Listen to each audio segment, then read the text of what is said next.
Hola, bueno, buenos días para todas y todos. Hoy comenzamos con el segundo día de la jornada de energías renovables. En este día nos vamos a concentrar en la energía eólica y vamos a contar con la participación de 3 expertos del Laboratorio Nacional de Energías Renovables de Estados Unidos.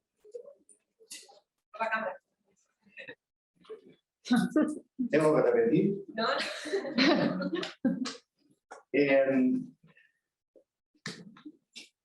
Y esto fue, digamos, ellos están acá gracias al proyecto de Wind Horizon, con financiación de la Embajada de Estados Unidos. Para comentar un poco del proyecto, vamos a invitar a la profesora Francine Wellenfelder, que nos va a contar los principales objetivos de este proyecto. Francine, por favor. Olá, buenos días a todos. Comentar com vocês pouco do que foi o projeto.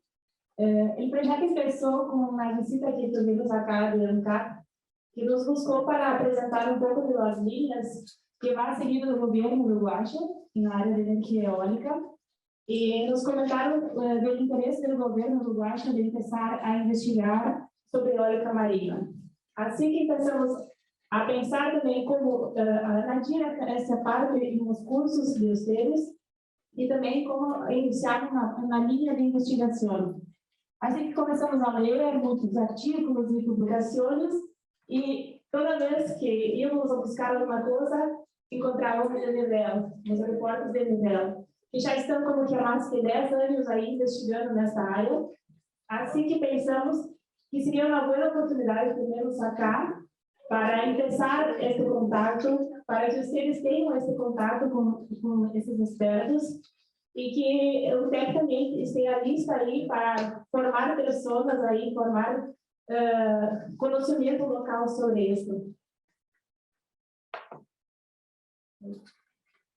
Para isso, aí contamos com a ajuda da Embajada dos Estados Unidos, que possibilitou este contato. Esse projeto é totalmente financiado por la Embajada, e a ideia é que esse seja o primeiro contato de muitos que vamos ter com eles. Agradecer-lhes por estarem aqui, perdão por estar falando em espanhol. Junto com o projeto, contamos também com uma tradução simultânea, assim que o projeto é para vocês. Assim que se tem alguma pergunta, alguma dúvida, esse é o momento de interactuar com essas pessoas. Alguma dúvida relacionada à energia eólica, ao tema de operação e mantenimento, ao tema de mulheres na engenharia, e tudo, podem ser umas perguntas em espanhol, que as tradutoras estão aqui para nos ajudar. Bem? Assim que, em geral, é isso, que desfrutem a jornada e empezamos. Muchas gracias, Francine. Antes de las actividades previstas para hoy, voy a hacer una breve presentación de cada uno de los integrantes del Laboratorio Nacional de Energías Renovables de Estados Unidos que nos acompañan hoy acá. La doctora Amy Robertson. La doctora Amy Robertson es la directora del Grupo de Energía Eólica Marina del National Renewable Energy Laboratory de Estados Unidos, donde trabaja desde 2010. Dirige actividades centradas en el avance de las capacidades y prácticas de diseño de la energía eólica marina. Es la directora del proyecto IDEA Wind Task 30, el proyecto de investigación internacional OC6 centrado en la verificación y validación de las herramientas del modelo de la energía eólica marina, y del proyecto Atlantis Focal, centrado en el avance de las pruebas de modelos a escala de la energía eólica flotante para permitir la validación de los métodos y tecnologías de codiseño de control. La doctora Chloe Constant, como líder senior de proyectos, Chloe se centra en la energía eólica marina, la gestión de proyectos y la coordinación del crecimiento de la cartera de investigación. Dirige las plataformas de investigación sobre el desarrollo de la mano de obra eólica y la participación de las partes interesadas. Además, coordina los esfuerzos de investigación de la energía eólica al hidrógeno en el Laboratorio Nacional de Energías Renovables de Estados Unidos. Antes de unirse al NRL, a fines de 2019 pasó 10 años en E.ON, donde trabajó en varios puestos en su negocio de renovables, más recientemente como directora de fusiones y adquisiciones con un enfoque en renovables y energía verde. Por otra parte, Daniel Mulas Hernando es analista tecnoeconómico de energía eólica marina en el Laboratorio Nacional de Energías Renovables del Departamento de Energía de Estados Unidos. Sus áreas de experiencia incluyen la modelización y el análisis económico de los sistemas eólicos marinos, asesora sobre las tendencias de costos, mercado y valoración de la emergente industria eólica marina, y antes de incorporarse al NRL, Mulas trabajó en la evaluación económica de una nueva propuesta de diseño de turbina eólica de 10 megavatios para un proyecto premiado con una subvención ARPA-E de $3 millones en la Universidad de Lyon en Urbana-Champaign.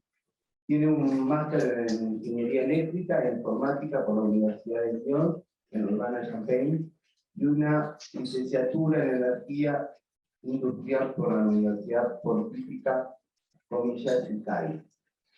Ahora agradecemos mucho la presencia de los participantes y vamos a empezar la primera conferencia del día de hoy, por lo que invito a Chloe Constant para que nos hable sobre una introducción al Laboratorio Nacional de Energías Renovables de Estados Unidos. Chloe. Okay. Aha, turning it on helps. So first off, I'd just like to say thank you so much for bringing us here and hosting us. We're very excited to be here. We need to be a little bit closer. There we are. Yes, okay. And I can also speak a little bit louder. We're very excited to be here. We took a wonderful tour of your campus yesterday, and it's really interesting, all of the work that you're doing here at such a new university. So yeah, we're excited to be with you today. So for the next 2 days, we're going to talk about different areas of offshore wind energy. But before we do that, we did want to take a moment to talk to you a little bit about what the National Renewable Energy Laboratory is and what we do more generally. So that's what I'm going to do now is introduce the lab to you. We call it NREL for short. So you're going to hear us talk about NREL. So first, I'm going to talk a little bit about the history of NREL. On this slide, we talk about an energy revolution sweeping the globe. I think you've probably seen it here in Uruguay. You had a really fast expansion of land-based wind, which was really exciting for us to learn about. There was also an energy revolution when NREL was formed back in the 1970s. So we were formed as a result of the energy embargo in the 1970s. They decided that energy security and domestic production was extremely important to the US. So we were formed as a solar research institute in 1977. So quite a long time ago, 45-year anniversary this year. Our president, Jimmy Carter, at the time said, you can't embargo the sun. I think the same carries through to today. And to wind, you can't embargo the wind. It's a precarious sort of global situation that we're experiencing. So in addition to very key important things like decarbonization, energy security and resilience is also a key part of our mission and something that we continue to do today.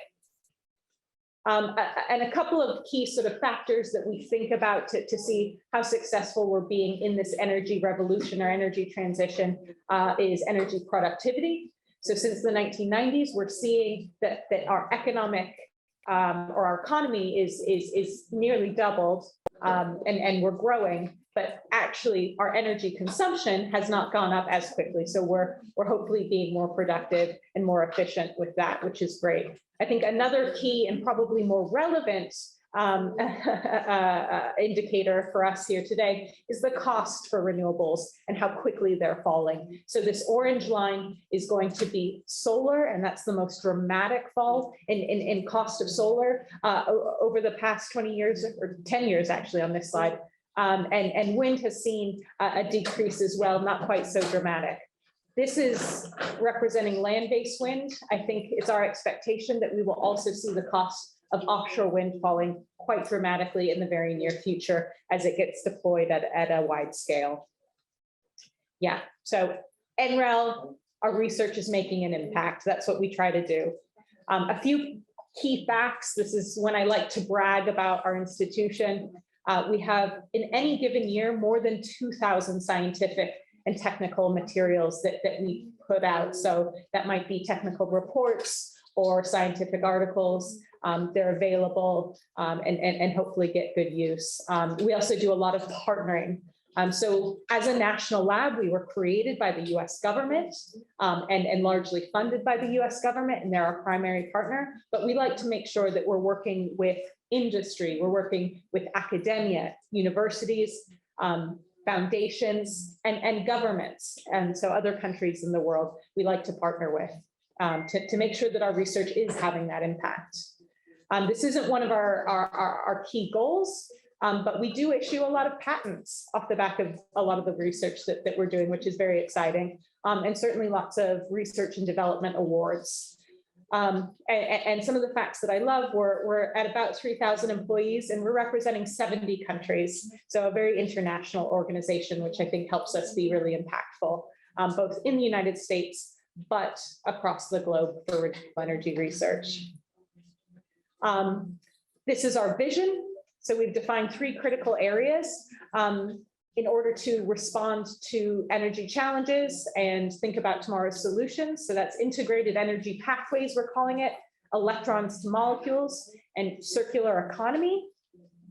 But first, we also probably want to think about, well, what are the challenges that we're trying to solve for, and what's happening in the world that we want to anticipate for future technology advancements. So it's kind of a busy slide. There's a lot on it, but you'll see across the top what we call megatrends. So big things that are happening in the world that are going to have an impact on the energy system and will help us define where we want to take technology going forward. So that's population growth, economic development, urbanization, more people moving to cities, cyber threats and cybersecurity is becoming increasingly important for our energy systems.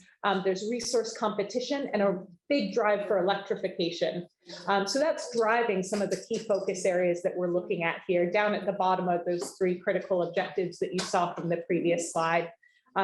So integrated energy pathways is where you're going to see wind energy. So that's where that generation is, together with storage and integration to the grid. But we do a lot more, and we do it based on some core capabilities, including computer science and analysis, some foundational knowledge in science, innovation, and systems integration are some of our really core capabilities at a high level across the lab. And that translates to, here are the areas that we work in. This is the space that we play. This is the research we do. So on the renewable generation side, so renewable power, we do research on solar, on wind, and for wind, that's land-based, that's distributed, so small-scale wind, and that's offshore. We also do water power, so that's hydro, but it's also marine energy technologies like tidal and wave, and geothermal. We also have research in sustainable transportation, so different vehicle technologies. We have hydrogen listed here. I know hydrogen is an interesting area for Uruguay at the moment. And I would say, even though we've listed hydrogen here, it really belongs across those 4 topic areas. And we're going to talk a little bit about that. I think tomorrow is when that is in the schedule. Energy efficiency, so making buildings more efficient, advanced manufacturing, and then energy systems integration, which is a really key aspect of all of this. So integrating all of it onto a grid that's reliable, that's resilient, hybrid systems, and security. So those are the areas that we work in across the lab. And even though we're here to talk to you the next couple of days about offshore wind energy, one thing I would say is if you have an interest in these areas, do follow up, and we can also be connecting you to the other folks in the lab that work in these technologies in these areas, because it's exciting stuff that they do. But offshore wind, that's why we're here today. And offshore wind forms a key part of our wind research, along with these other areas that I think I mentioned. And we are a leader, NREL is a leader in offshore wind research, both nationally in the US, but globally. And these are a few examples of some of the key things we're involved with. So we do work on standards for offshore wind, and we do that internationally and in the US. We're very active in IEA, or the International Energy Agency for wind, and have projects there. We work with the National Offshore Wind R&D Consortium, and work with US regulatory agencies like the Bureau of Ocean Energy Management, that's that BOEM. But we'll talk about all of this in more detail in some of the other presentations. And here are some of the projects that we're either leading or involved with as part of the IEA wind program. And this is international, it's in the name, International Energy Agency. And this is one of the primary ways NREL collaborates with other countries on some of the key research topics. So as you can see, there's a huge number of them. I think Amy's going to talk to us a bit more about some of the ones we're active in. So I won't go through them all, but there's a list online, and it's a good way for countries to be working together, sharing knowledge and research, and collaborating generally on these key topics. And our core capabilities. So again, over the course of the next 2 days, we're going to go into all of these in a lot more detail, and we have presentations in many of these areas, but I did just want to present a high-level overview of some of the areas that we look at in particular. So techno-economic analysis, loads performance and analysis, technology optimization and innovation, both turbine and farm control, metocean site characterization, grid integration, deployment of offshore wind energy, and I've added our advanced research facilities, so our campus and what we have going on there. So we'll go into these just at a high level now, but we will talk about all of this in a little bit more detail as we go along in the next 2 days. So this is just to give you a taste and to get your minds thinking about the sorts of things we think about in offshore wind. So when it comes to techno-economic analysis, we do a lot of model development, and you're going to hear us talking about the different models and tools we have quite a lot. The wonderful thing is, I think almost all of our tools are open source. That means that they're available for use by the public. So if you're hearing us talk about some of these models and tools, they're ones that you can go ahead and find on the internet and start using yourselves and making it part of your research here. Even though some of them are sort of US targeted, I think that they still could be helpful. So this is one of the areas where we develop a lot of models and a lot of tools that you can be using. We do regulatory support. We do cost and policy evaluations for the government. And we can also do project-specific technology trade-offs and alternatives analysis, which is really fun and exciting. So loads performance and analysis, again, multi-fidelity modeling tools that we have, and that's what we're seeing sort of on the slide to the right, both at the turbine level and the farm level. So on the left side, starting with the lower level of fidelity up to really high resolving. And Amy's going to talk a lot more about this. But also then we do validation of those modeling approaches. We do loads analysis. Wake modeling is one that I think we've seen in industry has been extremely important to be looking at, and particularly on the offshore side. I think that there's a realization of its importance. Uncertainty estimation, load performance prediction. So lots of fun stuff in that area.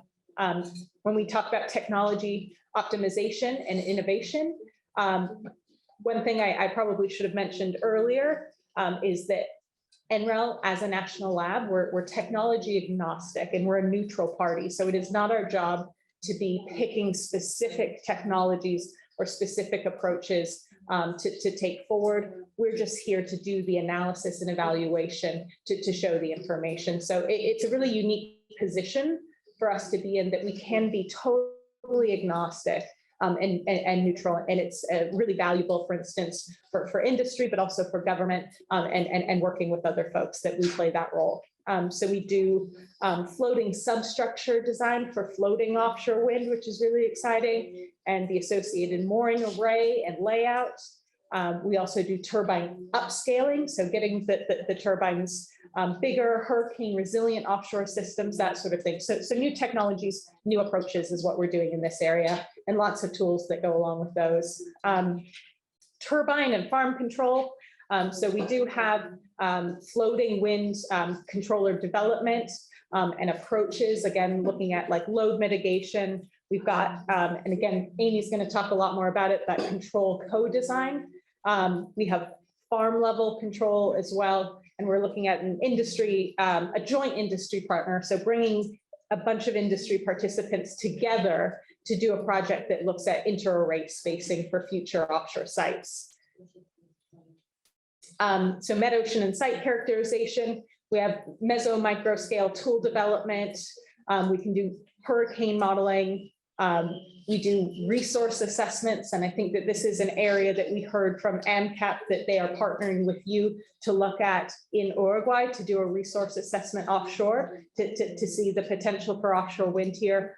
We do design basis evaluation and also extreme events. So we've got a little hurricane there in the bottom corner.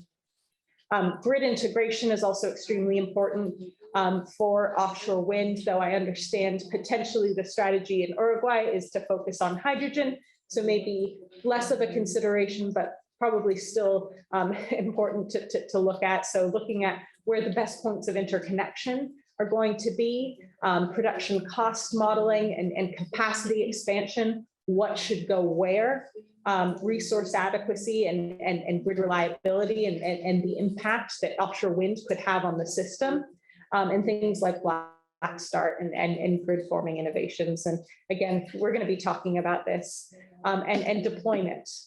So what needs to happen to be able to put turbines offshore? So that's standards, that's regulatory processes and support, that's environmental science and mitigation, limiting co-use impact. And when I say co-use, I mean potentially military using that area, fishing, that sort of thing, stakeholder engagement, workforce development, having the people there that can actually do the work on these projects, and societal and economic impacts, and energy justice is a really important factor for us, especially more recently, to make sure that there's a fair sort of spread of negative impacts and benefits, and that people can participate in the process.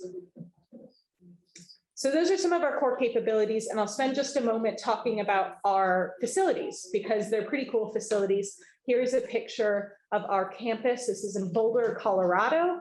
It's a beautiful area.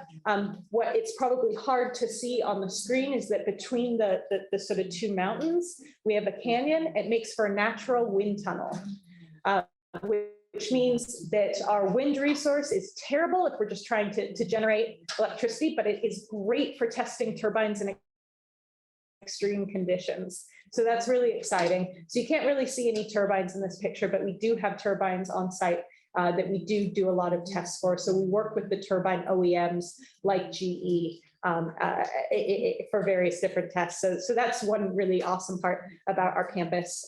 But we have a bunch of other facilities as well. So structural research facilities. We have a dynamometer, that's hard for me to say. So we can do drive chains up to 5 megawatts, which is pretty cool, and composite manufacturing. And then on the left side, we have this thing we're calling ARES, which is the newest part of our facilities. And it's what we're calling advanced research on integrated energy systems. And that's bringing all of the technologies and facilities that we have together in a way. So what we'll do is, you see some solar we have on site, we have wind on site, we have battery storage on site. We're installing a PEM electrolyzer to be producing hydrogen. We're going to be having hydrogen storage and fuel cells to use the hydrogen. And we're bringing that all together. We're going to have a 20 megawatt controllable grid interface. And we'll be able to do research on the system and integrating all of these technologies there. So that's something that's under construction at the moment on our site. So our site looks completely different now than what's on this picture, but it's really exciting to be able to be physically testing some of these things. And again, we're here to talk about offshore wind, but I know hydrogen is a really key component of the Uruguayan national strategy. So we did want to mention also what we do on hydrogen. And we do research across the whole value chain, from producing it to moving it, so transporting it, whether that be hydrogen alone or blending it into gas pipelines, storing it, both short-term and long-term duration storage for hydrogen, using it. So, whether that be heavy duty vehicles or other uses, and what we call cross-cuts. So that's things like safety and like manufacturing. So we do an awful lot of work in hydrogen, and we're connecting that with the work that we do for offshore wind, and we're going to talk a little bit about that. That is a very high-level overview of NREL. So what I'm going to do now is hand it over to my colleague Daniel, who's going to actually dive into the fun part, the offshore wind part, and tell you more about the technology and why it's important. Should we see if there's maybe any questions?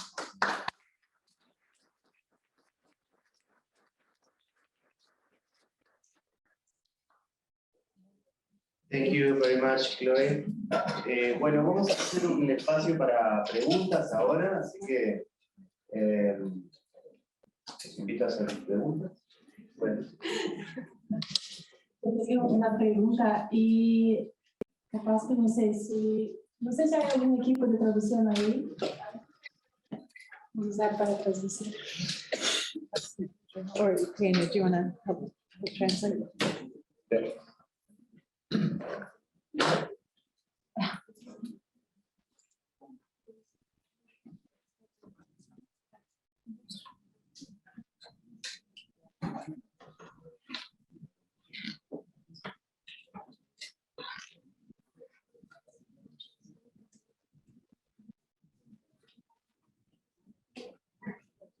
Maybe you want to keep this like guess that they ask.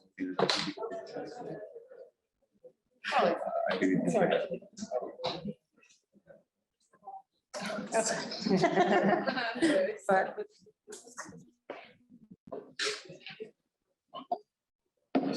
Se dar mais cerca do micrófono, outra vez. You can speak more close to the microphone. Oh, okay. A little bit more. Oh, okay.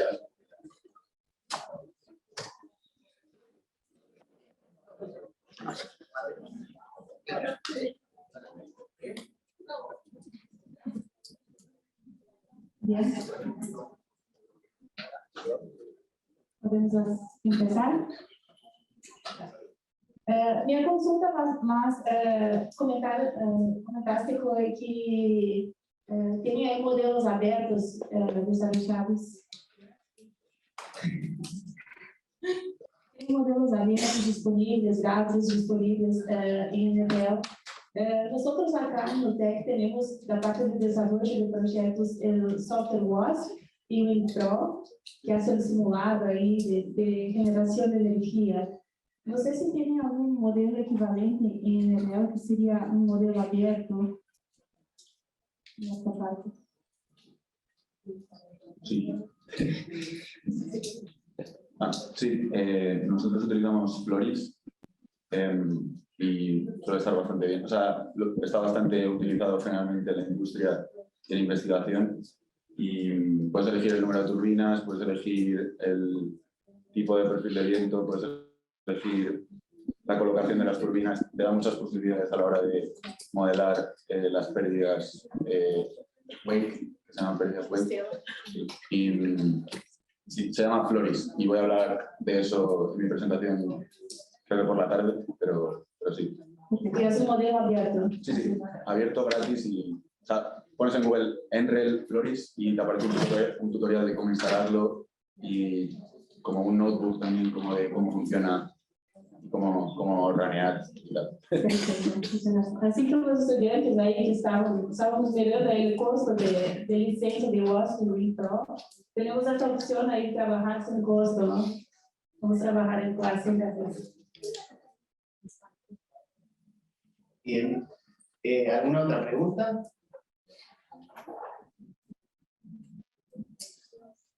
Could I maybe one clarification?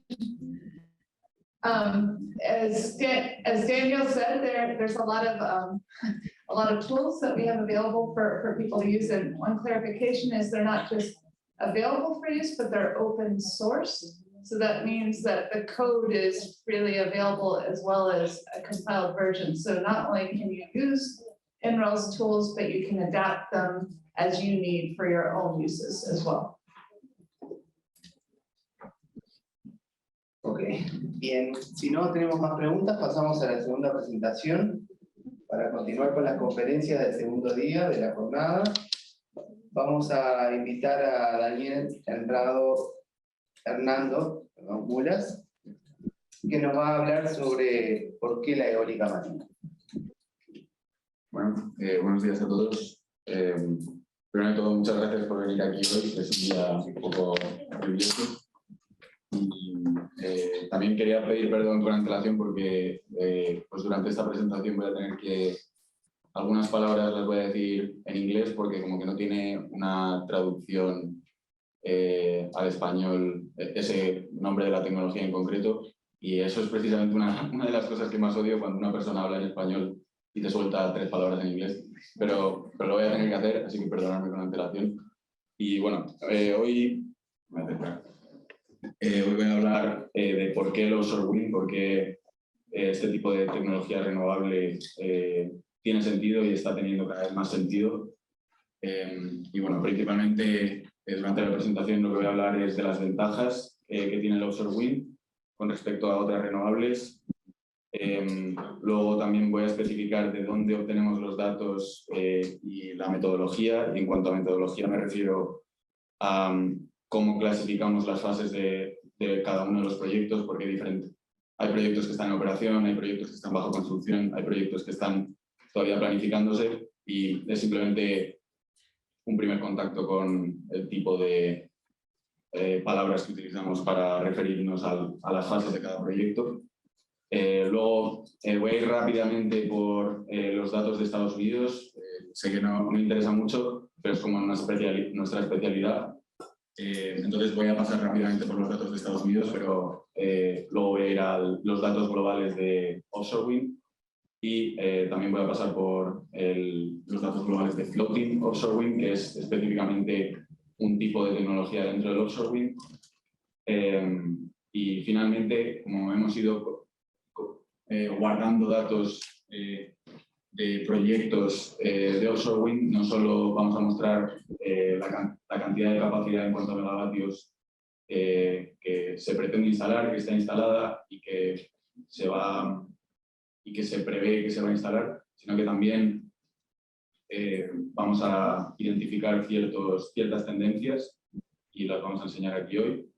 Y también vamos a mostrar datos en cuanto a los costes, en cuanto a cuánto está el coste de la energía, cuánto están los costes de instalación y demás.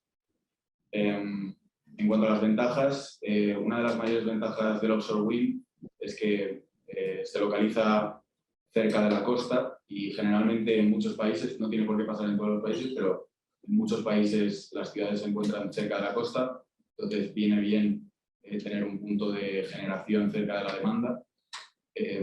Y la otra ventaja del offshore wind, comparado con el wind normal, con el viento, con la energía eólica normal, es que los vientos en el mar suelen ser mucho más grandes. Entonces podemos poner turbinas mucho más grandes que generan muchísima más energía sin ocupar tanto espacio. Y la otra posibilidad es que, la otra ventaja también, es que si tú quieres hacer un proyecto, por ejemplo, aquí en Uruguay, para alquilar cierta área, tienes que contactar a varios propietarios, es complicado encontrar un área muy grande en el que puedas poner varias turbinas juntas. La ventaja del offshore wind es que el gobierno pone en subasta áreas bastante grandes que las empresas compran, y es simplemente una transacción. Alquilas ese área y ya está. No tienes que hablar con más propietarios, te quitas de líos.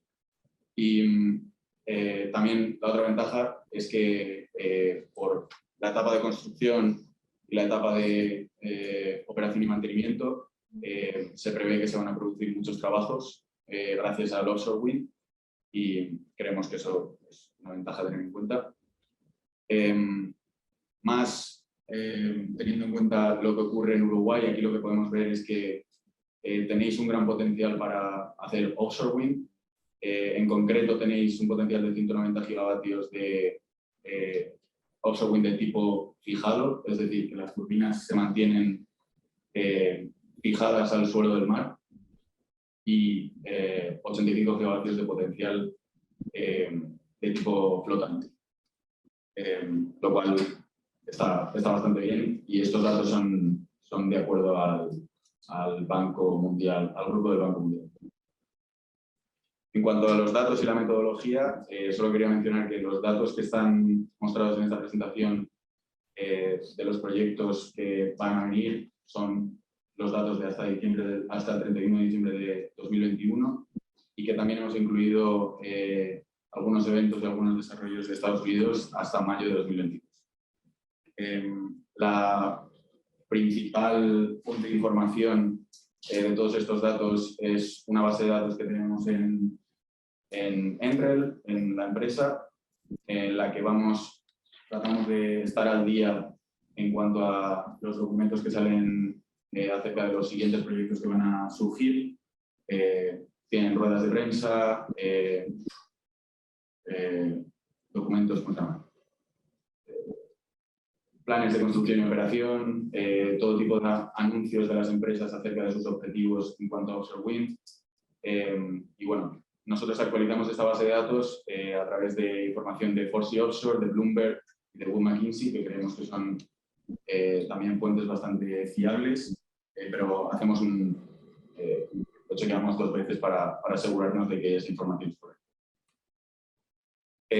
En cuanto a metodología, esto es importante, hay diferentes fases en un proyecto. Está la fase de planeamiento, en la que se sabe que hay un área que se puede alquilar, que está bajo subasta, pero todavía no hay ningún desarrollador que la ha adquirido. Luego está la base de site control, que es básicamente cuando una empresa ya se ha hecho cargo de ese área, ya ha hecho la transacción y ya tiene ese área. Luego está la base de permitting, que es básicamente cuando ya tienes el área y aparte tienes algo que dé cierta seguridad de que ese proyecto puede surgir. En este caso hay 2 maneras de saber que un proyecto puede surgir. Una es un offtake agreement, que es un tipo de PPA, es decir, que más o menos sabes que vas a vender cierta capacidad a cierto precio. Y la otra forma de saber también que un proyecto va a surgir es a través de planes de construcción y operación, que son documentos larguísimos que dicen más o menos cómo va a ser el proyecto, qué diseños se van a utilizar y demás. La siguiente fase es aprobado, que es básicamente que han subido ya el plan de construcción y operación. Luego está Financial Close, que quiere decir que ya se ha subido un documento que dice de dónde van a obtener la inversión para realizar el proyecto. Luego está bajo construcción, que es básicamente que ya han empezado a construir. Operación, que es que ya al menos una de las turbinas está produciendo energía para la red. Y decommission, que es como el desmantelamiento de la planta eólica una vez ya han pasado todos los años de vida de esa planta. Luego hay una última categoría que puede surgir en cualquier momento, que es como un hold, es que no lo puedo decir, parado, que es básicamente que por lo que sea, por algún motivo financiero o por algún motivo técnico, a lo mejor en el site control se han dado cuenta de que el suelo marino no es apropiado o lo que sea, por algún motivo han parado el proyecto y pueden continuar más tarde o pueden cancelarlo totalmente. Esto lo voy a ir pasando rápido, pero básicamente de los datos de Estados Unidos lo que hacemos es lo mismo que vamos a enseñar, lo que hacemos globalmente, pero recolectamos cuántos megavatios corresponden a cada fase de las que hemos hablado antes. y también a cada estado de Estados Unidos. Y tratamos también de enseñar qué está pasando con las áreas que van a ser alquiladas o que están siendo alquiladas por algunos desarrolladores de offshore wind. Tenemos áreas en el Atlántico, áreas en el Pacífico. También esto es importante, aunque voy a hablar de esto más tarde, pero se ha realizado un acto por parte de la Casa Blanca que dice que tiene un objetivo claro de producir 30 gigavatios de offshore wind para el año 2030. Y las predicciones de Bloomberg y de Foresight Offshore es que es viable. Para Bloomberg está algo menos de 30 y para Foresight Offshore está por encima, pero sí, en Estados Unidos tenemos un objetivo claro con respecto al offshore wind y parece que todo apunta a que surgirá.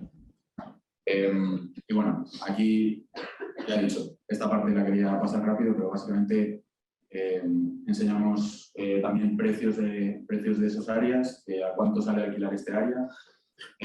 Y un dato sorprendente aquí también es que algunas áreas de Nueva York han llegado a valer $1 billón, bueno, 1.100 millones de dólares, y es un precio bastante alto comparado con los precios que hemos visto anteriormente, y eso muestra que hay un claro interés por parte de los desarrolladores para tener esas áreas, para realizar offshore wind, y simplemente quería mostrar que era como una buena noticia. Más información sobre los precios, más información sobre cada una de las áreas, pero lo importante quería ya pasar a los datos globales que quizás os interesan más. En cuanto a los datos globales, es importante señalar que hasta ahora se han instalado 50 gigavatios de energía en total, proveniente de 257 proyectos. Un dato importante es que solo en el año 2021 se ha instalado, han comenzado a operarse 17 gigavatios de offshore wind a nivel mundial, y esto prácticamente está ocurriendo gracias a la apuesta por el offshore wind por parte de China.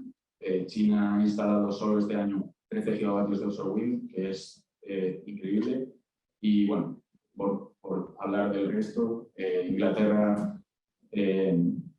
ha instalado 1,8 gigavatios, Vietnam 643 megavatios, Dinamarca 604, Holanda 402 y Taiwán 5. Esto es para destacar cómo de un año para otro pueden cambiar las cosas. Inglaterra vemos que ha ido apostando por el offshore wind de una manera progresiva con los años. Alemania también está apostando desde el 2014, y China se puede ver que en los últimos años está a nivel exponencial creciendo su capacidad. Pero Estados Unidos, estamos viendo ahí, está todavía muy bajo, pero esperamos que pueda crecer en el futuro.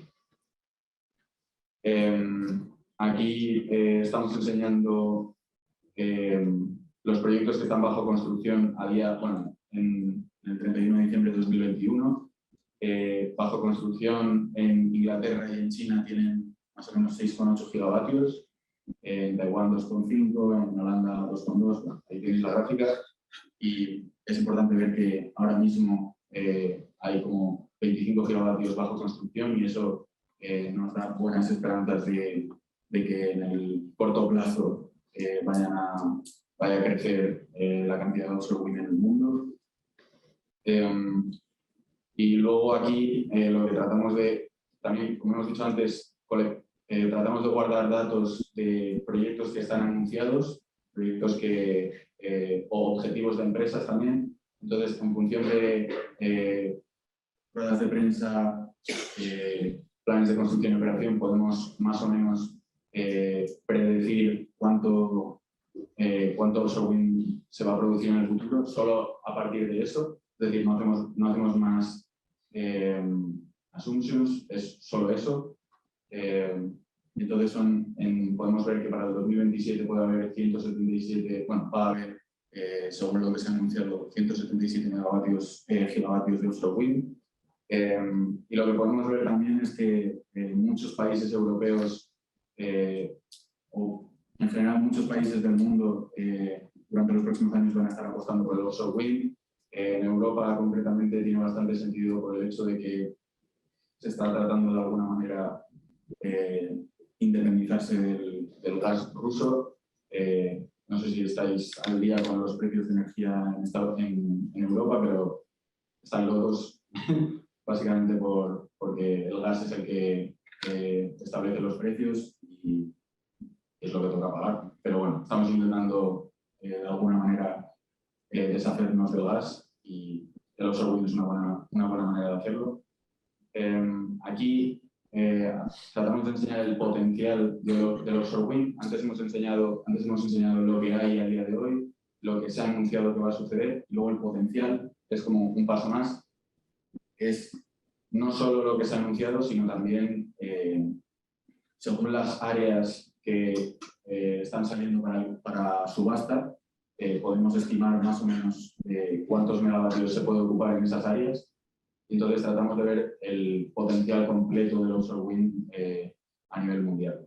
Entonces lo que podemos ver es que tenemos hasta 369 gigavatios de potencial total mundial a día de hoy y que en este último año, desde el 2020 al 2021, ha crecido en un 20%. Y importante también señalar que Asia está teniendo mucha culpa de este crecimiento. Asia está apostando muy fuerte por el offshore wind y bueno, aquí se ve claramente. Esto era lo que hemos visto antes. Bueno, está lo que se ha anunciado, bueno, está lo que hay ahora, lo que se ha anunciado, el potencial, y luego hay predicciones a futuro. En este sentido estamos utilizando las predicciones de Force Offshore y de Bloomberg. Y las predicciones a futuro dicen que se encontrará, para el 2030 se encontrará entre los 261 gigavatios y los 266 gigavatios. Y ambos dicen que China tendrá entre 65 y 77 gigavatios para el 2031. Y que Europa se espera que tenga entre un 45 y un 50% de la capacidad instalada para 2031. Hemos hablado del offshore wind en general, y el offshore wind incluye el floating, el flotante, pero vamos a hablar más precisamente del flotante.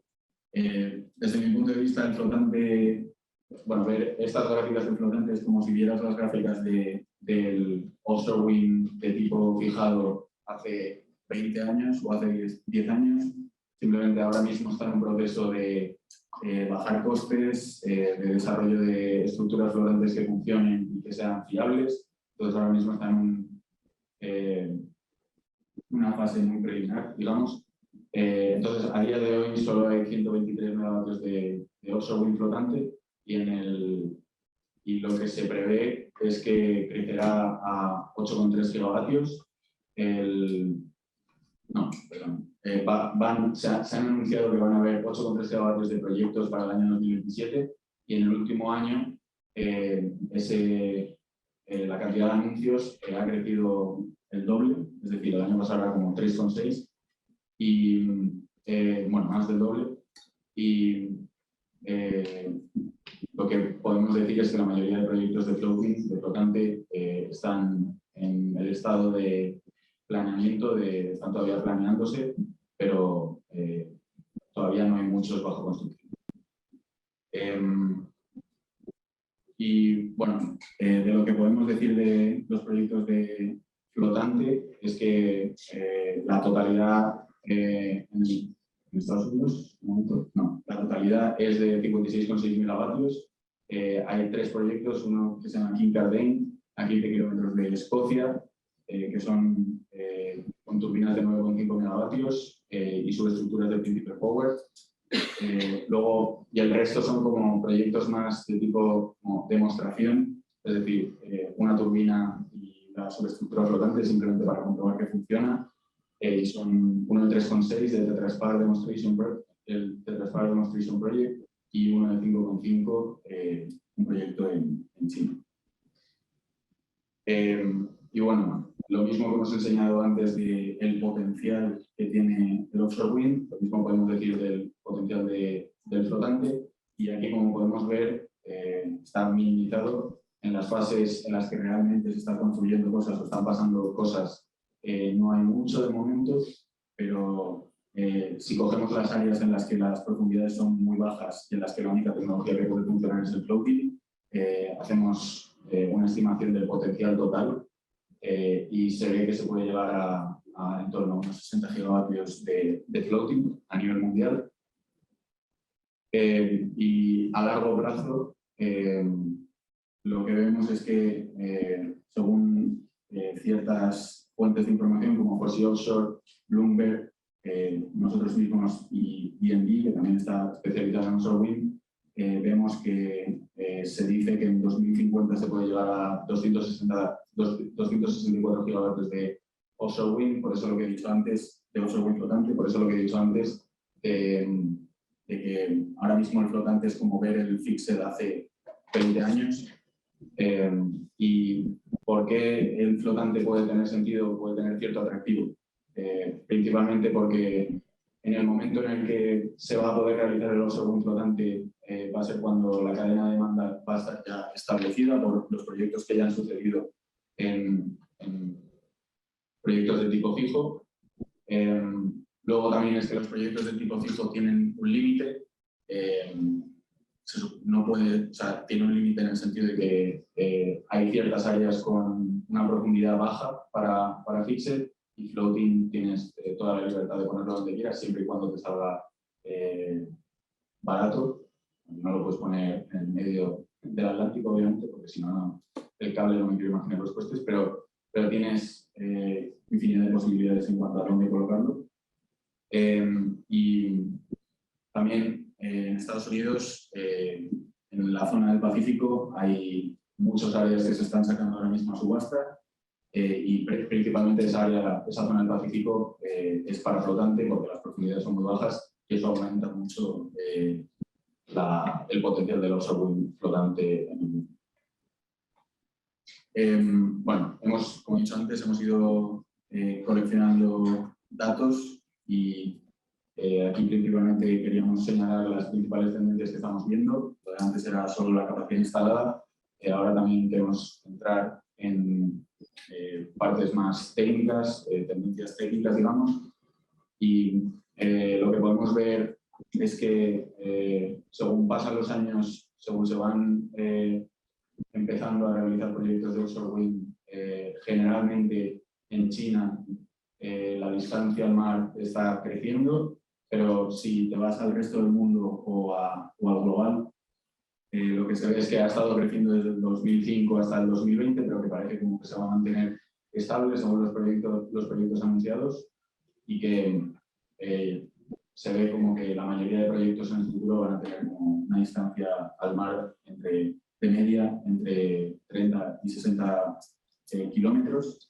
Y también otro factor muy importante de los proyectos es la profundidad, y lo que podemos ver es que en general en los próximos años vamos a ver que la profundidad va a ser cada vez mayor, pero cabe destacar que la profundidad de China crece como un mayor rate, no sé, crece más rápido comparado con el resto del mundo, pero que se ve como que se va a crecer en cuanto a profundidad, y que la media para el año 2030 será en torno a los 40 metros.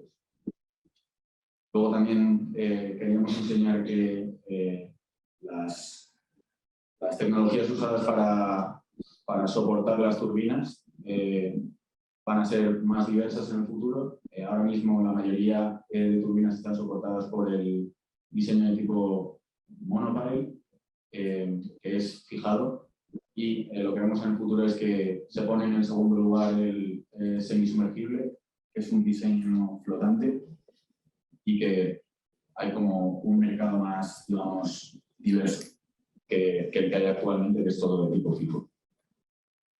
Luego, algo que se ha observado también en los últimos años es que cada vez se están produciendo modelos de turbinas más grandes.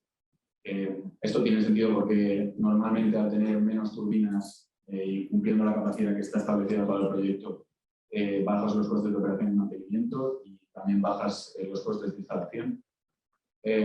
Pero sí, generalmente desde el año 2000 hasta el 2025 se ha visto que la media de la capacidad de cada una de las turbinas está creciendo, llegando hasta 15 megavatios a día de hoy. Y bueno, hay una turbina del productor Millan que ha anunciado que va a ser de 16 megavatios. Y luego también tenemos ciertas tendencias en cuanto a las empresas manufactureras de turbinas.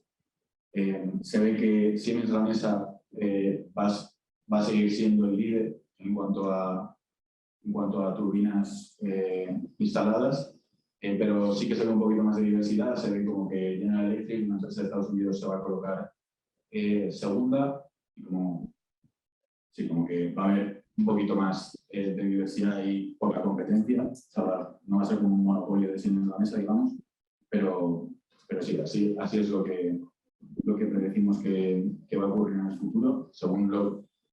Y aquí una cosa a destacar es que lo que tenemos es 50 gigavatios y lo que tenemos de anunciados es 57 gigavatios, que es mucho menos de lo que os he enseñado antes, pero esto es a causa de que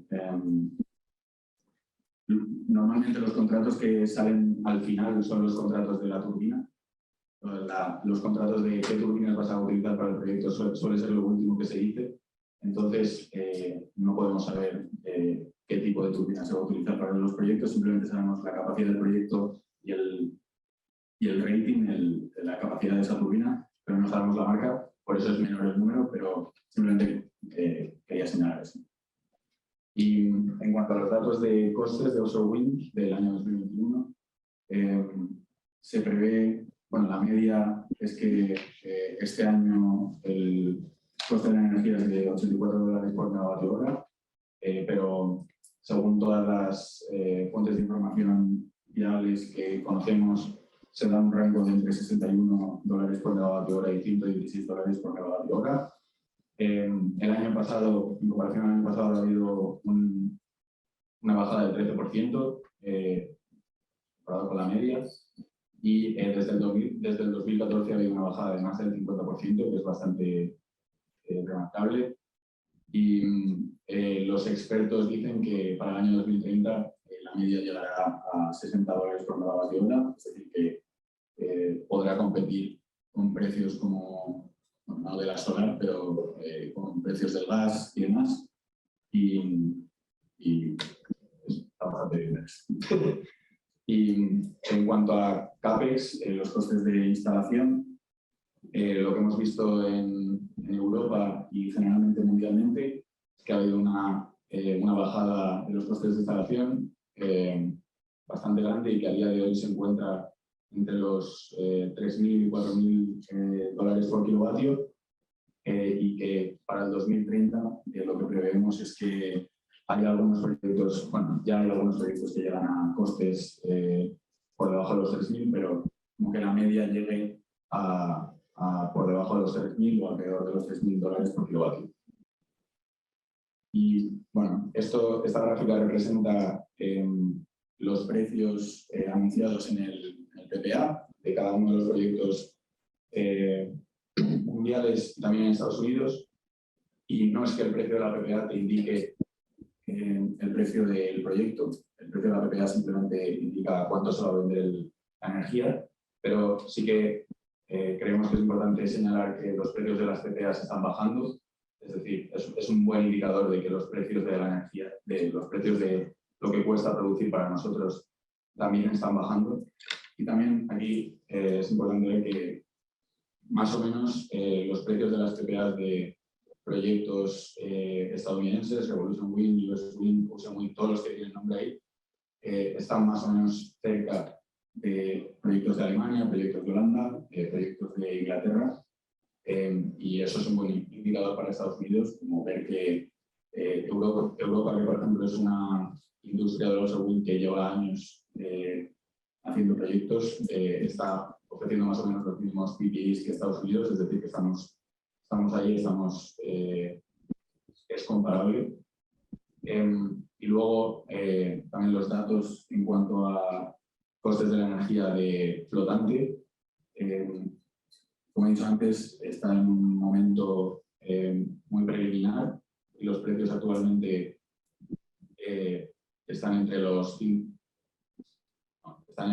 están como alrededor de los $200 por megavatio hora, pero se prevé que para 2030 esté en un rango entre los 55 y los $100 por megavatio hora, que es un precio asequible, y a día de hoy hay proyectos que se están produciendo con estimaciones de coste de la energía de entre 55 y $100 por megavatio hora.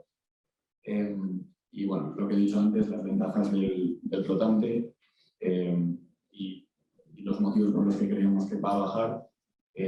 Bueno, todas las bajadas de coste de la energía que va a tener el offshore wind de tipo fijo, en cierta manera las va a tener también el flotante, porque todas las tecnologías son la misma, excepto las subestructuras. También, como va a aparecer más tarde, va a tener ventajas en cuanto a la cadena de demanda, el supply chain, porque esas infraestructuras que se necesitan para realizar los proyectos ya van a existir, entonces no van a necesitar tanta inversión inicial.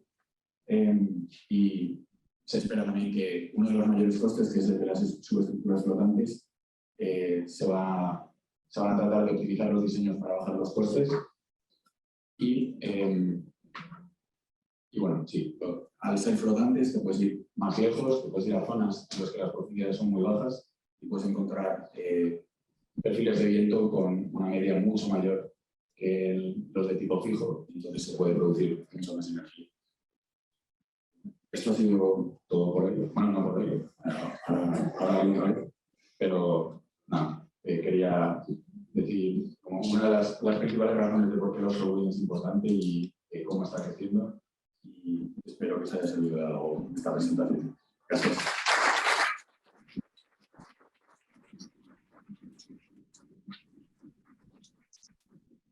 Gracias, Daniel, por la presentación. Vamos a hacer un espacio ahora también para preguntas.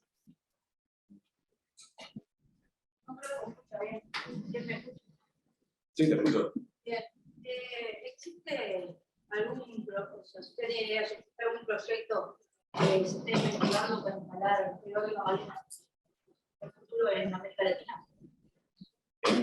En América Latina no estoy muy al día, pero sé que en Uruguay lo que está ocurriendo ahora mismo, bueno, vosotros ya estáis muy avanzados en cuanto a energías renovables aquí, ya tenéis como el 98% del mix ya es de renovables. Entonces lo que se está discutiendo es utilizar el offshore wind para producir hidrógeno y exportarlo a otros países. Es una idea un poco preliminar. Todavía no creo que en los próximos años surja, pero se está empezando a pensar en ello. Empresas como ANCA están apostando por esa idea. Y sí, aquí para Uruguay sería offshore wind con hidrógeno para tratar de exportarlo a otros países. Y en cuanto a otros países de América Latina no estoy al día, lo siento. No sé si...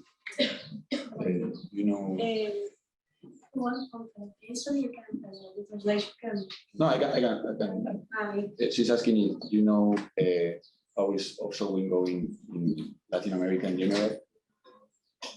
I only say what's going on in Uruguay. Do you know anything more? I don't. I think it's much more preliminary at this stage. I know there are certainly countries like Brazil that are looking into it, but yeah, I don't know that we have a good understanding of their plans.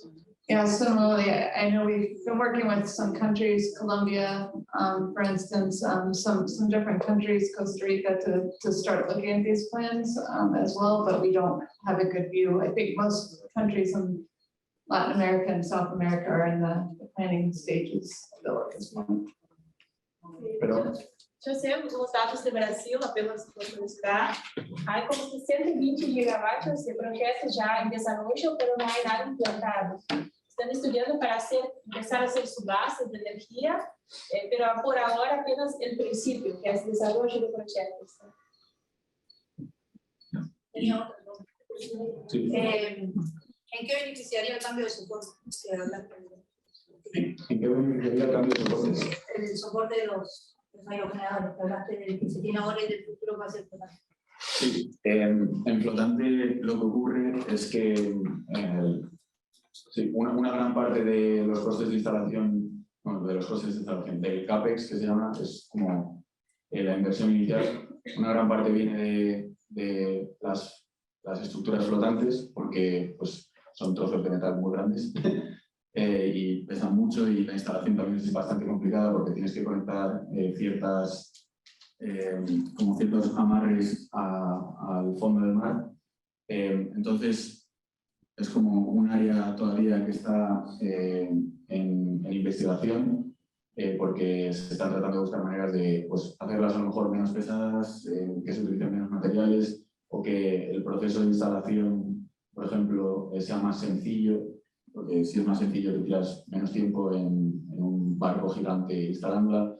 Entonces, como ahora mismo la mayoría de los proyectos que te he dicho antes, los 3 proyectos que había, son como demos, proyectos piloto para ver cómo funciona, para testear cosas. Entonces, la idea es como que en algún momento, como ha pasado con casi todas las renovables, se trate de encontrar cuál es la mejor opción en cuanto a la subestructura y pues eso, mejorar el diseño, optimización. No te puedo decir mucho más, tampoco soy un experto de eso, pero sí, eso es lo que supongo que pasará en el futuro. Gracias. Nada. Y si quieres ver más información toda la información que saco aquí es de un informe que se llama Offshore Wind Market Report, que saca el Departamento de Energía de Estados Unidos y Enrel cada año, y suele ser un proyecto en el que, suele ser un informe en el que viene toda la información, todo lo que ocurre cada año y cómo estamos ahora mismo en cuanto a offshore wind.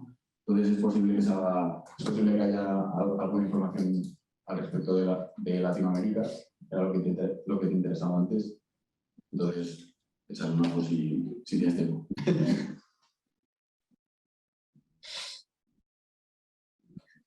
Bien, Eben. Está respondida la pregunta. Ah, bien. Bueno, si no, a ver ahí una pregunta más.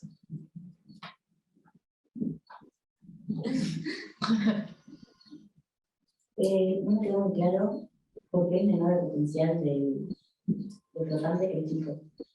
Porque es menor el potencial de... Y cuando están en los números, en Uruguay en el mundo era menor. ¿Es lo que más se puede instalar a futuro? Sí. Para los cálculos de potencial, de lo que ponía pipeline de potencial, lo que hacemos es ver qué áreas se van a poner en subasta, y en función de las áreas que están en subasta, con una estimación de cuántas turbinas caben en ese área, decimos cuánta capacidad podría haber en ese área. Entonces, es verdad lo que dices, que si piensas en plan el potencial de los offshore wind, por lo que te he dicho antes de que hay mar de sobra, debería ser como infinito, pero es porque solo hay ciertas áreas que están en subasta que son apropiadas para offshore wind flotante. Entonces, por eso es más pequeño. Gracias.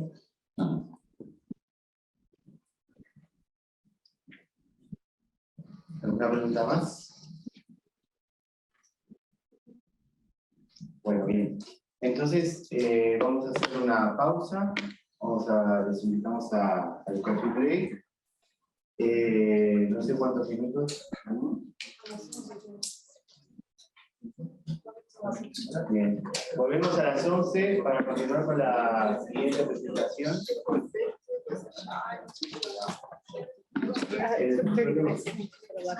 Bien.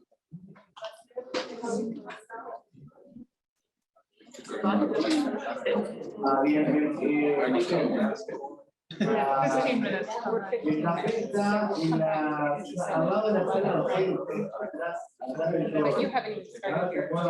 Yeah, we're supposed to start at 15:30, so we should have had more like 15. No, take it, take it. No, we have lots of time. Don't put it on. Yeah, say lots of things. I broke that. Turn off your mic.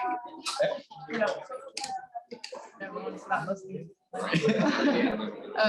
Yeah, how were the questions? I didn't understand. They were like, she asked las personas, like, I say that, at some point I say that one of the advantages of the panel,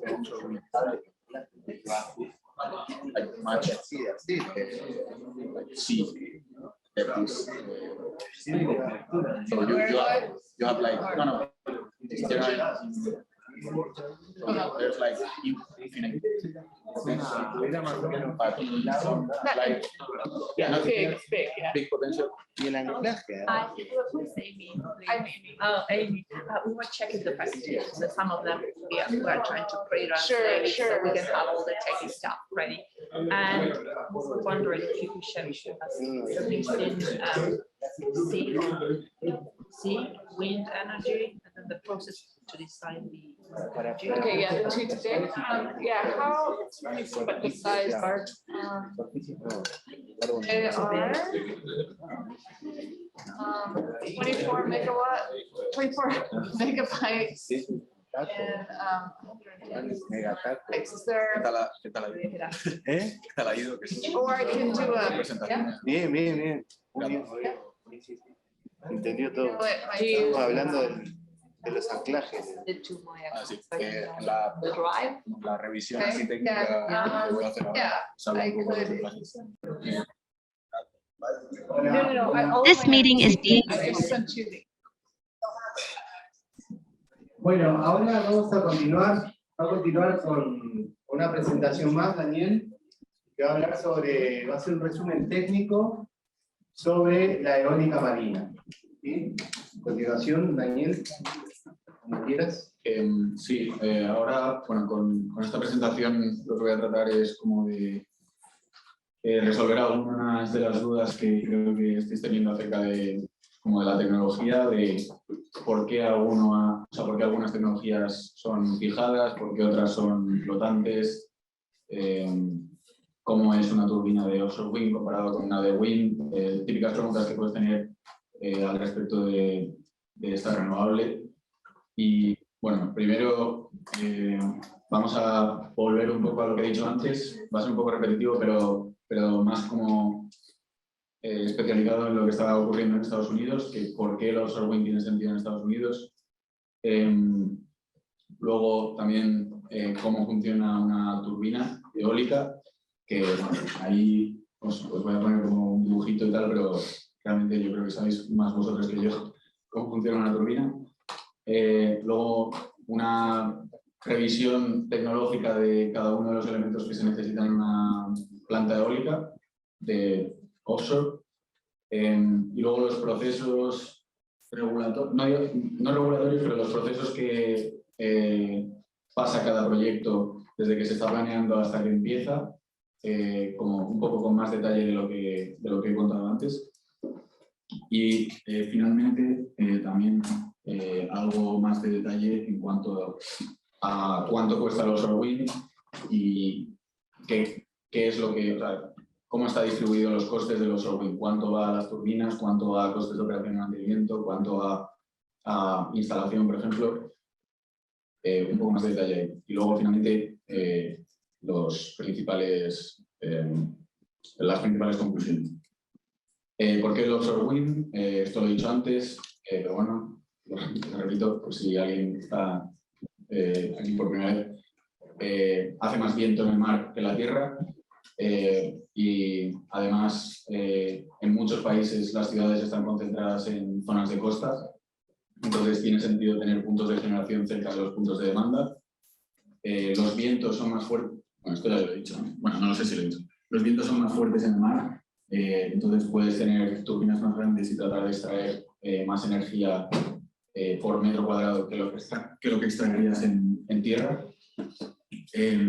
Los proyectos pueden ser más grandes, por lo que he contado antes es más fácil alquilar un área completa que te da el gobierno, simplemente tienes que ir a la subasta, que tener que acceder a 300 propietarios de un área para tener un área que puedas utilizar. Y también eso, que gracias a la parte en la que está en la que tienes que construirlo y la parte en la que tienes que estar operándolo y manteniéndolo, que puede llegar a ser hasta 20 años, se van a producir muchos trabajos en esas zonas de costa.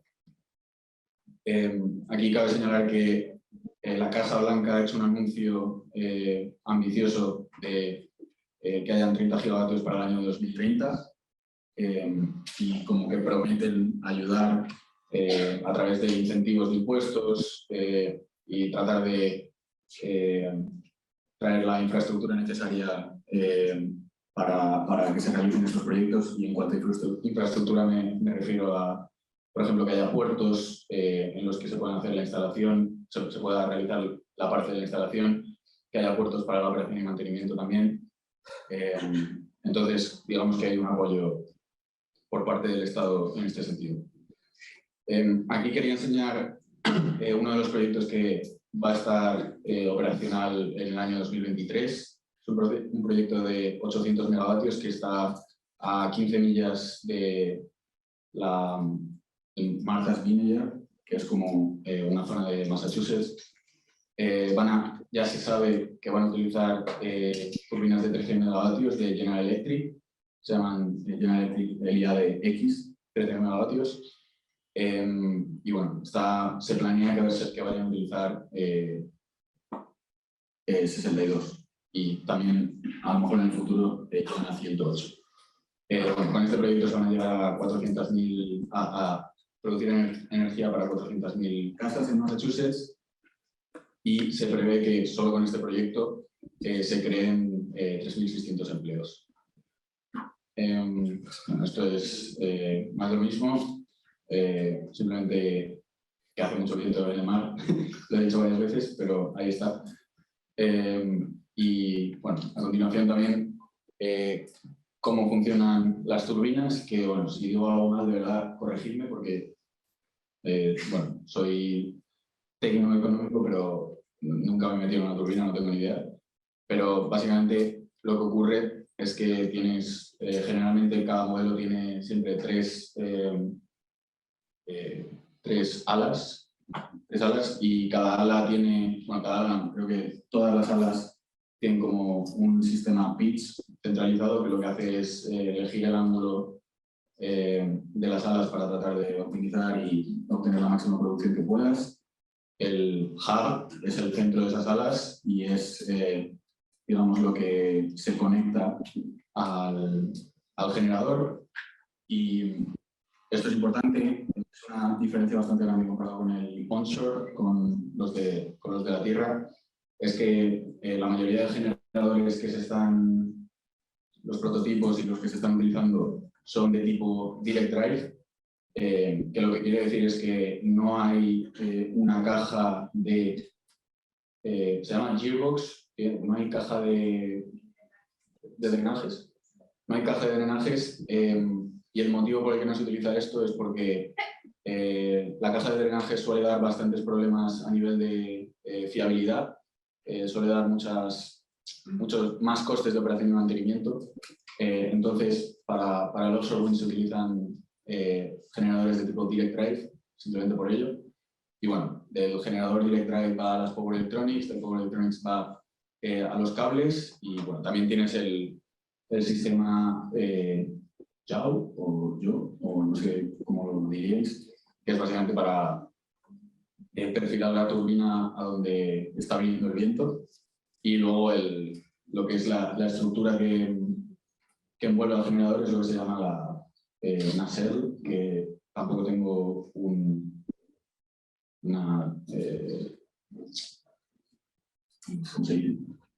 no tengo una palabra en español para eso. Y bueno, los cables los cables de las turbinas se juntan entre ellas, suelen ser cables de 66 kilovoltios, 33 kilovoltios, se juntan y se llevan a una subestación en los que se transforma a 220 kilovoltios, normalmente suele ser más de 115 kilovoltios, y de ahí ya a tierra. Simplemente esta slide es como para entender bien las diferentes partes que tiene una turbina, y sobre todo a nivel de asemblaje, pues como que están las alas, está el centro de las alas, está la estructura en donde está el generador, la torre, luego ¿cómo llamarlo? La subestructura y luego la base.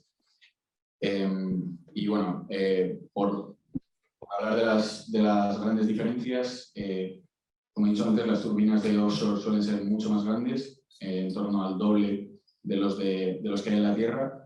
Las estructuras que las soportan suelen ser más complejas porque al ser más grandes tienen muchas más vibraciones, tienen muchas más fuerzas.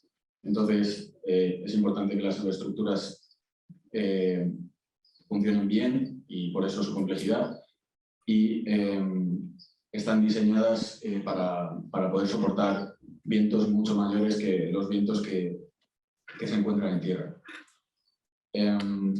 Aquí podemos ver un proyecto que ha ocurrido en Estados Unidos de 30 megavatios en Block Island. Es básicamente un proyecto que está formado por turbinas de 6 megavatios de General Electric y este proyecto produce electricidad para 17.000 casas.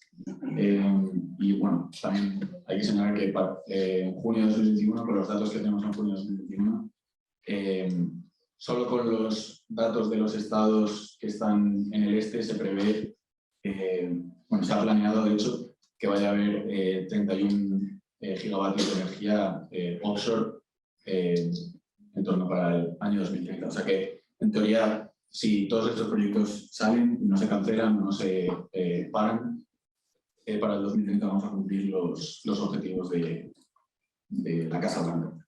Y aquí quería poner un vídeo que es solo para que, porque a mí se me hace como muy impresionante ver estas turbinas en el mar. Se me hace de hecho raro verlas en el mar. Entonces quería poner un vídeo como de 1 minuto de la... Ah, mira, sí lo tengo aquí ya. De Block Island. No sé si el sonido funcionará. ¿Funciona el sonido? Ah, bueno, sí que no tengo sonido.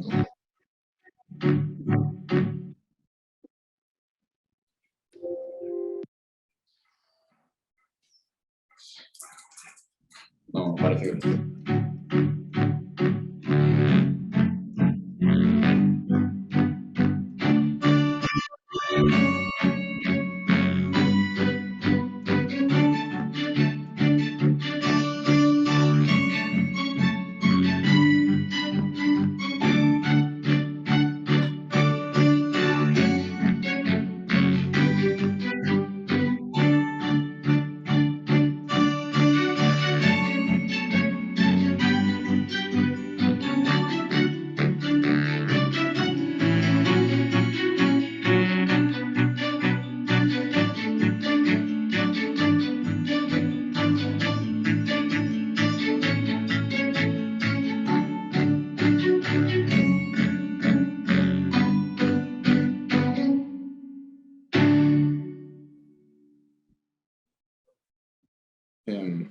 Bueno, espero que os haya gustado el vídeo.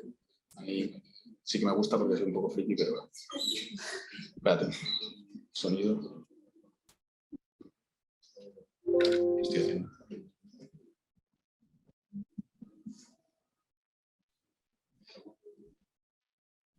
Volvemos.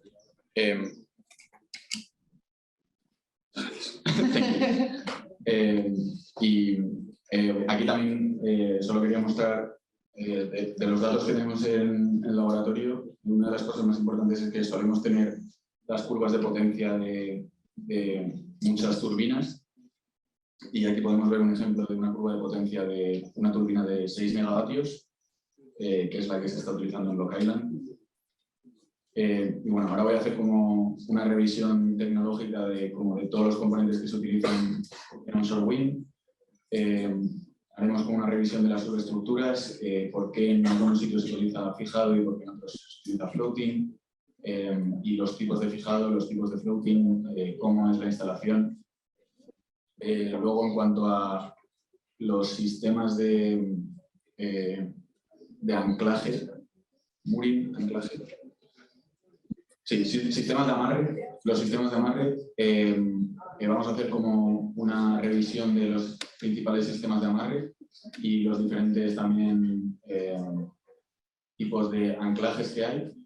Y luego también vamos a ver vamos a ver cómo es una subestación, cuál es la función de las subestaciones de offshore wind, cómo es también normalmente cómo se conectan los cables entre las turbinas antes de que lleguen a las subestaciones, y también vamos a pasar por encima por las necesidades que tienen los puertos y las infraestructuras para que sirvan para la instalación y la operación y mantenimiento de offshore wind. Bueno, en cuanto a la comparación de fijado con respecto a flotante, la diferencia es que el fijado tiene una subestructura y la base llega a tierra y está como está más profundo todavía, o sea, llega hasta el fondo, y luego aparte se le incluye un sistema de protección que se llama Score Protection, que es básicamente poner piedras alrededor del punto en el que está sobrepasando el fondo de la tierra para tratar de dar más estabilidad todavía. Y la comparación con floating es que la subestructura es flotante y la base, en vez de ser una base que llega al fondo fija y que ¿cómo decirlo? Se taladra hasta el fondo, está conectada a través de unos sistemas de amarre que tienen unos anclajes, y esto lo que hace es que la turbina tiene en realidad bastante libertad de movimiento, o sea, puede llegar a moverse unos metros por culpa del viento, pero en teoría deben estar bastante fijas y son bastante estables. Y aquí otra vez más, bueno, esto es importante, me lo han preguntado antes, hay ciertas áreas que son apropiadas para fijo y hay ciertas áreas que son apropiadas para flotante, y todo eso depende de la profundidad de esas áreas. Se tiene dicho que las áreas que tienen una profundidad menor de 60 metros son más apropiadas para los sistemas fijos, y una vez va por encima de los 60 metros son más apropiadas para flotante. Bueno, aquí vemos como que en el Golfo de México, en el Atlántico, hay potencial para ambos. Y en los lagos también podríamos llegar a utilizar fijo. De hecho, hay proyectos ahora mismo en los que estamos haciendo el análisis económico de los grandes lagos, los Great Lakes, y así. Y en cuanto a la instalación de capacidad de las offshore wind farms, de las plantas eólicas offshore, lo más importante es saber que a día de hoy el 99% del offshore wind es fijado. Lo que he dicho antes, el flotante es algo que está visto a futuro. La capacidad del fijado a día de hoy en Estados Unidos es de 32 gigavatios, perdón, y la capacidad instalada de flotante a nivel mundial es de 82 megavatios, que pues no es mucho, pero... Y estos datos son menores a la presentación anterior, porque estos datos creo que son del 2020 y la presentación anterior son del 2021. Pero bueno, entendéis la idea de que el floating está todavía en un momento muy preliminar. Y lo que he dicho antes, la Casa Blanca está haciendo todo lo posible para que haya 30 gigavatios de offshore wind para el año 2030. Estos son diferentes tipos de subestructuras que hay.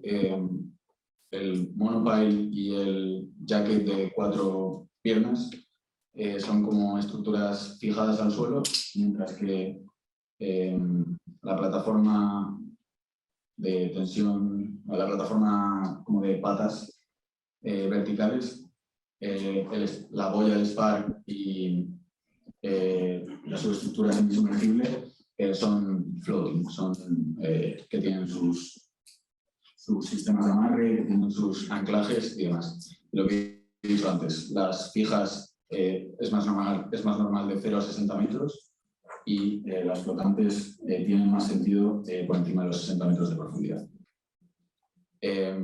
Una revisión de los de tipo fijo. Las estructuras de tipo fijo suelen estar como pintadas con un material específico para que no se oxiden, por culpa, bueno, para que no se oxiden, porque en el mar las condiciones suelen ser más complicadas que en tierra. Y bueno, están fijadas a la tierra del océano a través de esa estructura de soporte. Como he dicho antes, las turbinas son el doble de grandes normalmente que las de onshore, son más complejas y están diseñadas para soportar grandes vientos. Y lo de que la mayoría de las turbinas utilizan direct drive en vez de tener una caja de drenaje. Aquí podemos ver las diferentes estructuras. Está monopile, el basado en gravedad, el jacket y el tripod. Ahora mismo los monopiles representan el 70% de lo que está instalado globalmente, es decir, es como la tecnología a la que casi todos van. Y uno de los motivos de esto es porque generalmente están más familiarizados con la instalación de monopile. No tiene que ser necesariamente el más barato de todos, pero es como que hay una cadena de demanda más formada. Entonces, por eso es por lo que van al monopile. Luego están los basados en gravedad, que son bastante buenos ante difíciles condiciones marinas y tienen menos costes de operación y mantenimiento.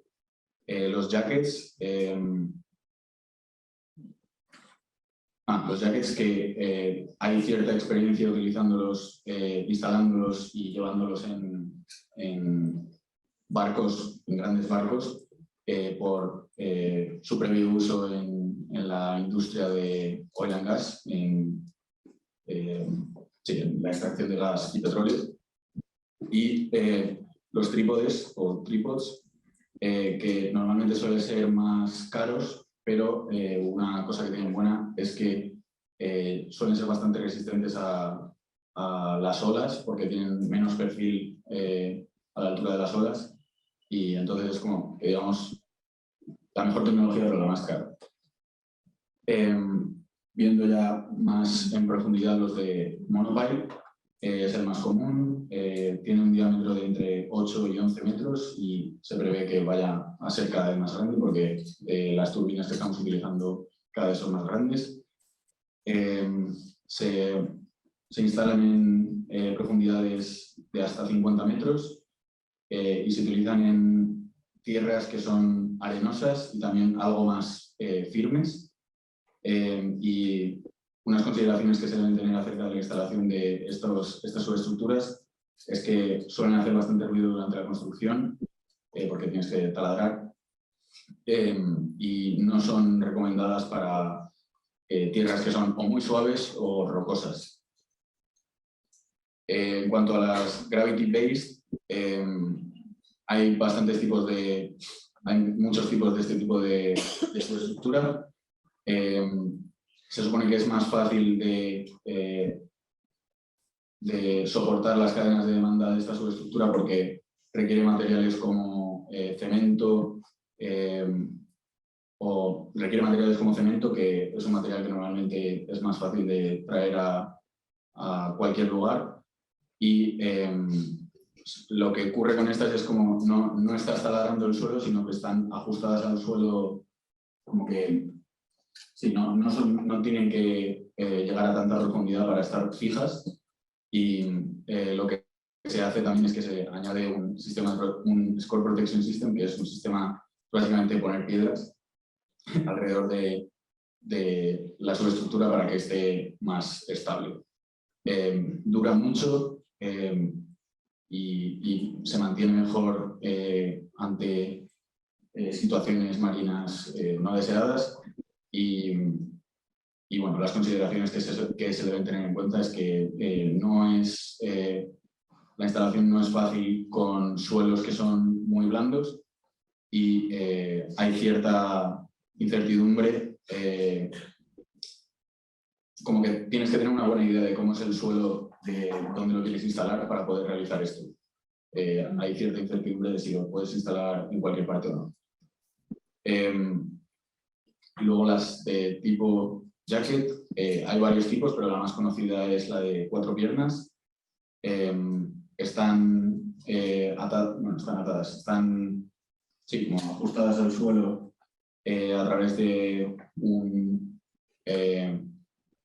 ¿cómo decirlo? Un pilón.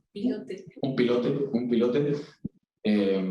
Y pueden estar fabricadas más fácilmente por lo que he dicho antes, por que hay cierta familiaridad con estas superestructuras debido a la industria de oil and gas. Las consideraciones que se deben tener es que se hace mucho ruido cuando las instalas y pueden ser no apropiadas para algunos tipos de suelos. Bueno, y aquí quería poner un vídeo que también me parece bastante interesante. Bueno, no tengo ni idea.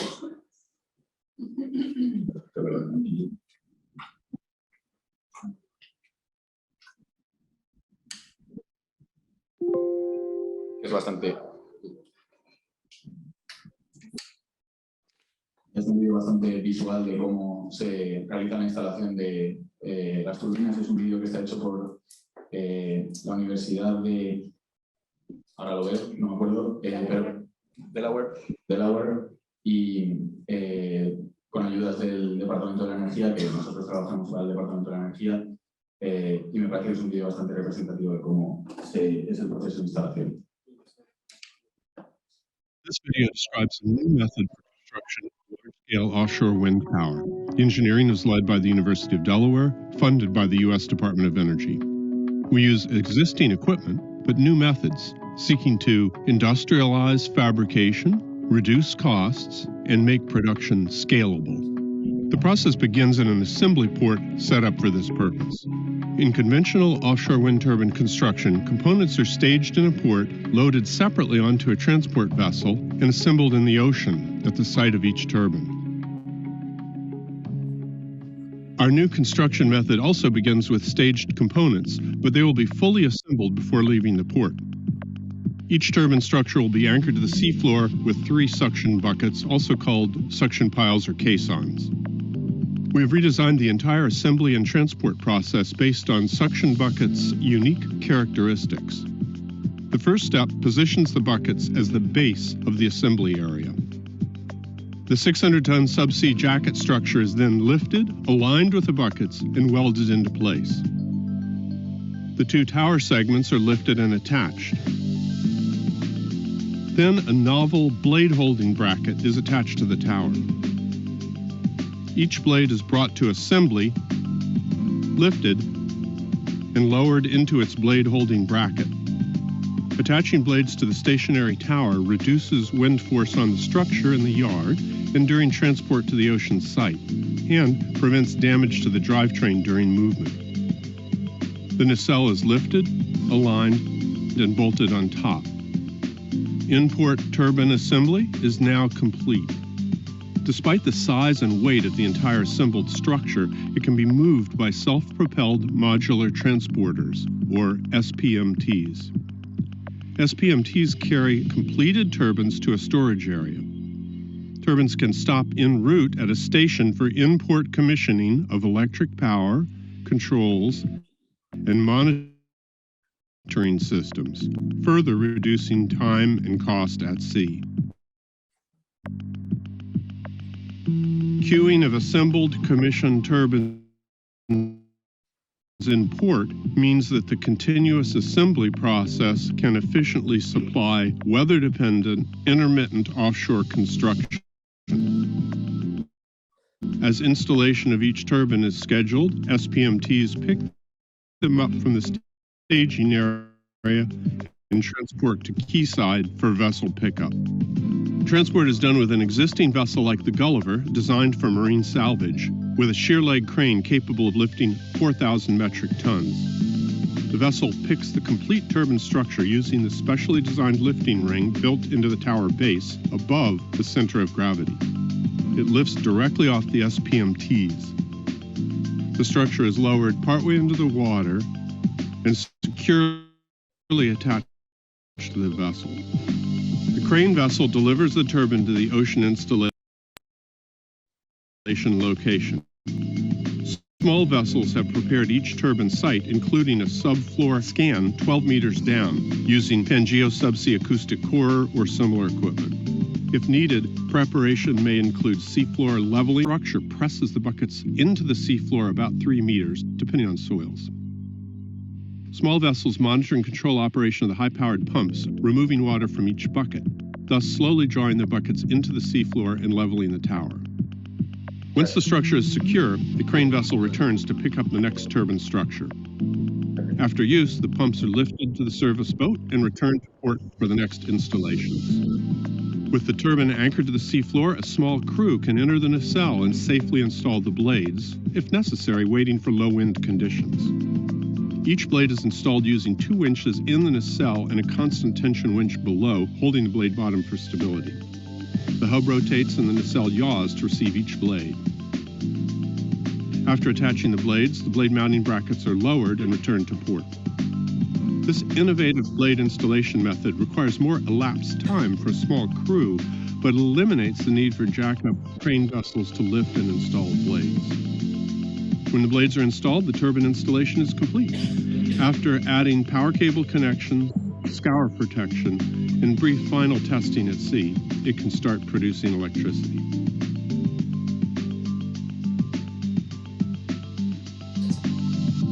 There are many advantages to this new method compared with today's standard practice.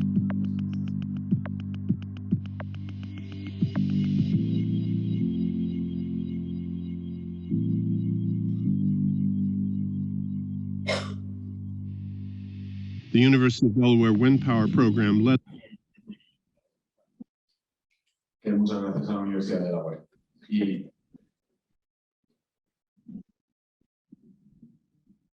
Y bueno, este vídeo en concreto era solo de la instalación de subestructuras de tipo jacket.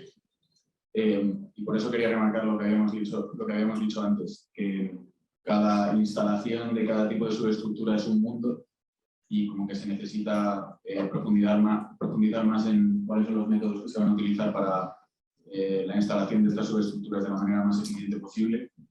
Entonces, este en concreto era de jacket, pero por ejemplo, de monopile o de otro tipo de subestructuras puede ser un proceso completamente diferente. Y por último, la última de tipo fijo, que es el trípode, que es la que se usa menos, generalmente porque es la más costosa, es la más pesada, que suele tener bastante correlación. Y normalmente cuando quieres tener una estructura que te da la fiabilidad de la de trípode, sueles normalmente tirar por jackets en vez de trípode. Bueno, aquí simplemente quería poner una foto de que se pueden utilizar diferentes subestructuras en la misma wind farm. Y vemos aquí cómo se utilizan jackets y trípodes a la vez en el proyecto de Alpha Ventus en Alemania. También quería hablar del sistema de protección SCORE, que es lo que contó antes. Básicamente se trata de poner materiales alrededor de la parte en la que la subestructura traspasa el fondo y bueno, el motivo por el que se hace esto es por tratar de dar más estabilidad a la turbina. Y bueno, ahora voy a hacer una revisión del viento flotante. El viento flotante, si lo miras desde fuera, se parece bastante al fijado, pero por debajo es bastante diferente. En vez de utilizar una base que se taladra o que la tierra, lo que suelen haber es sistemas de anclaje y sistemas de amarre. El 58% del espacio es bastante profundo, como para el fixed bottom, el fijado convencional. Entonces, por eso es importante también mirar hacia otras tecnologías. Y se ha anunciado globalmente hasta 17.000 megavatios de floating para el futuro, en el 2021. Puede que ahora haya cambiado, pero para el 2021 hay anunciados 17.000 megavatios de floating.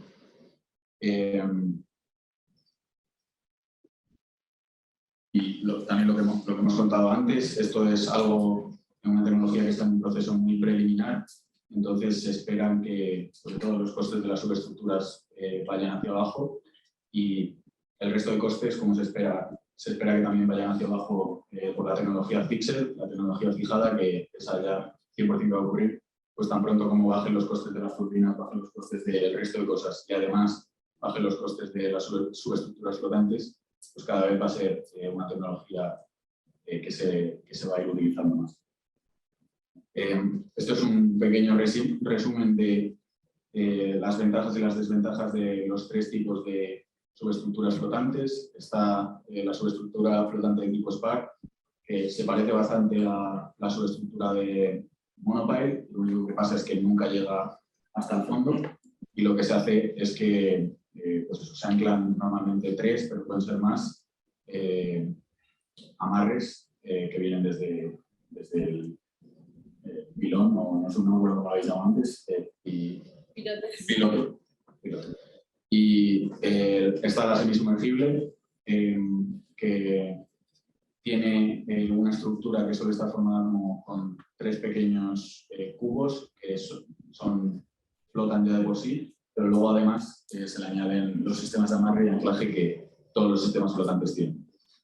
Y por último, una plataforma de tensión con patas, son patas verticales y lo que pasa con estas patas, esta es la tecnología que impide más el movimiento de las turbinas.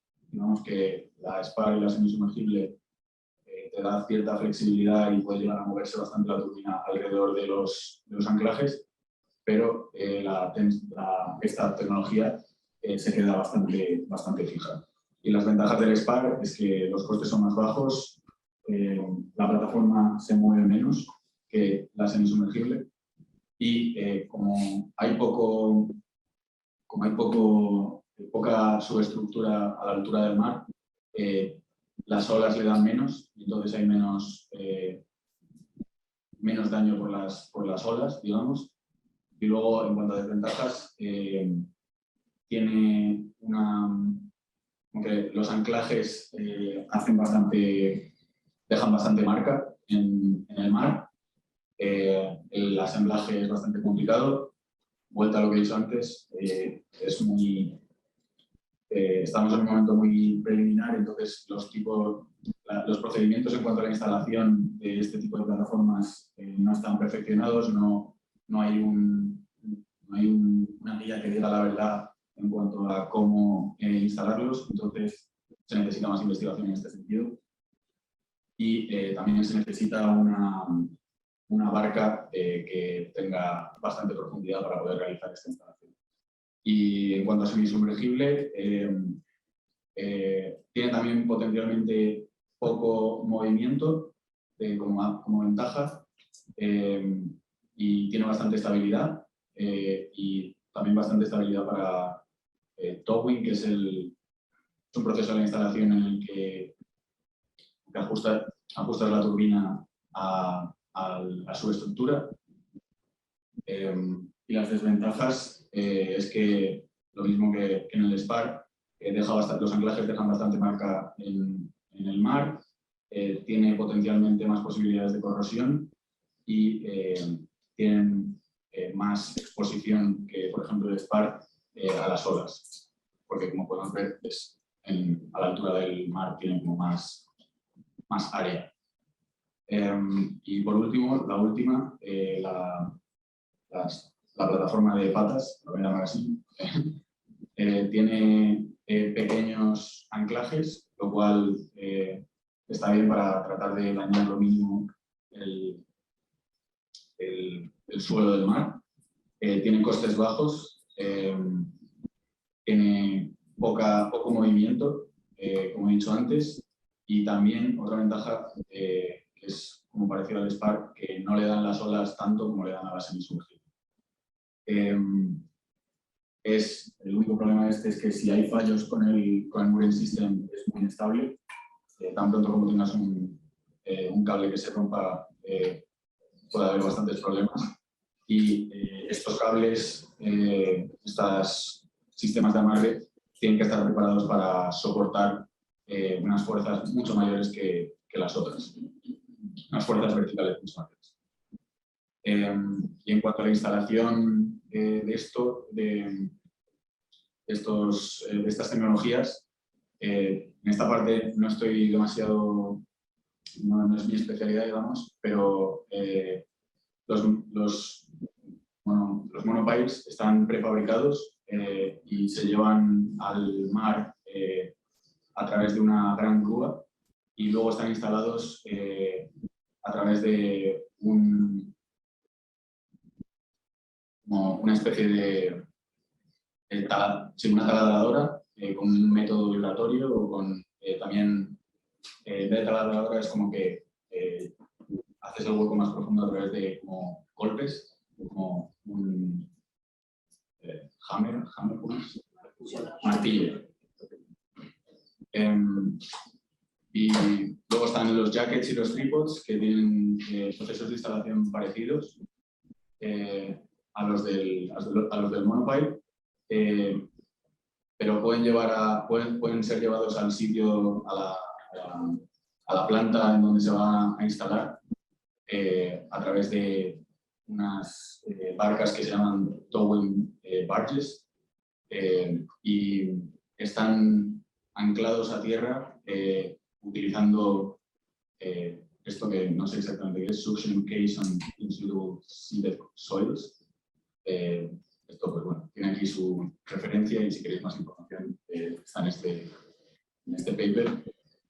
Y los gravity based están prefabricados, se llevan a través de una towing barge y pueden ser anclados a arena, tierra, se utilizan para fijarlos a tierra, se utiliza materiales más comunes como tierra, piedras, cemento o metal. Y bueno, lo que he dicho antes, lo de Score Protection suelen ser rocas y se instalan alrededor de las subestructuras. Las turbinas flotantes tienen procesos de instalación diferentes y no se necesita una barca en concreto especialmente para cada tipo de instalación. Por eso lo que he dicho antes, la industria de los fijados está como más determinada, hay una guía, hay ciertos barcos que sabes que sirven para instalar solo monopiles o solo jackets o solo gravity based y sin embargo en las flotantes no hay una especialidad y se está tratando de buscar la manera de encontrar cuáles son las barcas más apropiadas para cada una. Y las plataformas están construidas todas en el puerto, llevadas al lugar, las dejas que se hundan hasta que lleguen al momento, hasta que lleguen al nivel en el que están flotando y se conectan las líneas de amarre. En cuanto a las líneas de amarre, hay diferentes tipos de líneas de amarre y eso también es otro campo, otro mundo dentro de lo del offshore wind. Estos sistemas hacen que las turbinas se encuentren más o menos siempre en la misma posición, pero como he dicho antes, depende de la tecnología, son libres de movimiento. Si las turbinas se mueven mucho, los cables que conectan las turbinas entre ellas se pueden ver dañados y eso es un problema. Entonces hay que tratar de ser meticuloso en el diseño de los cables que conectan las turbinas también. Y el diseño de amarre determina cuánta profundidad. Sí, o sea, como que dependiendo del diseño de amarre puedes llegar a unas profundidades o a otras. Es decir, hay 4 tipos de diseños de amarre y hay unos diseños de amarre que son especializados para ciertas profundidades y otros diseños amarre que son especializados para otras profundidades. Y aquí están los 4 tipos de diseños de amarre. Está el catenario, está las patas de tensión, las patas verticales, bueno, lo está llamando cada vez de una manera diferente, pero ¿entendéis? Luego semi-taut y taut síntesis.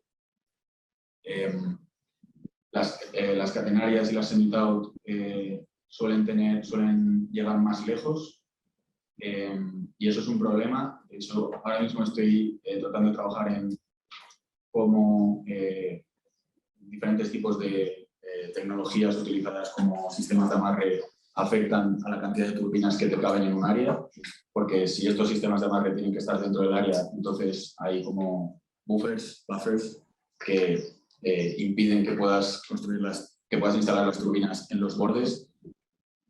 Entonces no caben tantas turbinas como por ejemplo los sistemas fijados. Los taut mooring systems utilizan cuerdas sintéticas, y los mooring systems con las patas verticales que también utilizan sintéticos, pero pueden utilizar cables, cuerdas, incluso tuberías de metal. Los catenarios y los semi-taut son los más simples, pero se encuentran con ciertos problemas por los costes, el peso, y que como abarcan tanto y llegan tan lejos, te puedes encontrar con otras líneas que se cruzan y que te pueden traer problemas.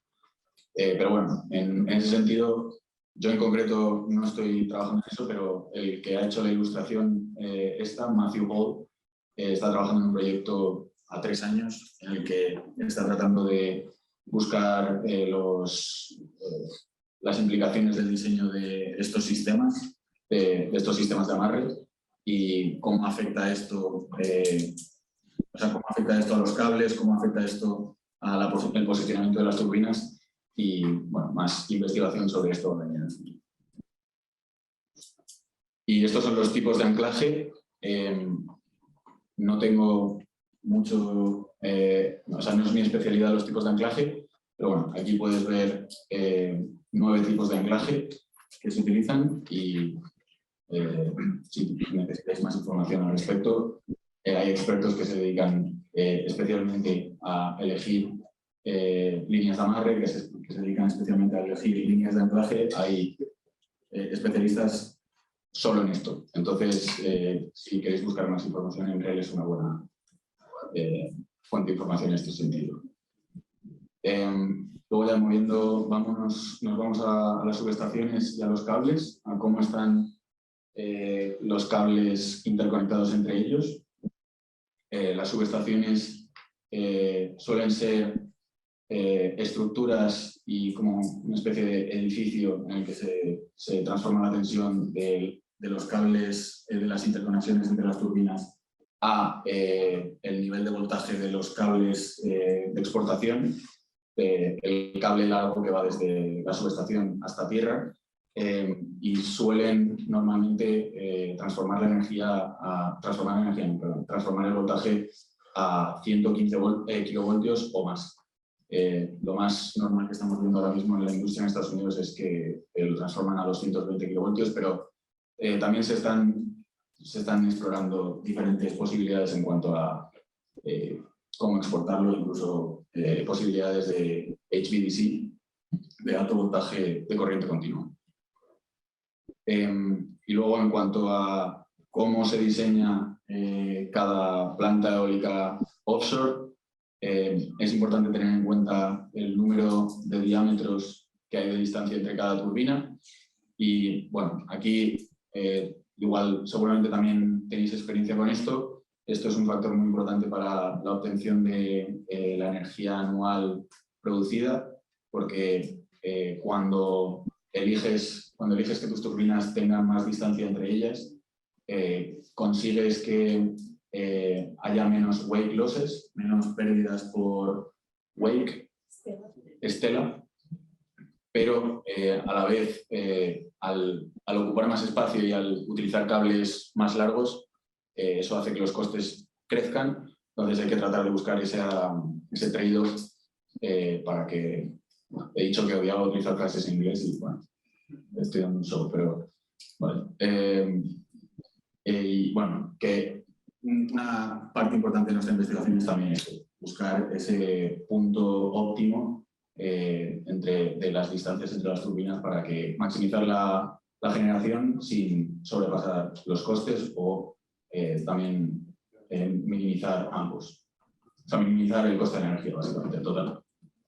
Y luego, generalmente lo que vemos es que normalmente se utilizan cables de 33 kilovoltios o 66 kilovoltios y se trata de buscar la forma más sencilla de conectarlos entre ellos en línea y luego de alguna manera llegar todos a la subestación y desde la subestación pues ya hacer el cambio de voltaje, pero si te vas a los planes de construcción y operación de cada uno de los proyectos que hay ahora mismo en Estados Unidos, cada diseño es un mundo y cada uno decide cómo conectarlo de alguna manera o de otra por ciertos motivos que pueden ser, por ejemplo, debidos a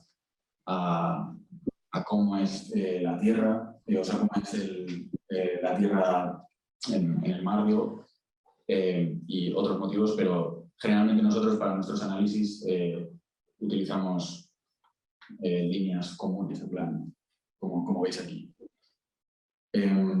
Y en cuanto a los puertos y las infraestructuras, obviamente toda esta industria depende mucho de que haya puertos cerca para la instalación, de que haya también puertos cerca para la operación y mantenimiento.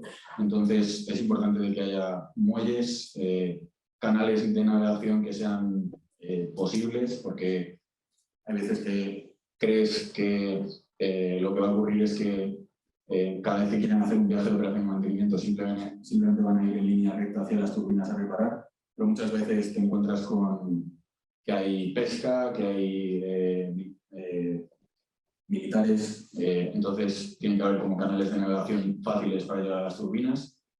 Luego que haya suficiente espacio en el puerto, contar también con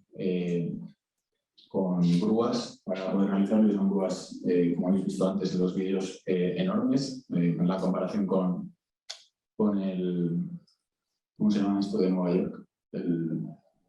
La figura está en Nueva York, que es grande. ¿Qué es grande? Statue of Liberty, no me acordaba. Y también hacer que haya acceso a estas turbinas por parte del grupo de personas que se van a encargar del mantenimiento.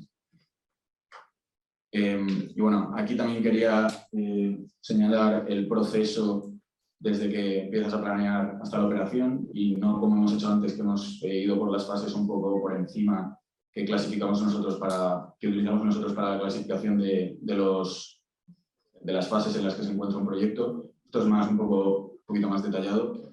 Y bueno, está la parte de planeamiento y análisis, en la que básicamente se estudia si cierto área es viable para la realización de proyectos de offshore.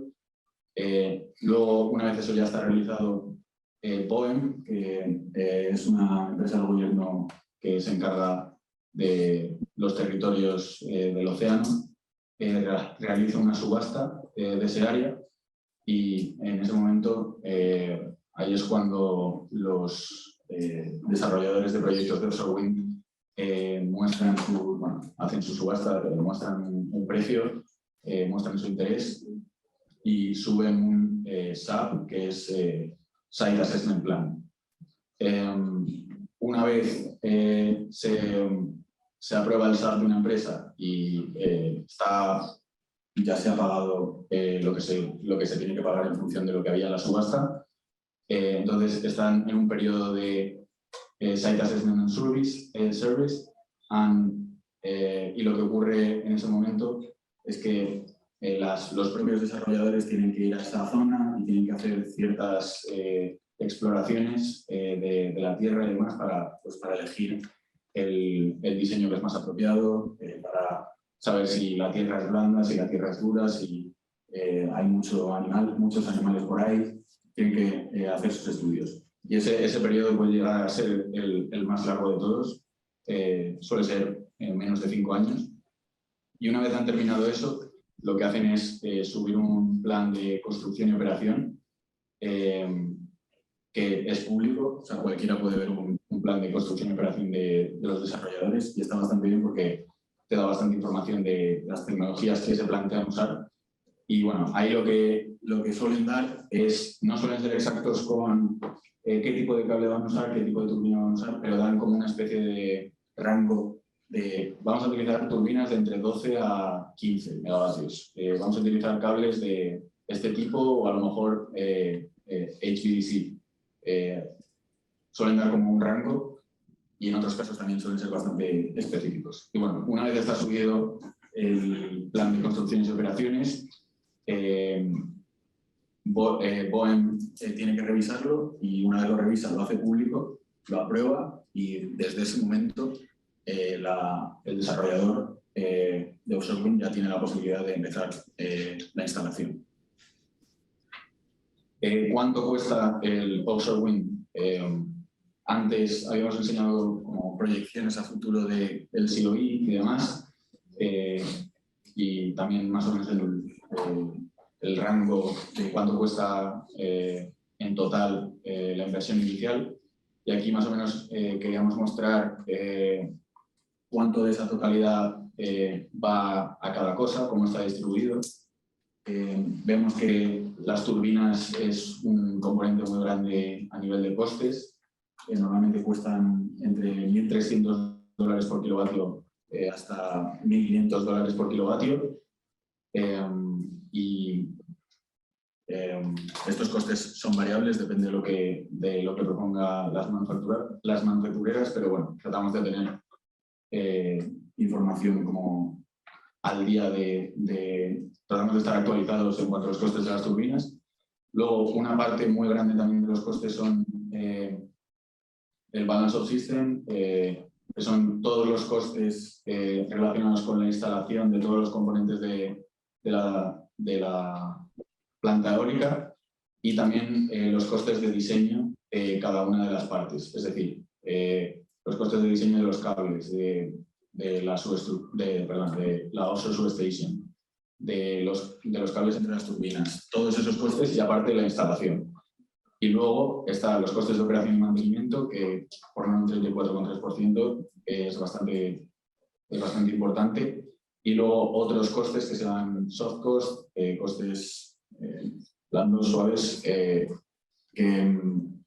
representan costes de construcción, costes de la financiación del proyecto, costes de incertidumbres.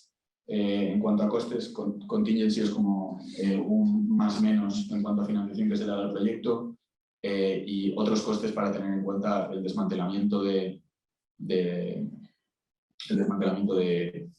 proyecto una vez pasen todos los años que esté en operación.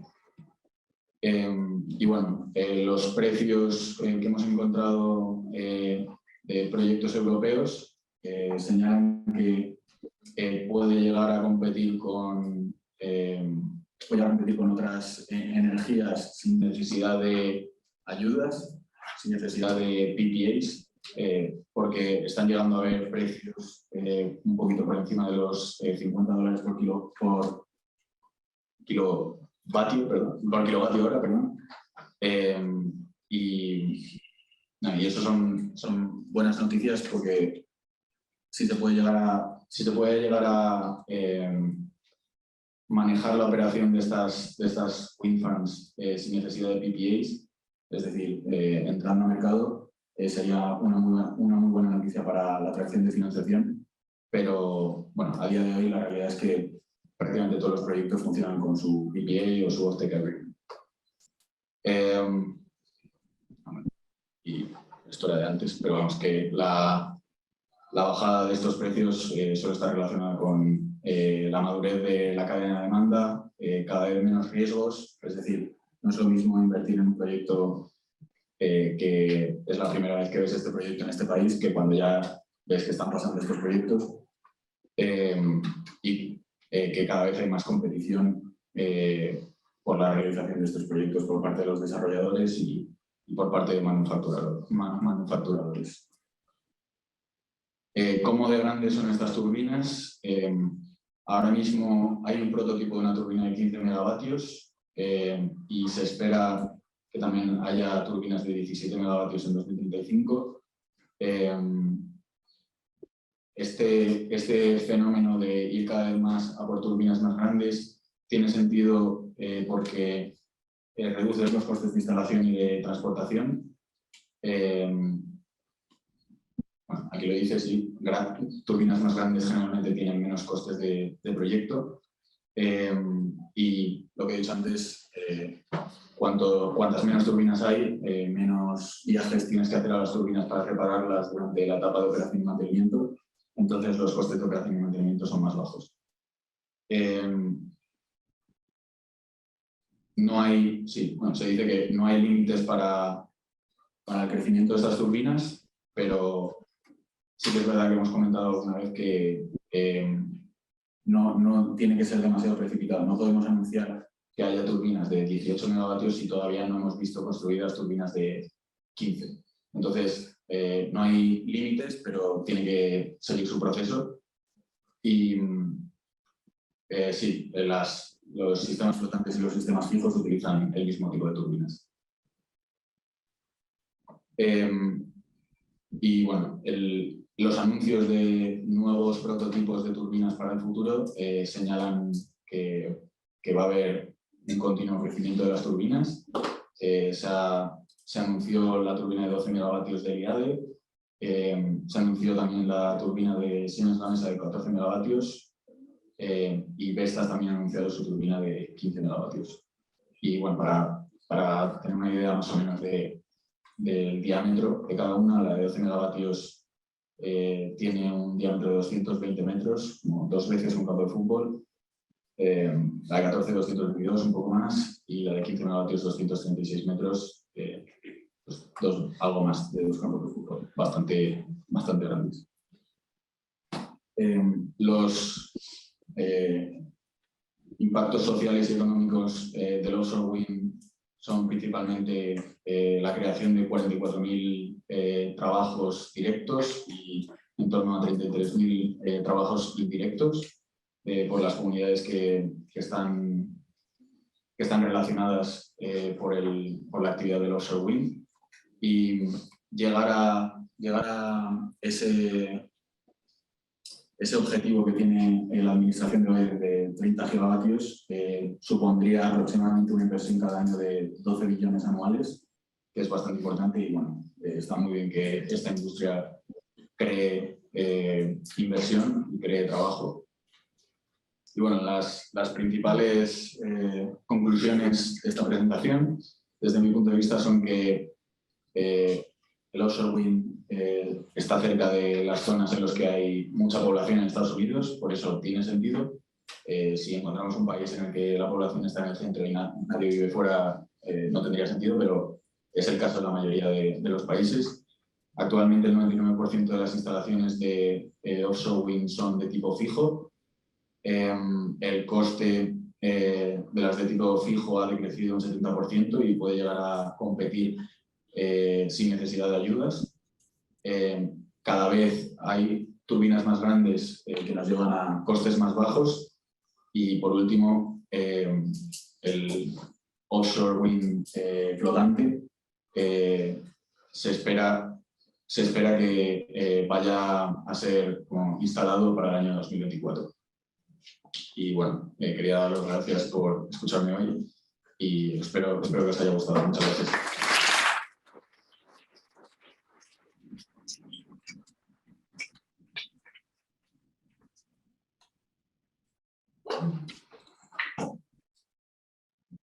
¿Alguna pregunta?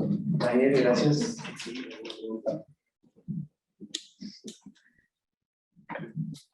Igual. No, se había planteado que el costo de mantenimiento, por lo general doblemente alimentado, se viene en el caso multiplicador. ¿Se consideró eso en el trabajo? Perdona, ¿puedes repetir? Que es que me estaba resonando aquí el sonido. Todavía no sé. La caja multiplicadora aumenta, ¿no? Llevaría mayor costo tener un generador asíncrono con caja multiplicadora con no síncrono. vos dijiste que era el mismo tipo de turbina, ¿no? El mismo tipo de turbina. El mismo tipo de generador que se utilizaba.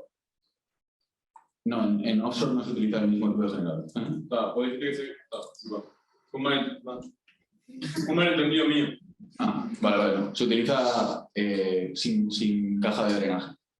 Directo. Yo tengo otra pregunta. Entiendo que estás como en la parte más económica y eso, entonces me genera duda, digamos, el hecho de, comparativamente a los generadores que se pueden instalar hoy en día en tierra, una empresa o lo que fuera, ¿qué interés tiene en entrar en este mercado si tiene la posibilidad de hacerlo en tierra, pensando un poco en la comparativa de costos, y este aumento de la estructura que va a generar más electricidad, si entiendo que va a cubrir los costos y va a ser rentable, pero en comparación con lo que se puede hacer en tierra, ¿cuál es la relación?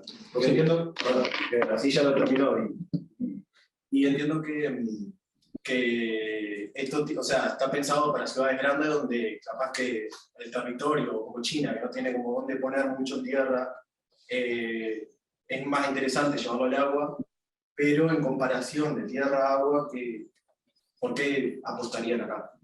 Sí, es muy buena pregunta y de hecho es lo que me estaba preguntando cuando vine aquí el otro día, porque cuando llegué no sabía lo de que es prácticamente 100% renovable Uruguay. Entonces me estaba preguntando, ¿para qué quieren? Aparte, también nos han contado que tenéis bastante espacio para hacer onshore, para hacer en tierra. Entonces, si el onshore es más barato, ¿para qué vas a tirar de offshore?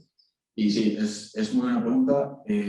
En otros países como Estados Unidos tiene sentido porque, por ejemplo, Nueva York no tiene terreno como para hacer onshore a los niveles a gran escala que lo podría hacer con offshore. Entonces, por eso es básicamente como que tiran al offshore porque no tienen ni siquiera la posibilidad de hacer onshore, entonces no hace falta ni comparar precios. Y luego ya, si nos vamos a, por ejemplo, el caso de Uruguay, que tenéis posibilidades de hacer onshore y offshore, y está claro que onshore va a ser más barato que offshore, ¿por qué ir a por offshore? Esa es tu pregunta. Estuvimos discutiendo eso justo el lunes y no, o sea, no es como que se diga que se vaya a invertir en offshore en Uruguay 100%. Es simplemente que se está tratando de tener esa posibilidad en cuenta por muchos factores. Por ejemplo, uno de los factores que nos estaban contando el otro día es que sí puede ser más barato y será más barato si te pones a hacer onshore en Uruguay, pero tratar de adquirir los terrenos en Uruguay es más complicado que, por ejemplo, un área directamente offshore. Si tienes un área offshore es una compra, y si tienes que adquirir terrenos aquí, tienes que hablar con diferentes propietarios, tienes que convencerlos a cada uno, es como mucho más papeleo, digamos. Y luego, también con respecto a lo del mix energético, no tiene, en plan, sí que se puede plantear el offshore para incluirlo y conectarlo a la red, pero realmente los proyectos de offshore que se están planteando ahora mismo ni siquiera están planteados como para que se mande a la red de Uruguay. Se están planteando como una hibridación con hidrógeno y tratar de exportar el hidrógeno a otros países. O sea, ni siquiera, o por ejemplo, utilizar ese hidrógeno para transporte o para otras cosas en Uruguay, pero generalmente para exportación. Y es como una cosa para 2030, un proyecto piloto para 2030, digamos. No es como que de repente dentro de 2 años vaya a haber 40 turbinas en Uruguay y hidrógeno. Pero sí, es como que se está tratando de ver esa posibilidad, pero nosotros tampoco tenemos la verdad ni decimos lo que hay que hacer. Simplemente hacemos nuestro análisis económico y decimos los precios, y lo que quiere hacer Uruguay, pues lo tendrán que decidir ellos. No sé si te ha respondido. Sí, en realidad, mi discusión, mi conflicto con lo que estaba pensando era el hecho de decir, bueno, esta tecnología puede competir directamente, o podría, capaz que, más yendo a una opinión personal, directamente contigo, pero digo, podría competir en unos años directamente con lo que se puede hacer en tierra, era por ahí el hecho de decir, bueno, estos costos, que si bien tú explicaste bien que cada uno tiene mayor costo entre ellos, y en la última diapositiva decía algo así como que el 70% como que había reducido los costos, pero todo dentro de la que es en agua, ¿no? Entonces ahí está, como que se podían reducir los costos, que estaban decreciendo los costos, pero mi duda era eso, o capaz que puede ser una opción, porque bueno, nunca va a poder competir con tierra, era como por ahí. Ah, sí. Bueno, si siguen bajando los de tierra, igual nunca puede llegar a competir con tierra, pero si los de tierra ya han llegado ya al máximo, o sea, como a lo óptimo, que es posible porque lleva ya siendo una industria bastante sólida durante muchos años, el flotante y el fijado para 2030-2035, según las proyecciones, dice que llegará, pues eso, debajo de los $60 por kilovatio hora, y eso es un precio ya, digamos, competitivo con solar, con onshore en tierra y con gas y demás, que, bueno, es lo que digo, no estamos tratando de luchar contra las demás renovables, es como que no se utilice el gas y el petróleo y demás, pero pues sí. Muchas gracias. Gracias. ¿Me va a dar? Sí. Me lo ha dicho antes. Yo también lo aviso. Quedó un poco claro con la presentación de Chloe y la tuya que desde el punto de vista comercial todavía tenemos que esperar un poquito con ustedes, no lo que avance más. Están avanzando ustedes, no nos miramos. Desde el punto de vista universitario, conocimiento, el aporte que podríamos hacer nosotros como universidad, nosotros como país, que podemos colaborar. Es una visión. ¿Qué creen ustedes que tenemos nosotros que podríamos facilitarles en estos análisis que están haciendo? Vale, yo creo que esta pregunta, yo no soy un analista, no te puedo decir. Entonces, yo creo que es mejor que lo respondan ellas. Si lo traduzco yo o... He's saying, ¿perdón? Si se ponen auriculares, traducir. Entonces, vale.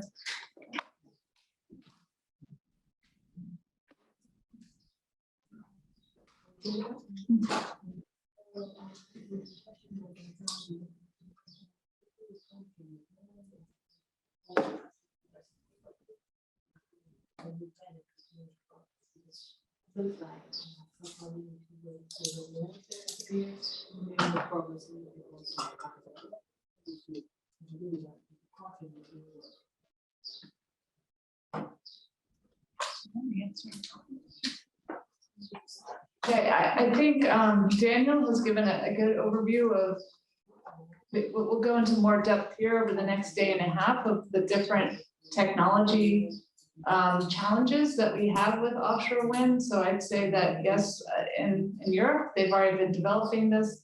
As we look to develop it more broadly, we're continuing to try to drive down costs. We're continuing to try to innovate. And there's a variety of opportunities for many people to get involved in basically advancing this technology. So it can be things that can be more globally focused that will better enable the entire industry, or things that could be more focused on Uruguay and their needs specifically here. But I'd say the challenges are vast, and we'll talk about some of those today and see the different opportunities that there are to get engaged.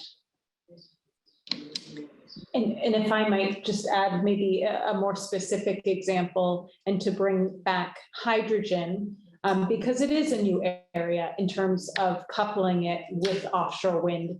You know, electrolyzers, and specifically PEM electrolyzers, are an established technology, but not combined with wind energy, not combined with offshore wind energy. And there are a number of questions that still remain there, and how to go about doing that efficiently and optimizing them. So you can bring down costs both on the hydrogen side and offshore wind side, but also bring down the costs together as a shared and optimized system.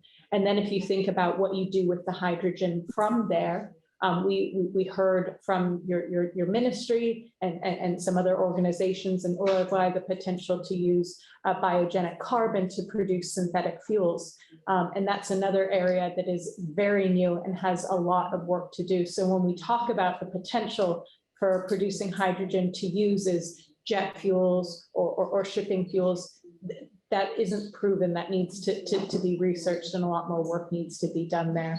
And because it's so new, I think that there is a potential for a country like Uruguay to come in and help support that research.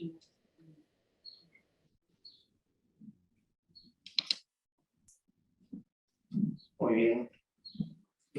No sé si hay alguna otra pregunta.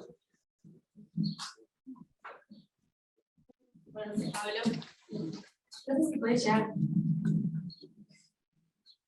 No sé si puede llegar a afectar o algo porque no se ha mencionado mucho, pero ¿ha habido algún análisis o estudio sobre cómo el incremento de estas instalaciones puede llegar a afectar la vida marítima? Pues ya sea las instalaciones en sí como en el proceso de instalación o después cuando ya se dejan de usar, y algún desecho que se pueda llegar a generar.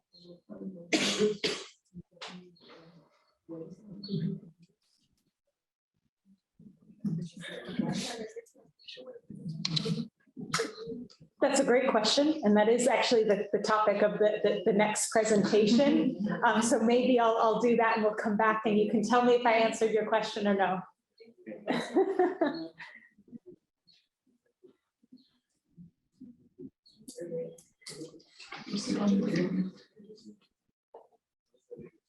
Bien. ¿Otra pregunta? Cuando se habla de las plataformas flotantes, ¿podría ser también un beneficio que cuando se vaya, si posibles cambios en el mar o cuando se desmantele el parque, que al ser flotante sea mejor el traslado de actividades? Aparte del beneficio, ¿no?, del bajo de los costos, ya lo mencionaba. Ese podría ser otro de los beneficios que se evaluó.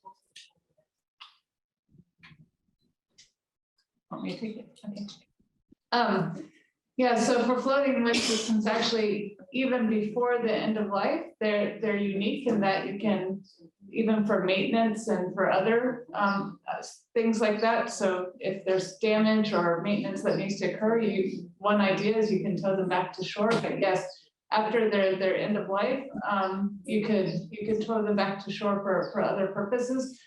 The interesting thing with offshore structures, though, is that the time they spend in the water, they actually become artificial reefs as well. So there's ideas around not wanting to take the structures out of the water because they've actually developed habitats for marine life. And so there's ways that you can keep it in the water and still benefit as well. But the strategy typically is that you have to take everything out of the water at its end of life.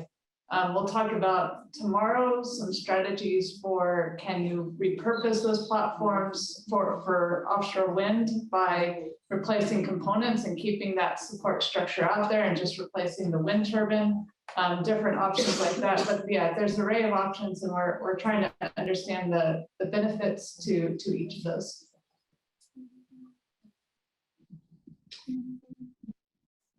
Bien, muy bien. ¿Alguna otra pregunta? Bien. Bueno, muy bien. Ahora a continuación va a presentar nuevamente Chloe.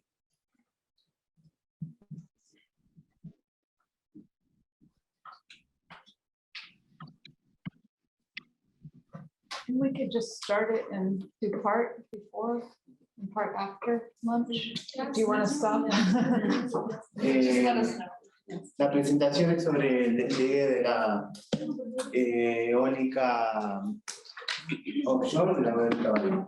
Bien. Yeah, great. So I'm going to talk to you a bit about considerations for deploying wind offshore. That includes things like environmental considerations. I'm going to start with a bit of the regulatory framework and then finish off with stakeholder considerations and stakeholder engagement and decision-making. So I'm going to talk about the regulatory process specifically in the US. Having said that, a lot of what we have in the US is more generally applicable. I think if you look at other regulatory regimes across the world, they have a lot of similarities in how the process works. And if you do pursue offshore wind in Uruguay, you'll have to think about the potential process and regulatory regime that you employ here. So at its highest level, we need to talk about jurisdiction.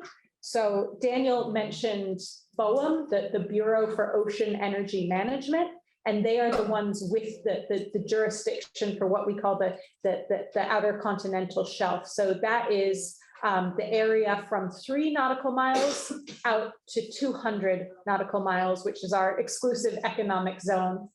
So for the US, it's 200 nautical miles. I understand actually in Uruguay, it's 300. So good for you, you have more space. We were actually told on Monday that Uruguay has more space at sea than you do as a country on land, which is sort of interesting. That was for us to hear. The United States is unique, though, in that we do have state governments, and they have jurisdiction up to that 3 nautical mile point.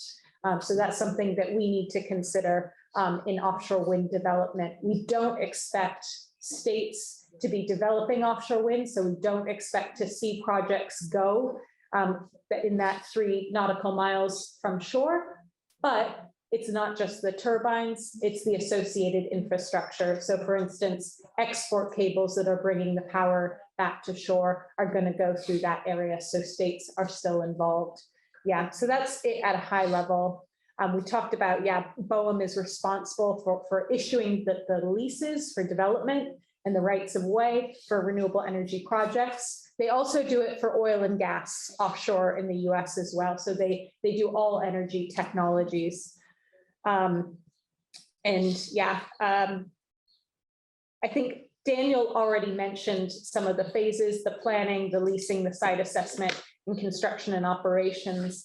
I might spend a little bit more time here, but just to talk about higher level things. So I think when we talk about having a regulatory process and framework, it's really important to have for a number of reasons. So having it be transparent is going to give certainty, not just to the developers in terms of the process that they can be expecting, but also to other stakeholders in not only what the process will be, but how long it's going to be.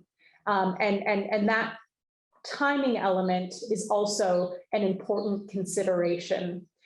If you add up the sort of number of years across these different stages, it's over 10 years, so over a decade. And we've seen in other countries, and certainly in the US, this process take a lot longer. Now that means, the longer the process, the longer it takes to actually get the offshore wind deployed. Having said that, you need to spend the right amount of time doing an assessment of the area, of the site, of the environmental impacts to make sure you're doing the siting in the best way possible, both in terms of potential energy production, but also the impact that it's going to have on the environment, on co-users like military and fishing, and other stakeholders like the communities that live in these coastal areas. So it's a trade-off when you think about the process for regulation and leasing, taking the time to do it right versus making sure that you can get these projects in the water sooner rather than later. So BOEM starts off with what they call an intergovernmental task force. So they bring in other agencies like the Department of Defense, so for military uses of the seabed, but other agencies as well to get an understanding of what the potential considerations, conflicts, that sort of thing could be in an area. They also bring in the states and other key stakeholders at that point. And they also do then a request for information. So that's to gauge the commercial interest in any particular area. And it's actually my understanding that ANCAP is going through a similar process at the moment. They're putting it out there to see what interest is there from developers and commercial entities to be involved, because it doesn't make sense to go ahead with a leasing process if no one is going to bid on it. And this planning stage for BOEM can take many years. They say about 2 there, but sometimes they start a bit earlier in certain areas to get an understanding of what the potential is, some key constraints and considerations, like I mentioned before they start defining the areas that they're actually going to lease out. And only at that point, once they've defined those areas, do they do an auction process to lease out these sites. And Daniel mentioned that, for instance, in New York, where we're setting records for the amount that developers are willing to pay for these leases because there is so much interest. And the lease essentially gives them the exclusive opportunity to assess the site and plan a project there. So nobody else can be doing that in that area. And so they take 5 years to look at what the characteristics of the site are, look at the resource potential in much more detail, and start planning out what the site is going to look like before putting in the plans that Daniel mentioned and before starting installation processes. So that's a very high level of the regulatory process. But as I say, you're going to see something similar everywhere in the world. Some of this pre-planning, defining the areas, and then much more detailed planning by the developers to define what a potential project is actually going to be, the layout and that sort of thing. So that was the federal process. As I say, the US is somewhat unique in that we also have states that play a role. They have the authority for 3 nautical miles. We don't expect them to use it going forward for commercial sites. Though we should say that one of the wind farms currently operational in the US is in state waters. So we have seen it happen at the state level, but we don't expect much more. But they do play an important role in the permitting and the siting, for instance, for those export cables that I mentioned before. The other role that states play in the US and other entities play elsewhere in the world is encouraging that development. And they do that in a couple of ways. They can set targets for the amount of offshore wind energy they would like to see coming into their state. And they can also essentially buy the electricity that's being produced through offtake agreements or PPAs, power purchase agreements that they're also called, that I think Daniel mentioned as well. So they will issue solicitations in order to get to agreements with developers to buy their electricity. And that's how states encourage offshore wind to be developed in their area specifically. So you might have seen in some of Daniel's slides looking at the US, the region in New York in particular has an awful lot of development happening. It's not a coincidence. The state of New York is very active in setting goals and attracting wind energy. The state of Massachusetts is the same way. And now we're in a situation in the US where states are actually sort of competing with one another to set the highest goal and attract the most wind energy. So it's really exciting to see, and that's helping spur BOEM to speed up their process, increase their process, add more people so that we can be meeting some of those targets. So that's the state role. But we also like to talk about the role that local communities have to play in this as well, because the thing about offshore wind is often people think they're at sea, that's it. And they forget about the fact that there is going to be infrastructure on the land. So here we're looking at a cable landing site from the Block Island wind farm. So that's where the export cable comes ashore. And there is disruption. It's coming onto a beach landing. It's probably a beach that people use recreationally. There might be other infrastructure. So there might be an onshore substation in addition to the offshore substation that might have to be newly built, or it might be an expansion of an existing onshore station. There might be grid infrastructure that needs to be built. So those are all considerations, and those are all things that the local municipalities need to be involved in, hosting that infrastructure, and also because they're going to be receiving a lot of the impacts of offshore wind energy. But now I'm going to move on to environmental considerations. But first I'm going to check, do we need to pause for lunch or should I keep going? I'm going to keep going. Okay, no one's hungry. That's good.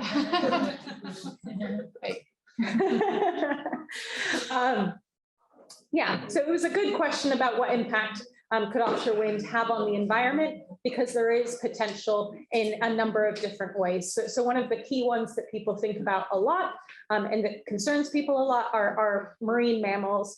We have a beautiful whale there. I think it's a right whale. I'm not an expert on whales, so I'm not going to say. And the sorts of impacts that they could have is vessel traffic during installation, likewise noise in particular during installation. Daniel was talking about the fact that monopiles will be driven in with a hammer, and that makes a significant amount of noise that could impact particularly marine mammals. And now there are strategies for mitigation, and there's technologies for mitigation. For instance, there's these sort of bubble curtains that help shield some of that impact. But you need to do lots of assessments to understand whether that's going to be appropriate for the sorts of species that you have present. And if not, you might need to be considering other sort of technologies. So that's the marine mammals, which is what most people think about when they think about environmental impacts of offshore wind. But there's also potential impacts on fish and invertebrates. So electromagnetic fields, that EMF, the more studies need to be done to understand what impact there really is. Also just habitat disturbance. When you're installing these wind farms, you know, and you saw from the video that there is a lot of disruption, both in the installation of the turbines and the foundations themselves, but also if we think about the cables, those cables need to be trenched. So they trench the sea floor to install those cables and recover it. So it all has an impact on the habitat. There's noise, there's water quality, so physical disturbance. And, you know, that's some of the sort of water-based considerations. A lot of people, when thinking about offshore wind, forget about birds and bats. It's a key consideration for land-based wind. It is also a key consideration for offshore wind, though certainly different species. So there are turbine interactions. The artificial lighting is a thing that needs to be considered. Areas for perching for the birds all have an impact. So yeah, those are some of the considerations. And we touched on some of these, but these are more specific in terms of some of the key impacts during particular phases. So during construction or installation, there's that pile driving, that hammer noise, there's the seabed disturbance, visual disturbance, emissions and waste from the vessels. There's going to be a lot of vessel movement in order to install these things. And potential other impacts. But that's just during installation. Having said that, during operations, there's ongoing potential impacts. So for instance, Daniel talked about the scour protection. So putting, you know, rock or some artificial material around the turbines. They also potentially do that along the cable routes to protect the cables. And that's gonna have an impact. More needs to be studied in terms of electromagnetic fields and the impact on, you know, migration and other behaviors. And there's potentially impacts on navigational equipment, thermal radiation, but these are all things where there's very little studies that have been done. So more needs to be done in this area to truly understand the impacts. But that's why environmental monitoring and assessment is going to be really important. So in terms of informing wind farm development, you're going to look at what species are present, how abundant are they, how many, how are they distributed, is there migratory behavior, and what does that look like? For species in the sea, what depths do they stay at? For birds and bats, what heights are they flying at? What is their foraging behavior in terms of finding food, and underwater noise levels? And these sorts of assessments and monitoring are important for a couple of different reasons. So one is to get a baseline understanding of what the environment is like before you put in the wind farm. What is that baseline? And you need that to be able to understand the potential impacts then during installation and operations. And the monitoring will continue through the installation and through the operations. And you can then compare that to the baseline to have a better understanding of what's happening there. Because obviously you'll try to predict and potentially mitigate some negative impacts, but you need to look at what it actually plays out to be. But the other very important part is then identifying certain constraints that you want to take into account when designing your wind farm. So Daniel mentioned, for instance, how site layouts and turbine spacing is decided. And the big factors are, wake and cost, energy production, but there's potentially also environmental or co-use considerations that might define where these turbines are going, what that spacing is, where the cables are going, and that sort of thing. So if you can design your wind farm with an understanding of the potential impact that you'll have on the environment, it will be a much better project in the end. So that's what's important there. There are different approaches for doing all of this. There are people that just go out on boats for weeks at a time. They use high resolution photography and aircraft. But the thing about this environmental monitoring is it's expensive. It takes a long time.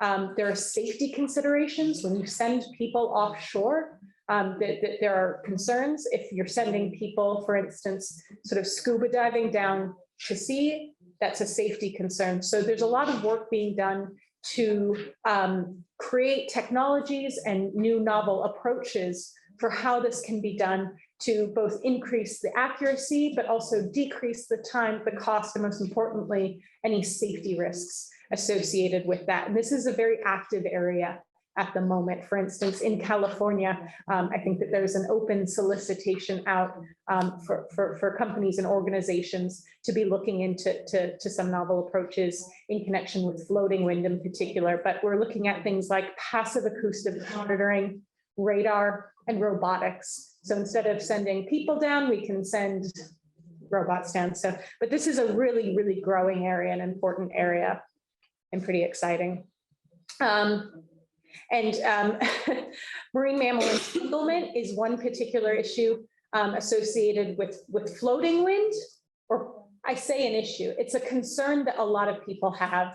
And when you look at some of the illustrations, like here in that bottom corner, and also some that Daniel showed you, the lines look very thin and they're going to be very long. But to put it in perspective, putting a human being against these mooring lines, they're enormous. So we think the risk is actually quite low that marine mammals will get tangled up in those lines. They're not like fishing lines at all. They're heavy and they have these large diameters. But again, more research needs to be done to understand what effects they could have, because any new technology, we need to really assess what the potential impact could be. But that's one that comes up that we feel pretty comfortable dispelling. And again, thinking about birds and bats, this is actually a figure that's looking at land-based winds in terms of bird mortality and the causes. This graph makes me a little sad because I love cats and they are killing machines, truly. So they're the top ones here. And if we look at land-based turbines, it's the bottom one. So it's not nothing. It shouldn't be, not considered. It is important to make sure that you're designing your wind farm that is sensitive to the bird species around, but just to put it into a bit of a perspective. So siting is important to make sure that you're avoiding those collisions. So if you know that it is a migratory pathway, maybe you don't put a wind farm there. But more information is needed for offshore species in particular. So we have a couple of these offshore species here. And again, some of the impacts are, the actual collision with the turbine, the tower, or the blades and things. But others that maybe people don't think about are actually things like avoidance. So they avoid the area where the wind farm is, but maybe that's actually their feeding ground. Maybe that's actually their migratory path. and that can have a lot of impacts. It can also potentially be attracting different prey. It's altering the habitat, so that can have sort of indirect impacts on some of these bird species and bat species. And I mentioned perching. We don't want the birds perching on the turbines there. So siting is critical. Construction timing is extremely important when you're building these things, because that's when you're going to have the biggest impact. The turbine design can have an impact. So I mentioned before, having minimal perching opportunities in the design of that turbine. The layout, wider spacing is a consideration. During operations, you might consider things like curtailment at certain times or times of the year, which I think we already do land-based, and we can consider offshore. And then there's also potential deterrence, so acoustic deterrence and that sort of thing. I'm showing bird migrations in the U.S. West Coast, and I'm just realizing that I've actually cut Uruguay off the map. I'm sorry, I don't have an image, but I'm sure that one exists. And speaking of sort of resources, there is a really great site that's called, and I always pronounce this wrong, I think it's Latin, but Tethys is, I think, how it's pronounced. So it's a database of information on environmental effects of marine energy. So that's both wave and tidal energy. I know somebody asked about that earlier, but also offshore wind energy. And they bring together studies from all over the globe, so we can be sharing information and working together. So this map on the left is actually from Tethys. And I searched for South America. There's limited information on offshore species at the moment, but for instance, there was a paper done last year in Brazil on the environmental impacts of offshore wind installation, O&M, and decommissioning on species there. So that could be an interesting one. There is also many studies based in Europe and the US, all of which you can find there, that give an indication of the sort of studies that need to be done here. We also have a couple of projects that we're working on together with other national labs and together with other organizations. So we have one that we call REN. It stands for Working Together to Resolve Environmental Effects of Wind Energy. We like to give things cute names. So wren is a bird and it sounds cute, so we call it wren. That is part of the IEA wind organization. So that's a task that we're doing with other international organizations. So working together to address environmental issues globally. We also have a project ongoing that's more US focused, but specific to offshore wind, that we call SEER. We like our fancy names. So it's the US Offshore Wind Synthesis and Environmental Effects Research. So again, we're trying to bring together what the key issues are and disseminating what knowledge we do have, to also define then what the future research needs are. And we work with a bunch of organizations and other national labs on that effort. But I encourage everyone, if you're interested in this area in particular, to go to Tethys, because there's just a wealth of knowledge and information and resources there. And so far, we've been talking about potential negative impacts to the environment, but I think it's also worth considering that there is potential to have some beneficial impacts to the environment for offshore wind. So Amy mentioned the artificial reef effect is what they call it. And that's what we're looking at here, where species are actually attracted to the turbine. Now, there are key things that we want to understand better and consider. So for instance, we don't want this to be encouraging non-native species. And we also need to think about potential impacts on the actual structures themselves and any sort of costs associated with those. I'm showing a monopile here in this image, but we were learning just the other month about the potential concerns for mooring lines becoming extremely heavy if we have things like mussels growing on them. So this is an area where more needs to be understood, but we can also be proactive in how we approach it. So this is an image I actually took from an organization called Inspire Environmental and the Nature Conservancy, and they're looking at how we can actually design some of this to be attracting species and being a beneficial effect. So mimicking existing habitats with that sort of scour protection. So again, we mentioned the scour protection.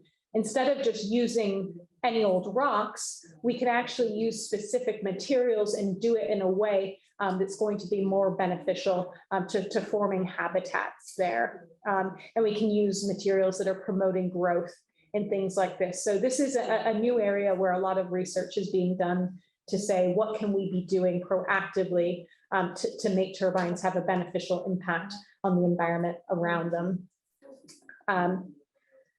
I don't have a slide for it, but there is also research being done on whether offshore wind can be combined with aquaculture. So growing things like kelp or farming mussels using some of the structures that are out there. So it's great to see where the research is going with this, not just understanding and mitigating negative impacts, but potentially also having a positive effect on the environment and the habitat around it. So now I'm going to move on to stakeholder engagement. I'm first going to sort of define what I mean by that. It's how we include people in decision-making processes. This is a really sort of classic image. It's called Einstein's ladder. Been around since 1969, showing what stakeholder engagement can look like. So at the bottom rung, they're being involved in a manipulative way. So you're using the people, this is bad, we're going to want to avoid some of these lower rungs of the ladder, up all the way to citizen control, where they're actually defining what the decision making is. That's probably too far because people don't necessarily have the knowledge and expertise to be properly deploying offshore wind. So what we want to do is make sure we work through some of these bottom rungs so that the people that are going to be impacted understand what's happening. So that's the informed, can be involved and consulted and can ultimately be partners as part of this process. So we're going to talk a little bit about what that looks like, but first, why it's important. So at least in the US, it's part of the regulatory process. It is law. We have to involve people. We cannot leave them out. We need it to be early and meaningful. And if we do that, we actually think it can lead to better outcomes, both for the project itself, but also then the people that are impacted. Because for instance, in identifying the information that they're going to need to making some of these siting decisions, locals will have that knowledge and they can illuminate possible conflicts in areas that are more suitable for development. Yeah, if they're involved early and in a meaningful way, they're much more likely to be accepting and supportive of the projects, which is huge and can have a real impact. Some of the challenges associated with stakeholder engagement, particularly with offshore wind. I talked before about how it's multi-jurisdictional. So it means that there is a lot of different entities that are involved in the decision-making process. And so it is very hard often for stakeholders to understand where they plug into that decision-making process. Are they interacting with BOEM or the state or the local or the developer or the port or whoever else? So there's a lot going on and it can be very complex. It's particularly complex in the US, but even in simpler regimes, it can still be quite confusing to know how stakeholders can be involved and where. You often have multiple projects going on at the same time, but maybe at different stages of development. So it can be very difficult for people to be engaging and commenting and working on different projects. Extended timelines, I showed you before, the BOEM timeline is 10 years. So that is an awful lot of time for people to maintain engagement on a project. It's an awful lot to ask of people when they're having to work on these projects, often with no payment for an extended period of time. And when we think about these extended periods of time, it also means that technology develops and things change. So it might be that the project that they're looking at at the beginning looks nothing like the project that ultimately gets built, and bringing people along that journey and having that be part of that design and development process is extremely important. So this is a snapshot of the sort of types of stakeholders that need to be considered. Again, this is US specific, but a lot of them apply anywhere. So maybe there's tourism operators whose business relies on people coming to this area. There's supply chain that can be really benefiting from being part of this growing industry. There's training and research institutions. Hey, that's us. We need to do the research and we need to train the workforce. And there's any number of others. In the US, we also have indigenous nations, and I'm presenting them here as a box on the side because we don't consider them stakeholders, we consider them sovereign nations. So they get to make independent decisions, and we have to work very closely with them to ensure that we're respecting some of the cultural sensitivities and some of the concerns that they might have as part of their territories. So that's something specific to the US and also Canada, I think, to keep in mind, but lots and lots of potential stakeholders. And so how do you run a good process? So this is a sort of an example of what we call best practice. That means at a very early stage, getting people brought into the project and informing them what it's all about. You might do presentations, you might do flyers. There's a whole host of things that you might want to be doing to make sure that you're reaching anybody and everybody. Collecting and influencing. So starting to give folks a chance to provide feedback. So hearing what their concerns are, hearing what their ideas are, moving on to collaboration where they can actually start working together with either BOEM or the developer, depending on the stage, on what the plans are developing to be. And hopefully you're going to get to a point where you've built consensus, and so people generally are in agreement with the plans that are being put forward and the project that will get built. And then lastly, sharing power and resources. This can take different forms, but for instance, in the US and certainly in some of the European countries like the UK, you'll have what's called community benefit agreements, which is to sort of acknowledge that communities are going to have some impacts from these projects and should be seeing some of the benefits. So it shouldn't just be developers making money off of this. That the community should see some economic and other benefits. So some key stakeholder concerns. Again, this is based on US stakeholders and some survey work that we had done. So what were they most concerned about? They were concerned about these marine mammals and other animals. They're concerned about fishing. So in the US, commercial fishing is huge and recreation as well. So that's one of the biggest opposition groups in the US. Now I've heard since I've gotten to Uruguay that maybe fishing is not as big here and maybe less of a concern. So that's lucky for you, because that's been one of our biggest challenges in deploying offshore wind is how to work with the fishing industry and recreational fishermen to make sure that we're not impacting their livelihoods ultimately.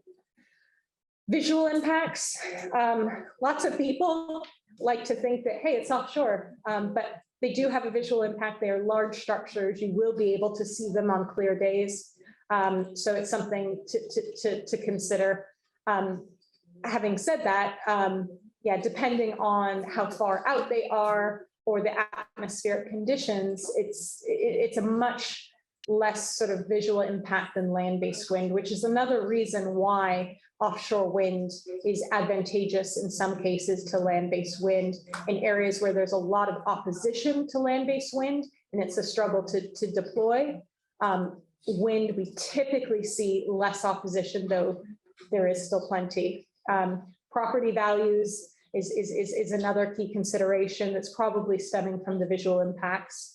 People worried about what that will do to their property. Tourism, people worry sometimes that if you put an offshore wind farm, people won't want to come to your beautiful coast.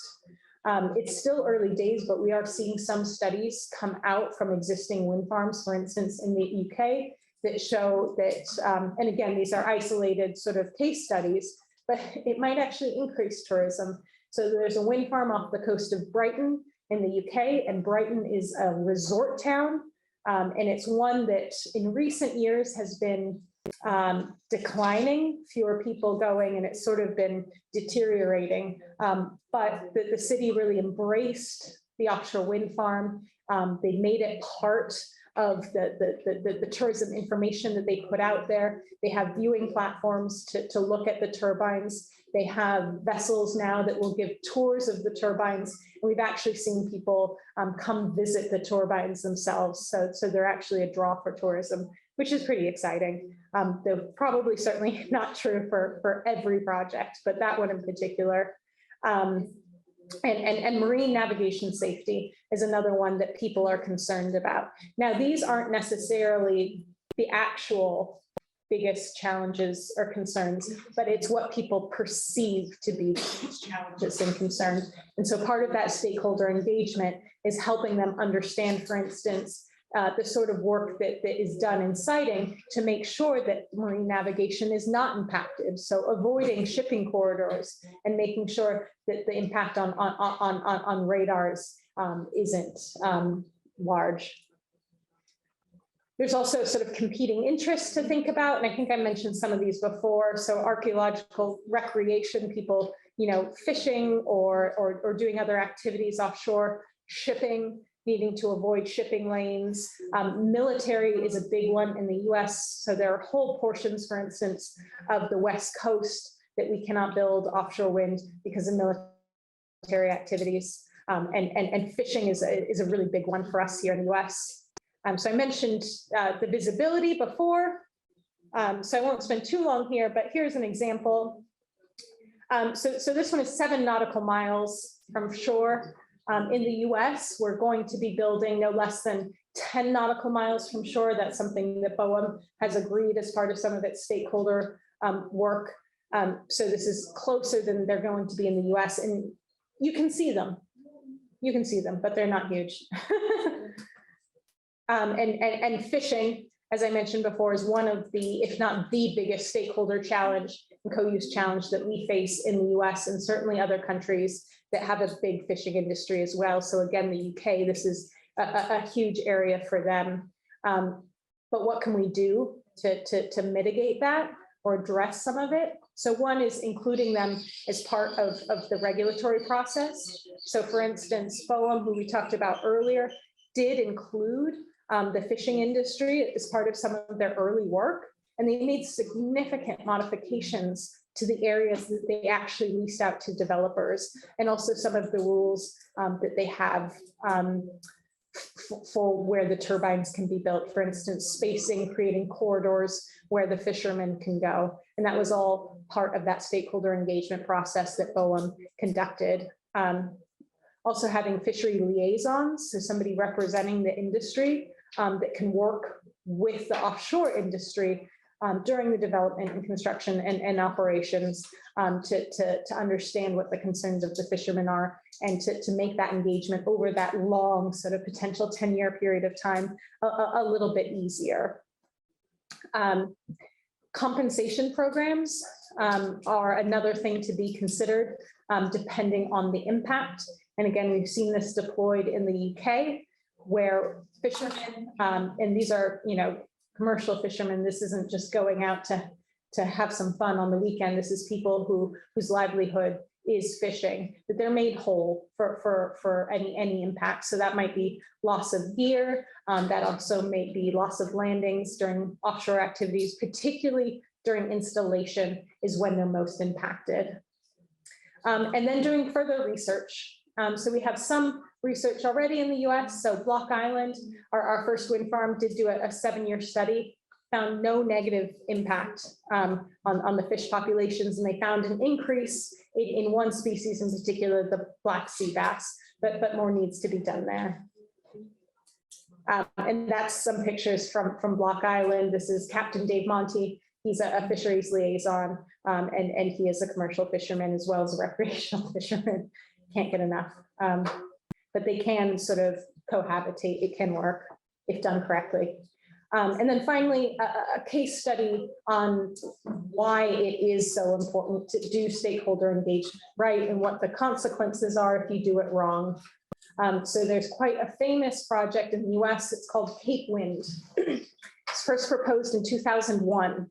It was off the coast of Massachusetts in a place called Nantucket Sound. It's a beautiful place, and there are a lot of wealthy and powerful people that live there. It was meant to be the first of the offshore wind farms in the US. It wasn't. Strong opposition from the local community meant that they were meeting hurdle after hurdle. And after, what was that, 16 years, they terminated their lease rights. They decided after 16 years, they hadn't made any sort of movement forward because of the severe opposition that they were facing, and they gave up. So 16 years of work, and there was nothing to show for it in terms of a wind farm. And some of the key concerns that were cited were ruining of scenic views, decrease in property values, as I mentioned before, the negative impact on tourism, popular area for yachting, very important. Make sure that all of those peoples with yacht can keep sailing their boats. They were worried about electricity prices, the impact on species and endangered species. And there were also, I mentioned sort of the indigenous nations before and involving them properly. Well, there were Native American concerns coming out that it was actually sacred land, a sacred area that shouldn't be infringed upon. So, I mean, the concerns and the opposition ranged from some that seemed a little frivolous, like yachting, to very, very serious and probably should have been taken into consideration better by the project. So it's taking people along on the project so they understand what's happening, they feel comfortable with it, and they can help define what it looks like. So this is what happens when it looks wrong. I won't show the video, but if you're familiar with the Jon Stewart, The Daily Show, he did a very funny piece about it, where he sort of makes fun of this whole process a little bit. So if you like comedy, we'll share the slides. I put the link there. It's funny. I won't show it now, though. Yeah, so I think that's it for the deployment section.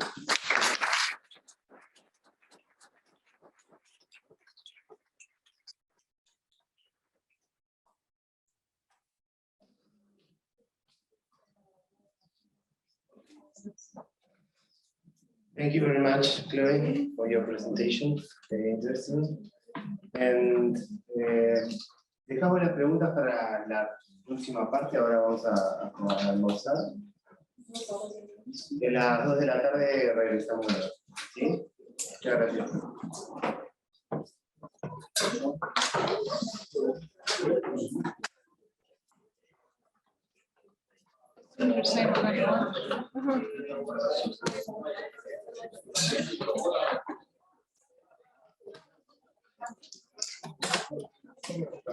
Yeah, sorry. Give me the label, please. Daniel punto y los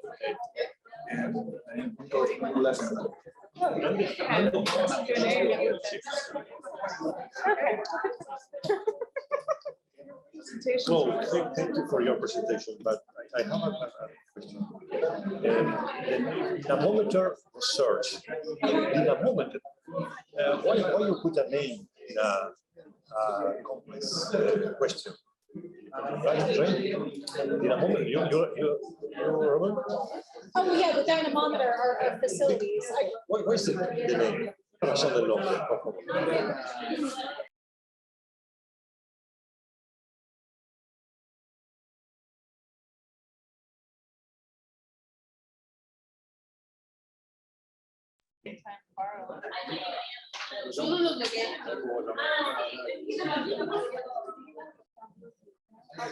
I'm going to plug it in. It's part of my car.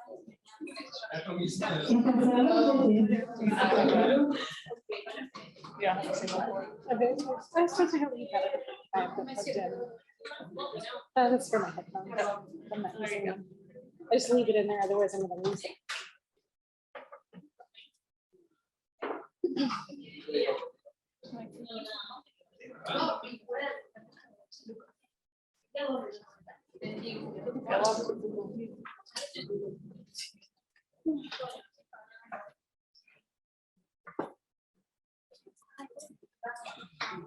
Antes de empezar la próxima charla, ¿alguien se quedó con alguna duda, alguna pregunta que quiera hacer para Chloe de la parte de medio ambiente? Yes. Do you have any questions about the environment for Chloe? She's very eager.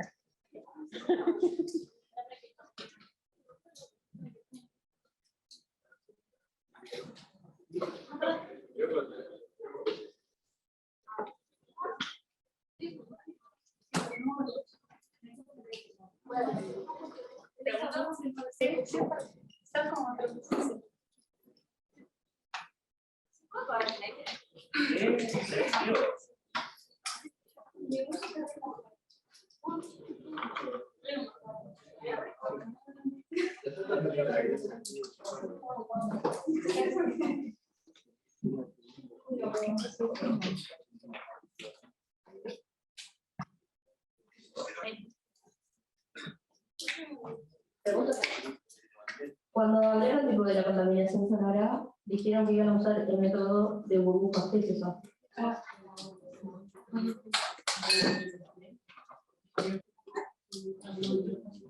¿Puedes comenzar una vez?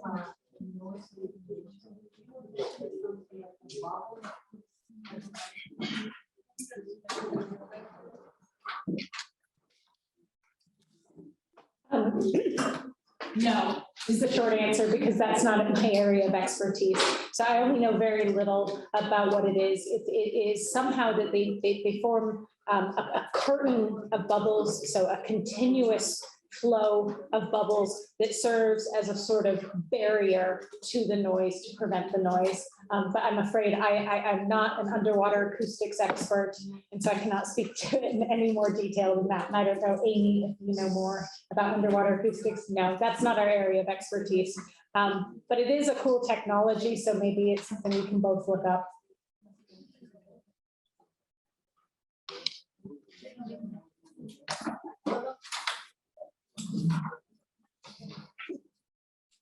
Yo también tenía una pregunta, tal vez más para Daniel. Cuando vos mostraste como de la parte de los gráficos y demás y de cosas que se prevén para el offshore, como todas estas cosas que ellos explicaron de que aún no se saben, como por ejemplo para la migración de la fauna marítima y demás, si crees que si hay malos resultados de eso, pueden cambiar para que hay instalaciones o no. Creo que los proyectos que tienen ya plan de construcción y operación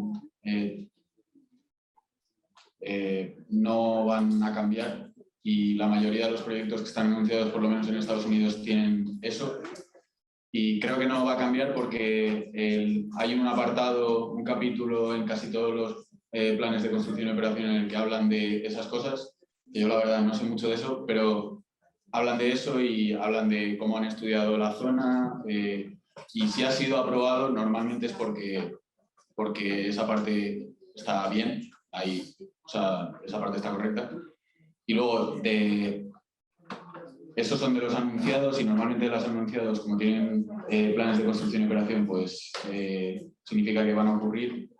Y cuando se trata de lo que pone ahí como de pipeline o potencial o todo eso, sí que es verdad que son áreas que están ofrecidas para subasta y que le falta esa parte de mirar si es apropiado para el proyecto hacerlo ahí, por las condiciones de la tierra, por lo que sea de los animales, de los mamíferos, lo que sea. Entonces eso sí que puede tener cierta variabilidad. Pero hay una slide que es como proyecciones no, forecasts, y en esa slide se supone que se tiene en cuenta todo eso, y ahí es donde más o menos se debería abarcar bien exactamente qué es lo que va a ocurrir en los próximos años. ¿Más alguna pregunta?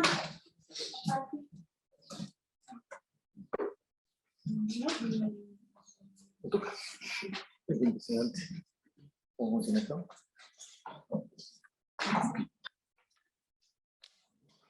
Gracias por hablar. Buenas tardes. Ahora sí, arrancamos formalmente la segunda mitad de este segundo día de esta tercera jornada de ingeniería. Y para eso vamos a contar con Amy, que nos va a hablar sobre eólica marina, en particular la infraestructura y cadena de suministro. Así que, adelante.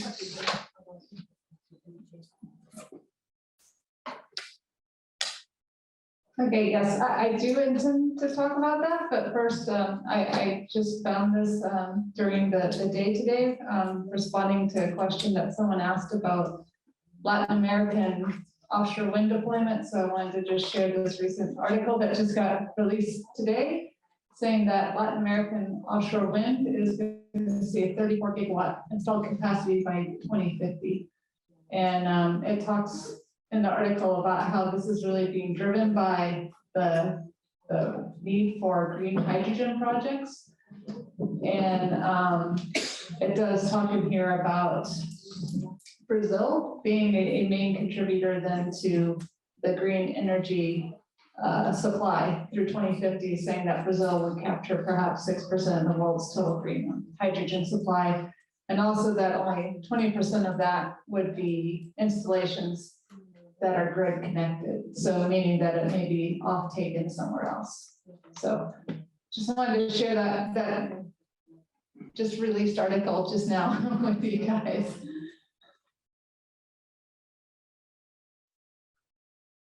All right, now for the main topic here.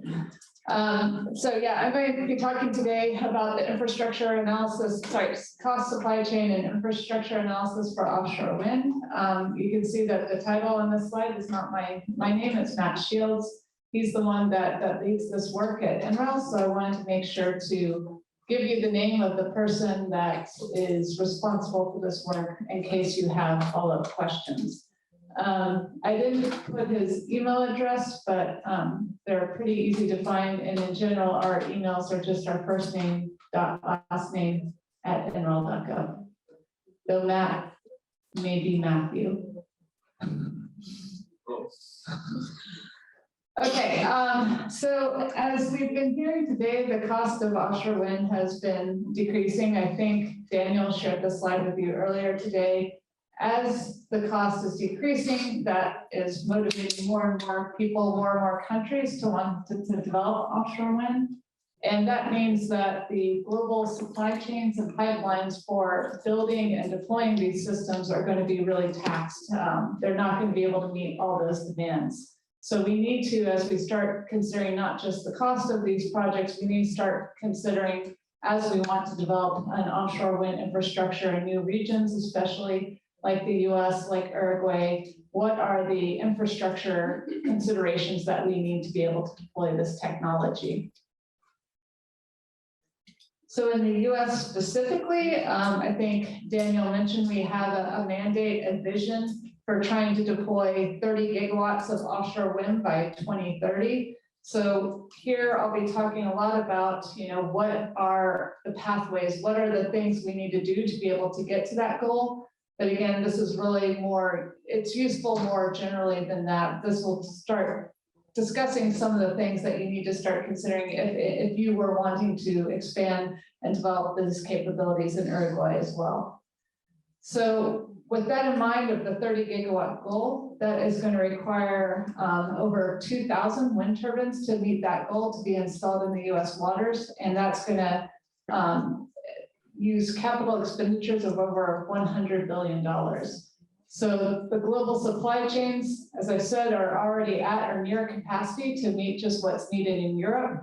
Creating this whole new industry in the US is going to mean that they don't have the resources available to meet everyone's needs.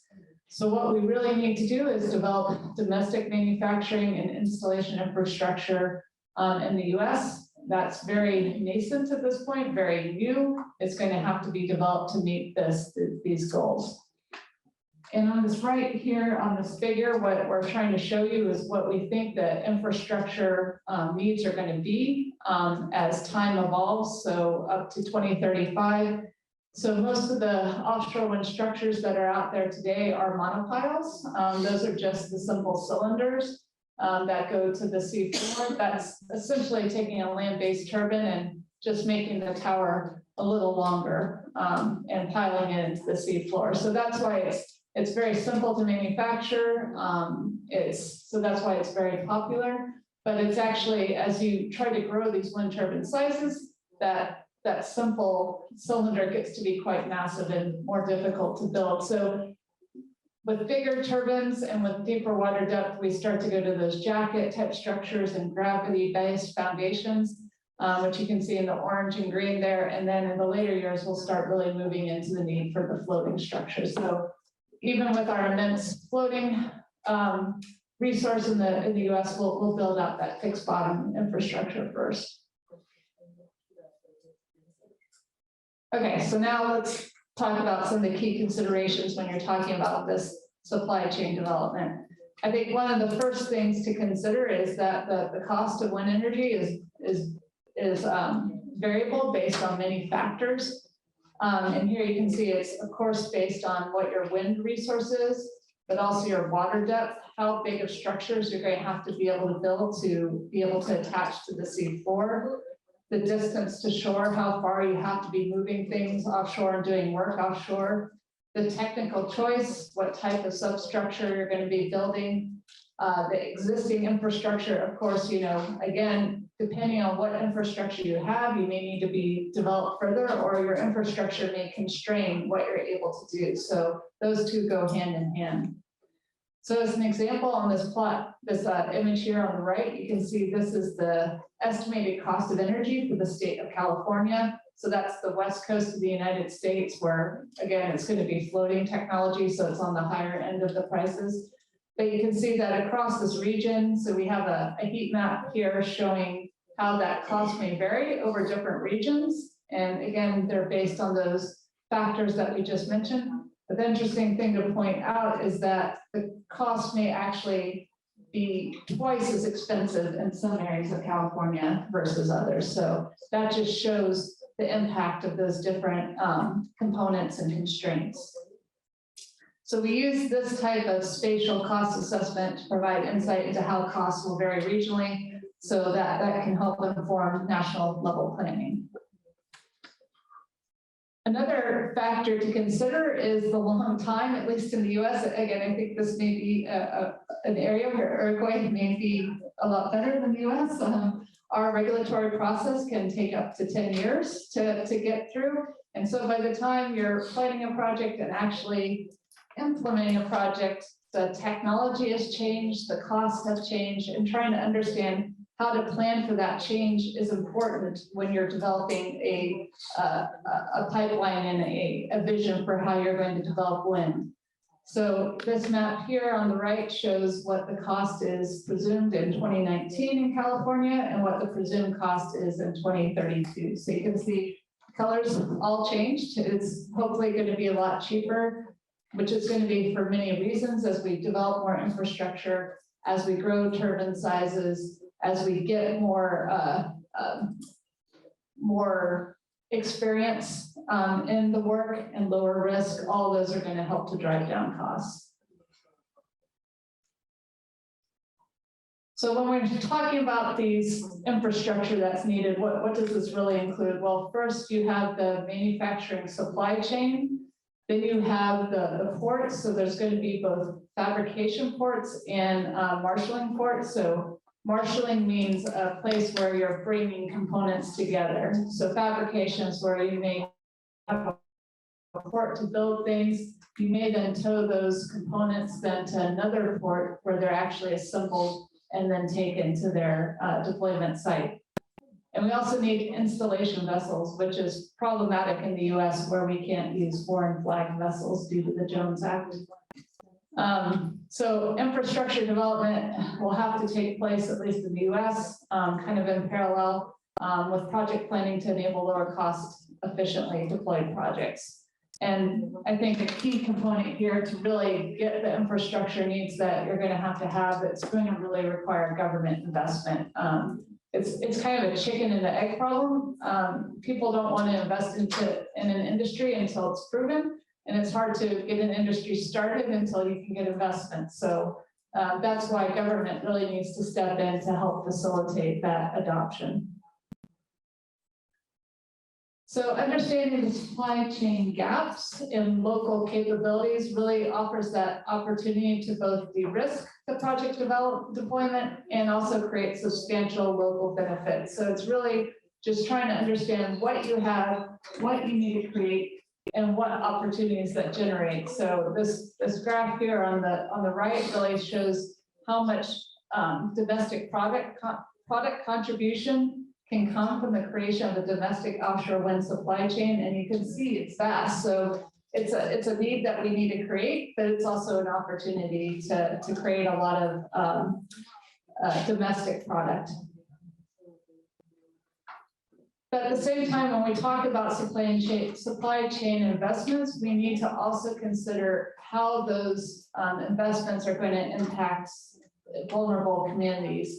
So port communities in the US are right now some of the more vulnerable communities. Historically, we had a large kind of shipping industry, fishing industry, which has gone much more commercialized, which has made a lot of ports not useful. Only the really giant ports are useful for today's industries. So this does create this opportunity to revitalize some of those port communities, but we need to make sure that when we do this, we do it in a way that's making sure that marginalized people, marginalized communities are not being affected. So that's a big focus of this present administration with the US, is to make sure we have energy justice. So here's just some of those indicators that you need to consider when talking about this equity and energy justice and making sure that you're not impacting people negatively. I won't maybe read through all of them, but just talking here about, you know, the social vulnerability, impoverished community members, the health of community members, et cetera. Here you can just see, but you know, there's the negative impact versus the positive impact of how you're going to affect the workforce and local businesses. Again, just trying to see that you can make everything as positive as possible without having much negative impact. And as Chloe mentioned, that's definitely making sure that you're engaging with these communities and understanding their needs. Okay, so now I'll show some examples of work that we're doing at NREL to start understanding how we can address this supply chain need for the US.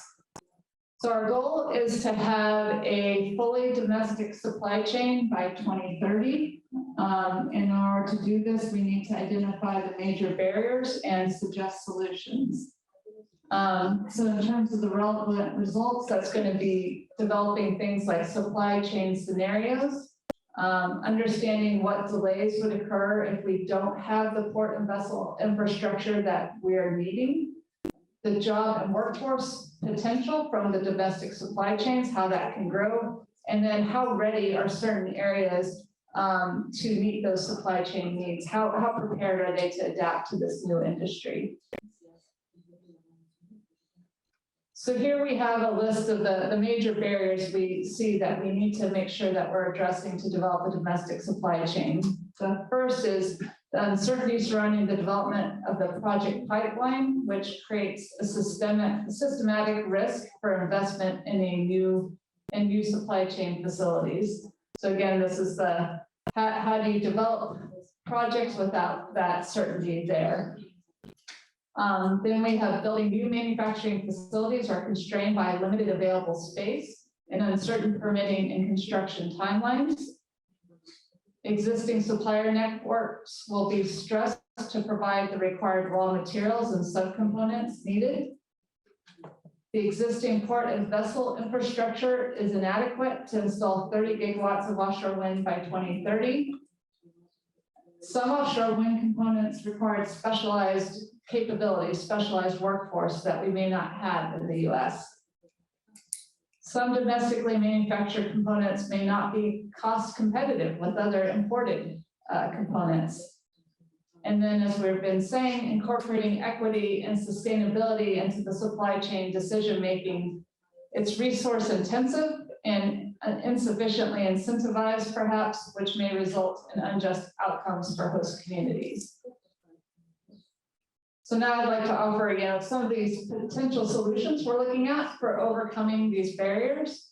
The first is to continue efforts to reduce systematic risk for near-term project construction and long-term pipeline growth. And I think that's really getting more information and giving a surety to the people wanting to engage.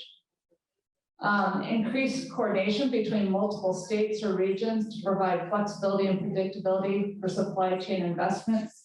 Maybe that's not so critical in Uruguay, but in the States, we have very siloed type of systems. So really to meet these needs, we're going to have to be more integrated, and that's trying to find ways to do that. We also need to provide state and federal incentives, and that's really the way we're going to be able to de-risk this. Again, you know, people are not going to want to invest until there's surety, and that ability to draw people in and invest in this area is going to come from incentives from the government. So for us, that includes tax credits, public-private partnerships, grants, and loans. We also need to establish collaborative industry supply chain groups that encourage industry groups to combine resources and strategies for holistic supply chains. So again, this is that integration across, you know, a lot of companies will have their little niche. They can support the offshore wind industry in their own way, but we need to find ways to integrate over the whole project to be able to enable that full system approach. We need to invest in training pipelines for tradespeople. We don't have a lot of the capabilities right now to do this work, but we can invest in training to get there. We also need to develop nimble supply chain facilities to adapt to evolving technologies. So this can continuously be a problem that we have this opportunity right now to develop infrastructure and supply chain to meet these offshore wind deployment needs. But again, if the technology changes in 5 years, is your infrastructure supply chains able to address those changes in technology? So making sure your infrastructure and supply chains are not so fixed to one technology that they can't adapt as innovation happens. Then developing tailored data-based approaches to evaluating equity impacts so that we can ensure that we're addressing these inequalities, and improving communication, education, and outreach throughout the offshore wind industry. So a domestic supply chain that can manufacture all the major offshore wind components need to install the 4 to 6 gigawatts per year that we're trying to achieve in the US. It's going to require an investment of $25 billion and take 6 to 9 years to develop. So here we show representation on the left. Oh yeah, you can see my mouse of kind of what the types and number of facilities that we're going to need, with the blue being ones that were already in development or developed, and green are the ones that are additionally required. So you can see that we need new infrastructure across a wide variety of application areas, from the blades, monopiles, to the export cables, etc. And on the right here is a plot showing what that investment is going to mean over the years as we go towards those 2030 goals, and what areas are going to require the most investment. So you can see that the largest green area there for the US is the port infrastructure development that's needed. At the very top is the wind turbine installation vehicles and heavy lift vehicles. So those vessels are really lacking in the US, as well as the port infrastructure. And the global supply chain bottlenecks are going to create lead times and uncertainty in what we can really achieve. And so these plots here below show some preliminary analyses of trying to understand if we have incentives to develop this domestic supply chain and to get to this accelerated growth rate, when we can really meet that domestic need at what time, versus if we don't have kind of those incentives and backing from the government. And you can see that, you know, we may not reach that domestic supply chain till much later without that. And the right plot is really showing then what that does impact-wise to how quickly we can develop offshore wind in the US, with the blue line being, if you just had all the capabilities and supplies you needed, how much could we probably install in the US over time? versus if we're developing an accelerated supply chain, this is kind of the most promising development that we perceive versus a more conservative one. So you can see, again, without that supply chain, we're just not going to really be able to meet our deployment goals effectively. So only that 30 gigawatts by 2030 is achieved with unconstrained resources. So the U.S. needs 8 marshalling ports, 5 wind turbine installation vessels, and 5 heavy lift vessels for foundation installations for this target, requiring $6 billion of investment. So these 2 plots again just show how delayed our project and capacity of installation is going to be if we aren't getting those requirements that we need. So again, our goal of 2030 of 30 gigawatts, we're only going to get to 13 gigawatts without that level of infrastructure development that we're trying to meet. I think the good news is that if we do invest, we're seeing that a US-based infrastructure can supply what's needed at a cost that's similar to other industries in Europe, which is the main one right now. So if we can make this investment, if we can get there, we can achieve kind of very similar cost values for offshore wind using a domestic supply. And for trying to understand the best pathways to creating these capabilities in the US, this is an assessment of how ready the different regions of the United States are for being able to adapt to the needs for offshore wind manufacturing and installation. And so over on the left here, you can see what this is based on, the metrics of existing companies and the supply chain connections. So that's like number of facilities, what certifications they have, and what type of workforce, the proximity they are to tier 1 suppliers, and the macroeconomic indicators of related manufacturing industry. So just basically here with the dark colors, you can see that there's high probability of being able to adapt to the offshore wind industry in a quick time. So the nice thing is you are seeing that capability kind of in regions on the West Coast, the Gulf Coast down here, as well as the East Coast. As we've been saying, this development of a domestic infrastructure does mean the creations of economic incentives and jobs for the region. So here you can see an estimate in the US of how much this domestic infrastructure will create in terms of jobs. When you think directly of the direct jobs related to building the components of the offshore wind turbines, those aren't nearly as great as when you think of the indirect jobs. Those are going to be kind of across the full supply chain of the needs for the infrastructure. And you can see that as we develop this domestic supply chain, we're getting up to 60,000 component or supplier jobs, as well as 10,000 supplier jobs. So how will we find those workers? So this is another analysis for the US of trying to identify where we have those skill sets that can be carried over and adapted to the needs for this offshore wind industry. So again, with the darker colors, meaning that they have the skill sets and capabilities to start adapting more quickly to the offshore wind needs. And just finally, as a closing here, we have the goal here of our West Coast. So right now we're working on West Coast port strategy at NREL with the goal of developing a strategy for a comprehensive West Coast ports network customized for commercial scale offshore wind. We're looking right now at understanding the gaps and opportunities and considering technology scenarios, O&M, fabrication, workforce, and energy justice impact. So how all of that integrates into the needs and what's the approach across the state, across the West Coast of how we approach that development of the port infrastructure in that region, which is, we really don't have the port infrastructure at all that's needed for this offshore wind industry. So it creates that great opportunity to make sure we look at all of these aspects and develop something in a way that's beneficial holistically. And now there is another component to this section on workforce that Chloe is going to present on, since she's more familiar with that.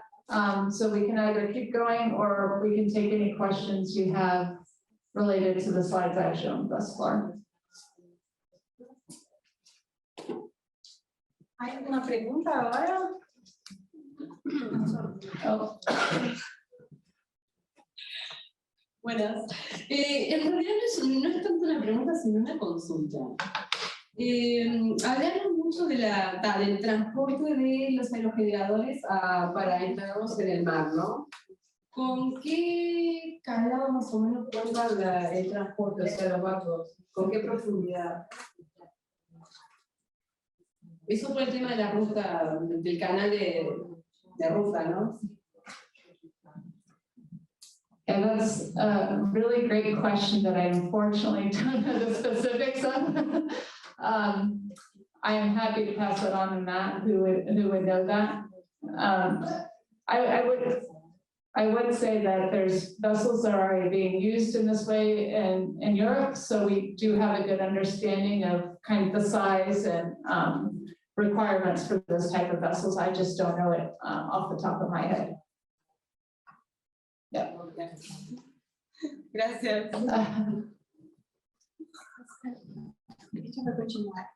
¿Más preguntas? Vamos a seguir.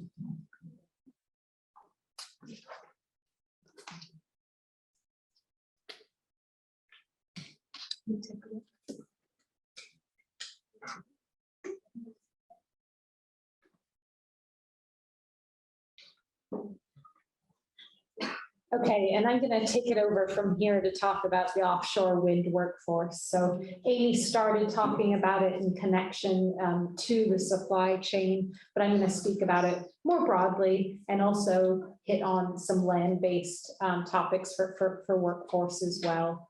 So when we think about renewable energy development, in the US at least, one of the things that is always purported to be this great benefit is the jobs that are supported by the industry. It's very important in the US, particularly at the moment, and not just jobs, but our President Biden says good jobs. And what he means by that are jobs with a good livable salary, with benefits, and a workforce that is well-trained and diverse and benefiting the communities where these developments are.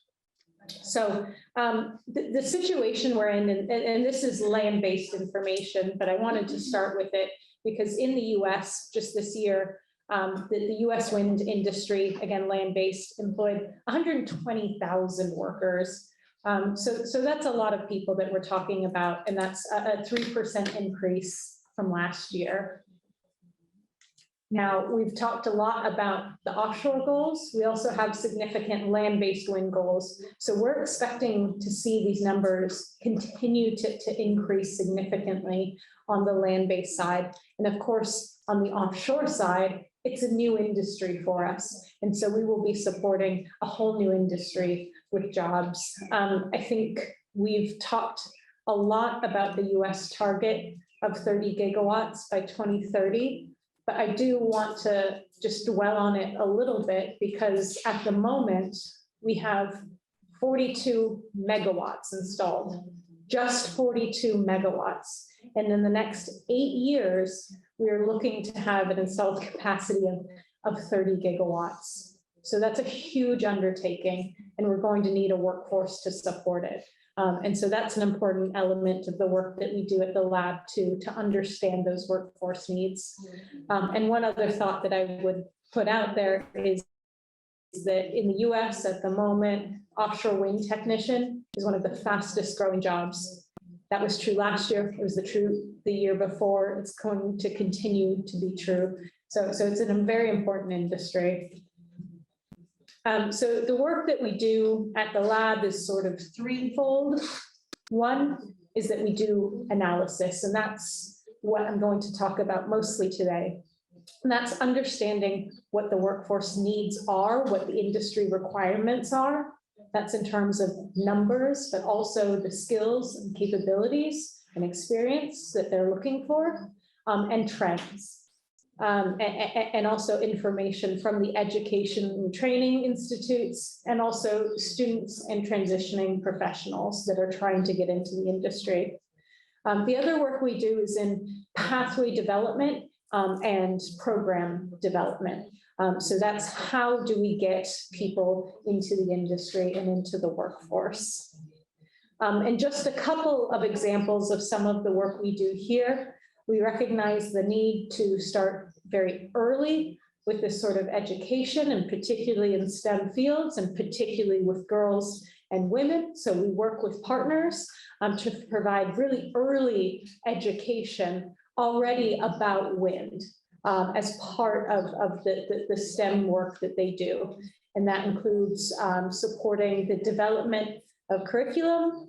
We do professional development for teachers, so teachers know about wind and therefore can teach it, and then challenges and other events for young kids to, at a very early age, understand what the technology is and get excited about it.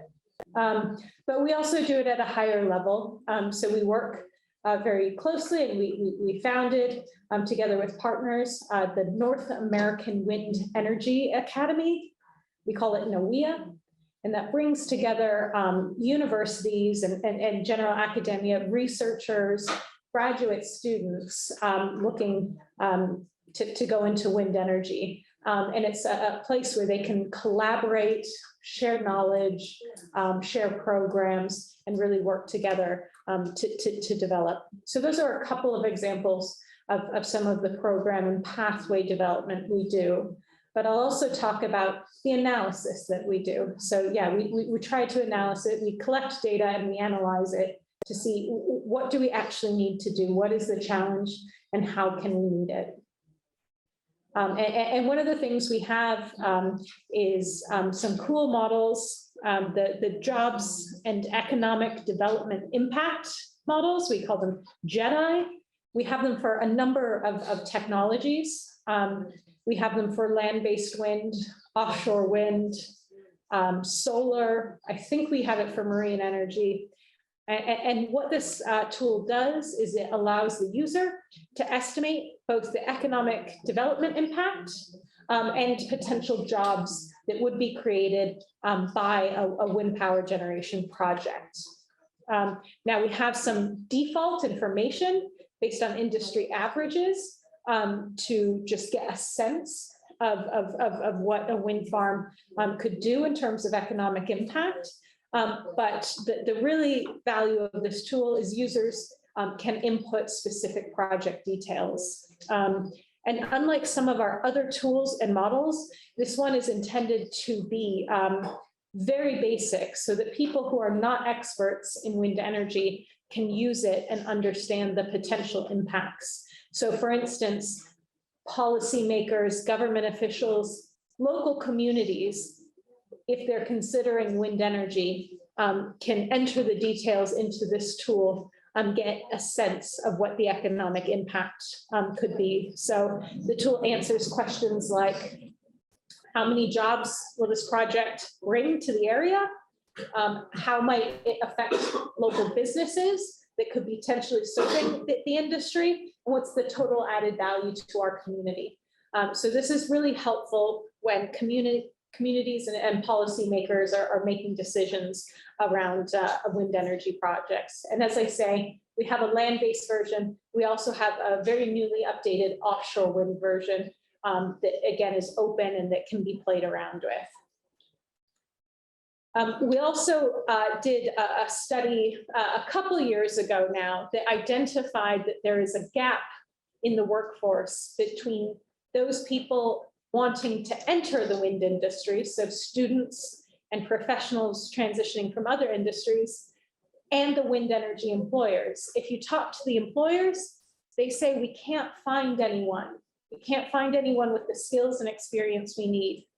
If you talk to the students, they say we're looking for jobs, we can't find the jobs. So there is a mismatch between what the employers are expecting and what the students and transitioning professionals have to offer. So we did some analysis to try to get a better sense of where that gap is coming from. And there were a couple that I'll call out here. So this was based on a survey of students across the United States. And one of the main things that they mentioned as a challenge was that employers are looking for experience, even for entry-level jobs, and there are no opportunities for them to get that relevant experience. And that is a challenge for them. Similarly, the third one down is a lack of hands-on training. So they're saying, hey, I might have done this course and it might be directly related and it might count as some sort of education or experience, but it's not hands-on, and employers were really looking for that hands-on element. Another thing was geography. Some of the people were coming from urban areas, but the jobs were more rural because, again, this was actually focused on land-based wind, and a mismatch of where people were studying wind energy and where they would actually be employed. But this sort of information is really helpful because we can pass it along to universities, to training programs, to make sure that they're adjusting their programs so that students can come away with them with the experience the industry is expecting. And likewise, we can share the information with industry to manage their expectations about what can be done here so that we can close the gap and people that are looking for work can get it and the employers can get great employees working in the wind industry. So that's one study that we've done. And this is going to be followed up on in this next year. So we're going to revisit and see if any improvements have been made. But now I'll move on to offshore wind specifically. And I think Daniel might have already mentioned this figure. So for reaching that 2030 goal of 30 gigawatts, it has the potential to support 77,000 jobs, 44,000 of which would be employed directly in the offshore wind industry, as opposed to 33,000 additionally that are areas around it. So a good example of that might be a cafe located in a port area is going to see increased business if the port is used for offshore wind installation activities or as an O&M base. So in order to reach that goal, it's a lot of jobs and a lot of people that need trained. So what are the things we need to do? One is create awareness, particularly in the US. The industry is nascent. Again, 42 megawatts. So a lot of people in the US don't even know that offshore wind is a thing, let alone that it's coming and that there is an opportunity there. So just creating that awareness that people know that this is an area of opportunity. And then getting a deeper understanding. So knowing not just a high level number of jobs like 77,000, what do we do with that? Well, we need to actually know how many in which areas, what sort of training is required, when will they be required, where will they be required to be able to meet that. We also think standardizing requirements is going to be really important. We're seeing in the US that some education and training organizations are already putting forward certificates and courses and programs that are meant to serve the industry, but they're very hard to compare. So creating some standardization so that students know when they enter the program that they will have had the training they need to enter the industry. And when industry goes to hire those people, they have the confidence that those students have had that education and training that they really need to be successful. So having some more standardization for this growing industry will be important, particularly important in terms of offshore safety. Strategic investments, and strategic is the key word there.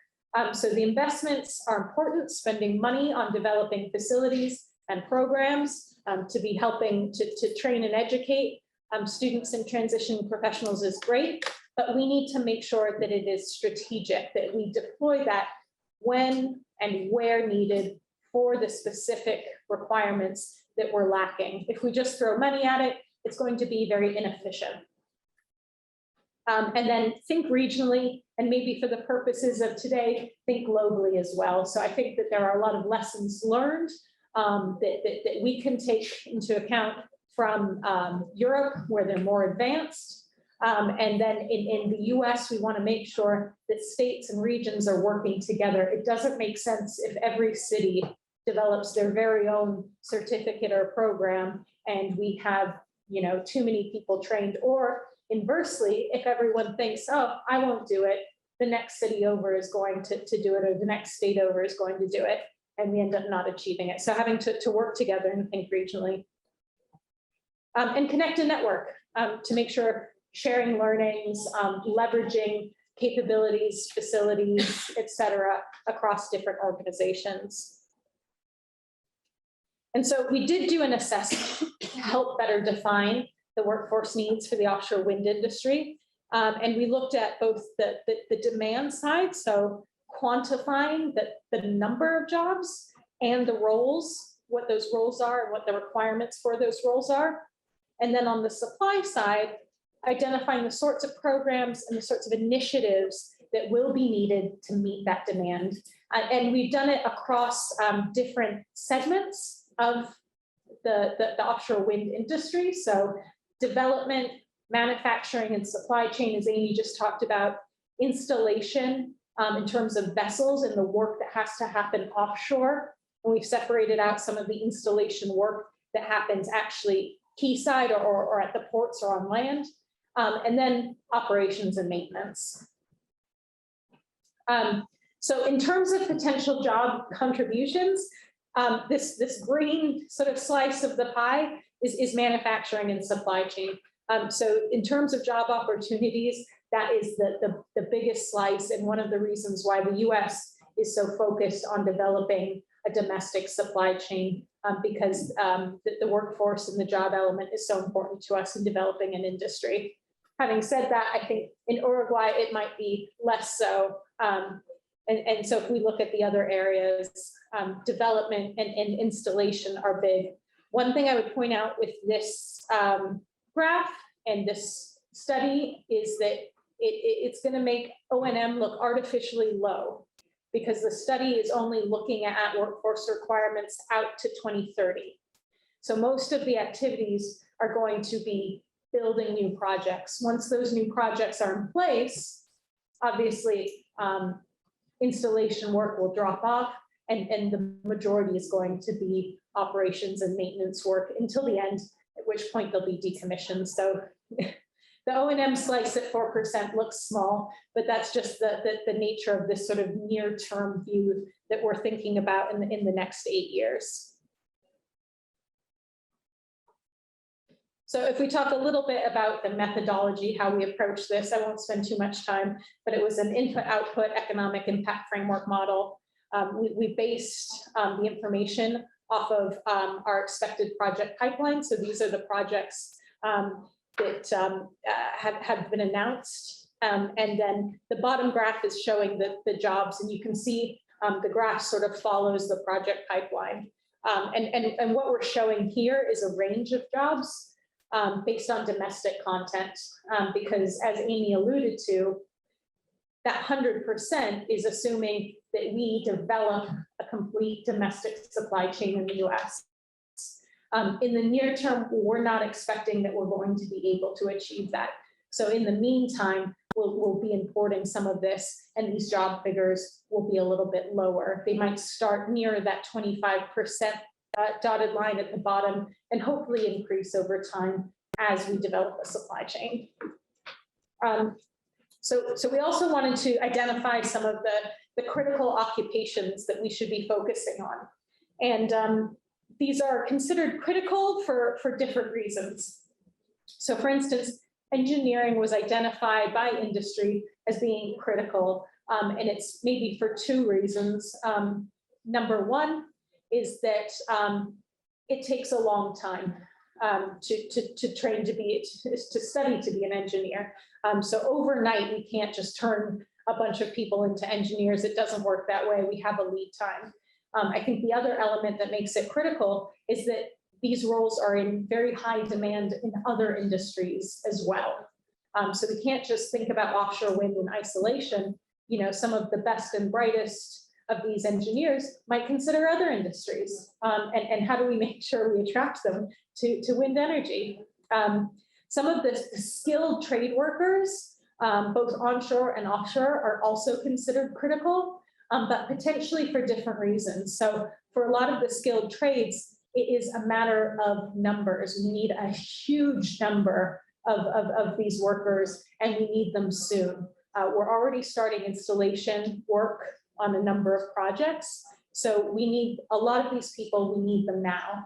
But it does share some commonalities with engineering in that they're also highly in demand in other industries as well. So there is competition to get these people into wind energy. And also, they're called skilled trades for a reason, and it's because they also require quite a lot of training, some more than others, and it can take years. So for instance, if we think about welders at the top of the skilled trades, and particularly underwater welders, if we think about offshore, that requires significant years of training and apprenticeships before you're actually going to be able to work on an offshore wind farm. So the lead time there is also high. And then also other support and professional roles. So there tends to be a lot of focus on some of these technical and engineering roles, but there is also the support that needs to be provided. So legal is huge. There's a lot of agreements associated with the work that has to happen. Regulatory and permitting, account and financing, how do we pay for these things? How do we do it efficiently? Procurement and procuring all of the work that needs to be done, et cetera. So these are the key roles that we've identified working together with industry that need to be served in the US in the near term, I should say. Okay, and so we wanted to also make sure that we were taking into account all of the elements and the complexities, and I think I touched on this already. It's not just the size, but it's also the timing. So basic trades, skilled trades to support manufacturing and installation, there's a lot of them needed. But they also need to happen now, but they will eventually trail off. So there's going to be peaks and troughs to when these jobs are needed, and understanding what that looks like and ensuring that we don't overtrain a workforce so that people are highly trained but unemployed, but that we still have sufficient numbers of people is tricky but extremely important. So as part of the study, we also looked at what programs do exist. So in the US, there are 44 offshore wind energy focused programs. So these are programs specifically looking at offshore wind. And they are focused primarily in the Northeast of the US. And that makes sense because that's where we expect the industry to develop the soonest. And we can see the spread in terms of the sorts of things that they're focused on. So there's a lot of sort of general offshore programs that aren't very closely defined what sort of need or roles they're serving. But a lot in engineering, a lot in trades, a lot in science. So by looking at this, we hope to be able to define where the gaps are and where new programs need to be developed. So for instance, we think we have sufficient numbers of offshore wind technician programs. There are a number of educational and university programs that are already focused on providing that.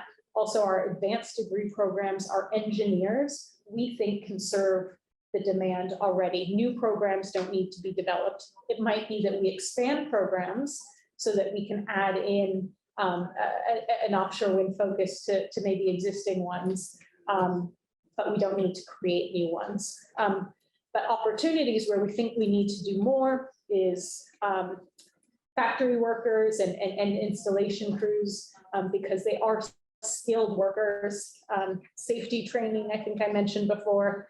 And the other sort of opportunity area is to think about those people that are transitioning from other industries and adjacent industries. So one thing that's very important in the US that we like to think about is what we call a just transition. And that's as we start to move away from fossil fuel energy and towards renewables, what sort of impact is that going to be having on the people that are currently employed in fossil fuels, and how, to the best that we can, transition some of that workforce over to renewables. So we already know that offshore oil and gas is very closely related to offshore wind. We can see that by some of the main players in the industry that are developing offshore wind. Many of them are oil and gas industries, so they're using that knowledge, and we can help transition some of that workforce. That's also potentially true for land-based wind, because some of the skills that you need for that are going to be useful offshore. The main caveat, though, that we have for transitioning land-based wind to offshore is that some people are not suited for offshore work. And that was one of the learnings that we found very early on. We had people transitioning from land-based to offshore find that they got sick, they got seasick on the vessels, or that they didn't like being offshore for the periods of time that they had to be, because you don't just go out and come back in the same day. Typically, you're typically out at sea working for a period of time and then coming back. So it's a much different way of life than a land-based job would be. So we found some people a little unsuited to be at sea. One of the things I mentioned that we need to focus on is also awareness of roles. And one of the struggles we're finding in the US as the industry develops is that they're characterizing jobs in different ways. So a union, for instance, that is doing training might be calling it a different job than industry, might be calling it something different than universities. And it's very hard to distinguish then what they're actually looking for, what the experience and skill set is needed, because they're all referring to the same thing in many different ways. That's a product of, a new and growing industry. So we need to come to an agreement a little bit on how these jobs and roles are characterized, so that we can do that standardization and make sure we're a bit more efficient in meeting these needs. So we're looking to find a consensus on some of these key roles. So what do we mean exactly when we say offshore wind technician? If you talk to different people, they're going to tell you different things. They're also going to tell you different things about the experience and skills required to do it. So for instance, there are some companies that think of offshore wind technicians only in the installation sense. Those are the people that are going out and installing the turbines.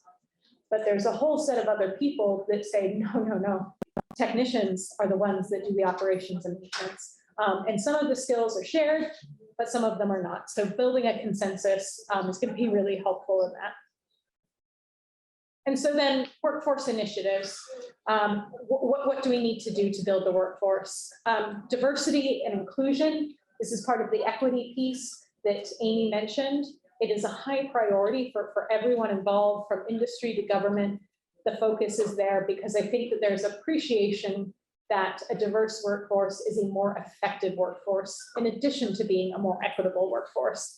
So there are some things that we should be doing in that area to make it happen. So one is through solicitations and requests for proposals, so RFPs. So provisions can be put into those that say there is a requirement for minority-owned businesses to be used, or there is a requirement for a certain number of women, or a requirement for local labor to ensure those people that are local to the wind farm are the ones benefiting from it. But then you need to follow that up with transparency. So we need to actually see how they're doing and tracking it over time. It's not just enough to have a goal, we need to see how we're performing against it.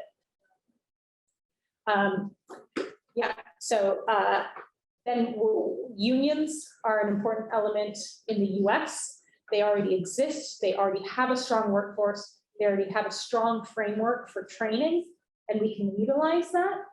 But we need to do it in the right way because they're new to the industry and the industry is not used to unions in the US. So we need to think about how to expand what existing training and apprenticeship programs that they have to be able to apply that to offshore. But speaking of apprenticeships, it is one of the core pathways in particular for trade careers. This is one of the answers for how do you get the hands-on experience that industry is looking for. And there's a couple of ways to do that. One is doing that through a training program, having it linked so that you do the training and have an element of that be to work as an apprentice. As I said, unions offer their own apprenticeship programs and industry often offer their own apprenticeship programs. So bringing a little bit of that together to make it more efficient, because we do see it as a really effective way of getting training, particularly for those skilled trades. I mentioned the adjacent industries. I didn't mention fishing, but that's another area. And when I talked earlier about opposition from the fishing industry, one of the approaches that we're seeing that is, it looks like it's effective in Europe, is where they started doing this, is that employing fishing vessels as part of the installation activities, because installation is when they're going to be most impacted in their business. But they have vessels that can, for instance, be guard vessels, so to keep others outside of the construction area when the wind farms are being built. So they've got a bit of extra income coming in when their base activities and fishing are most interrupted. And it also serves, a peak in workforce requirements without taking somebody away from another job, only for them to not be employed once that peak has gone down again. And involving different geographic regions. The other thing that I would add to this category, and particularly in thinking about smoothing out some of those peaks and troughs, especially related to installation activities, is that we're finding often there can be a transition from working in installing offshore wind turbines to the operations and maintenance. So you become familiar with the turbines, you become familiar with the project as you work to install it. And then often we're seeing companies keep on hiring those installation workers as their O&M workers. So that's an interesting thing to see that transition happen. And then economic development is just an opportunity. So making sure, again, that local communities, port communities are really seeing the benefit in this, and that's going to help them get excited about the industry and meet those needs. So yeah, what do we need to do there? Shared learnings for accelerated program development, standardization, regional efficiencies, funding, shared facilities. I think I've mentioned all of this before, but it is going to require everyone coming together, working together, which is easier said than done. But yeah.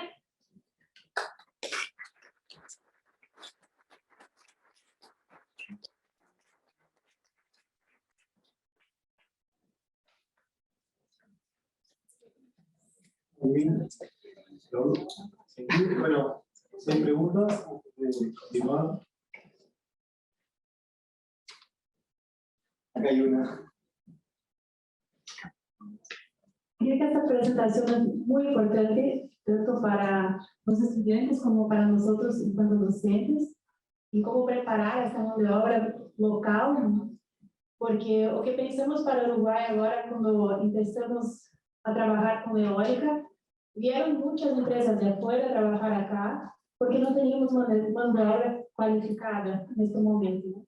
E agora estamos com uma carteira de engenharia de energias renováveis acá.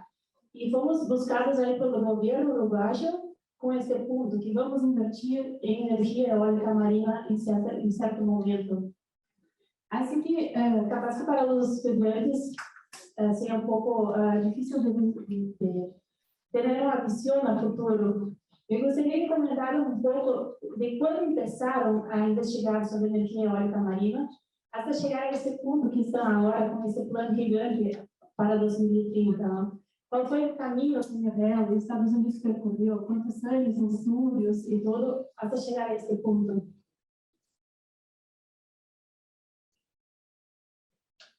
Oh gosh, that's a tricky question because it is a long time, and I think the U.S. has taken maybe a lot longer than we would have hoped or planned. So as I mentioned, it was back in 2001 where we had our first proposed project, but we were actually doing research long before that. Even at NREL, we had an offshore program long before that, looking at the potential. So, I mean, over 20 years, but that's not ideal. And that's not certainly what we would have hoped for or planned for.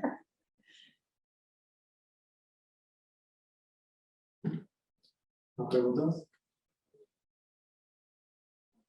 Agradecemos nuevamente y seguimos con Toby, que nos va a hablar sobre el concurso o competencia colegial en eólica, está organizado por el Departamento de Energía de Estados Unidos. Okay, take some time.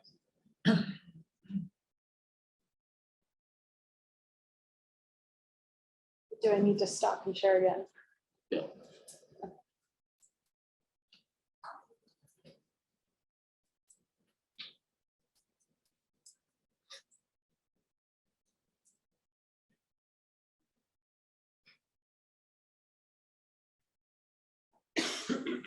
It's good enough. Okay. Okay, well, so now I've talked a little bit about the workforce needs. Now I'm going to talk about some of what we're doing, again, to help serve that. And in particular, a program that we have, it's called the Collegiate Wind Competition.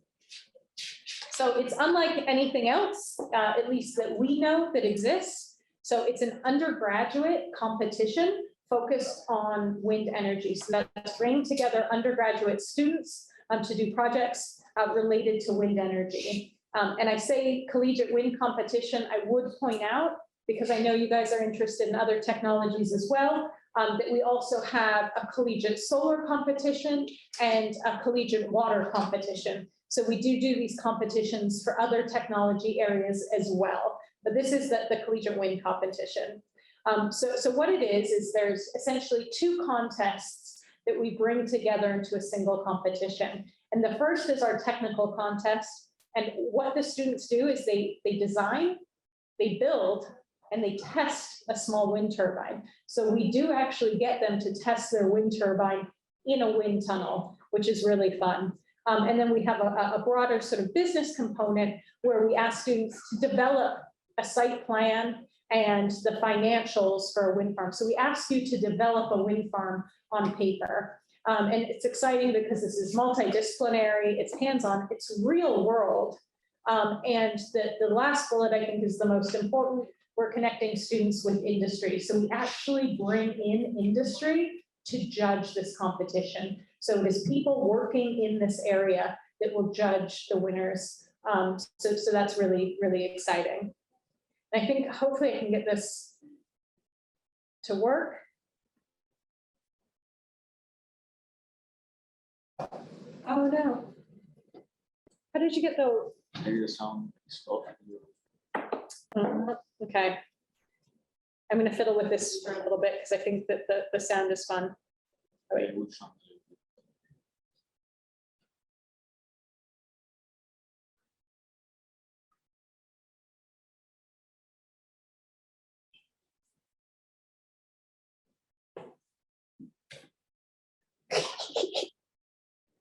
I'm not sure this is going to work. Luckily, there's subtitles, so you can read it, or I can read it aloud. But I think it's worth showing because it does show some of the activities that they're actually doing. So here is actually the students building their own turbines and talking about the work that they've done. And here is them testing it in the wind tunnel. And so these are some of our industry judges having a look at what they're doing here. So this is the installation of their turbine into the wind tunnel. Apologies that I can't get the sound to work, but I can also share this around so you can hear from the students themselves about what it's like participating in a competition like this. Yeah, so that's a fun one, looking at the wind tunnel there.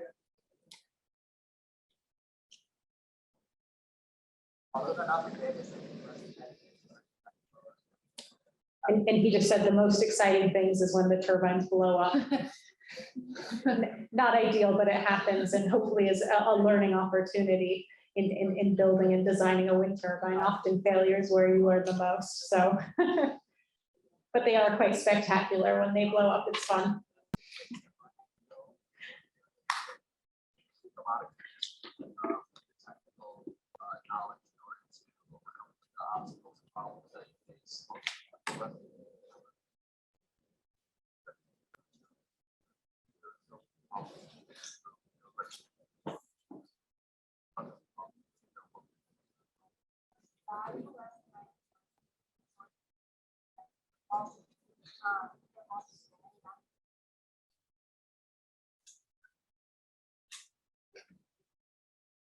Okay, so it feels good when there was really competition. And what he's saying is that there's a lot of competition, and that's true. So it's a very competitive competition that the teams take it extremely seriously and spend a lot of time on it. But I can talk to you a little bit more once this is done about the structure of the competition and how we're trying to bring more teams into the competition and expand the sort of learning that can happen there. So that's the video that you couldn't hear. So yeah, in terms of this technical contest, you are designing and building this wind turbine. You're also writing a technical report. So you're detailing out that design. And part of it is actually presenting to this panel of judges. And as I say, we bring in industry to be that panel. So you're making direct connections to the folks that might be employing you. And then the testing in the wind tunnels, everybody's favorite. And to talk a little bit more about the siting and the project development. So you're developing a site plan for the wind farm. And last year's competition was focused on offshore wind. And so we gave them a lease area in the Gulf of Mexico. It wasn't actually a lease area, not yet. This was prior to BOEM defining areas, but we gave them an area in the Gulf of Mexico and said, where would you put your turbines? How big a project? What kind of turbines? What kind of technology would you use? What would be your point of interconnection? How much is it going to cost you? How much do you think you're going to make? What are the environmental impacts? What are the stakeholder impacts? All of those sorts of questions. So they were truly developing the project on paper. And again, there's an element of presenting it to an industry panel of experts. And then there's also an on-site challenge to this part of the competition as well, because, well, if the technical guys get to test it in a wind tunnel, we have to do something fun on site too. And what are the teams competing for? Well, they get a little trophy, but I think really this is going to sound cheesy, but in this sort of a competition, everyone's a winner. So what we've seen off the back of this competition is that those folks that participated, that wanted jobs in the wind industry, the majority were able to get them because they're making connections, because they're having that direct hands-on experience. So it's really exciting. And what we started doing more recently is actually hosting the competition at an industry conference. So the American Clean Power, ACP, is an industry organization in the US focused on renewable energy. And they have a conference every year. It's an industry conference, but we bring the competition there so that not only can the participants compete and interact with the judges and industry that way, they actually get to attend a conference and participate. So that's really exciting.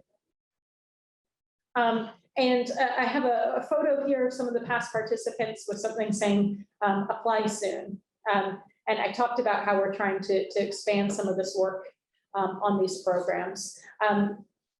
One of the things I will mention is that we do have the opportunity for foreign teams to participate. So foreign teams can't participate alone, but what we look to do is partner them with a US university and have them together participate as a team in the competition. So if this is the sort of thing that you think that UTech would be good to put a team together for, we can help support you in finding a US partner, a US university that participates, where you can work with them and learn along with them. So if you are building a team, important aspects, as I say, people take it extremely seriously.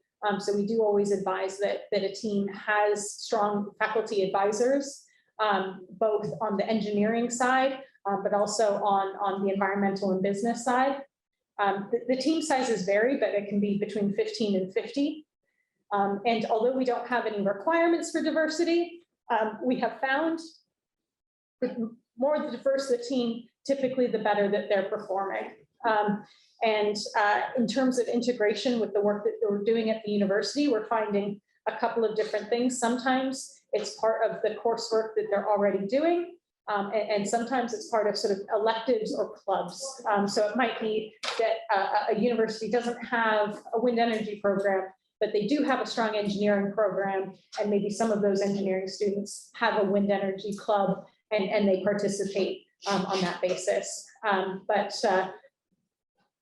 I guess this won't be a problem for an institution like yours, but we also want to make sure that the universities, when they get involved, have a workspace, have the support they need, have the facilities that they need to be able to do that. Because it is a serious competition, but hopefully a really good one. Yeah, and we have contacts for CWC, and I'm more than happy to help get those conversations going if that's something that you're interested in. The other thing that we do have is, instead of participating directly in the competition, we have something called learn-along teams.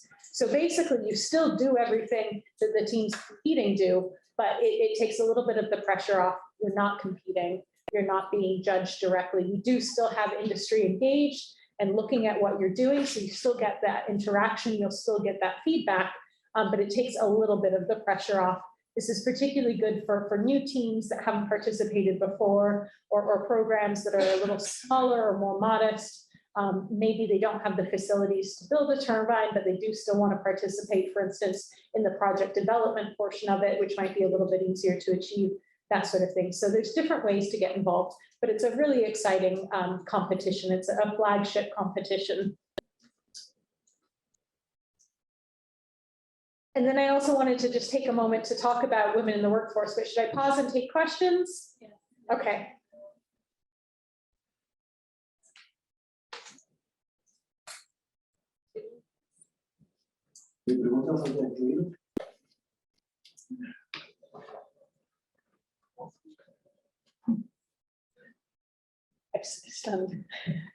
Se alguém tem interesse aí de seguir nessa competição, estou disponível aí por parte do TEC para participarmos y para ver cómo nos involucramos en esto, ¿no?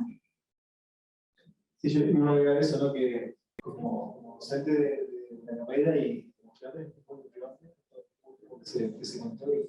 Además de la chance de participar, creo que hay cosas para rescatar, para importar y para consultarlos también, ya que tienen esta experiencia de años anteriores.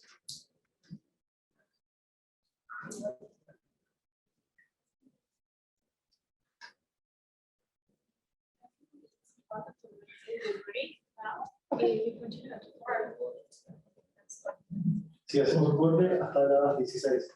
Estamos con el horario y seguimos con el programa pautado para hoy. Vamos a ver.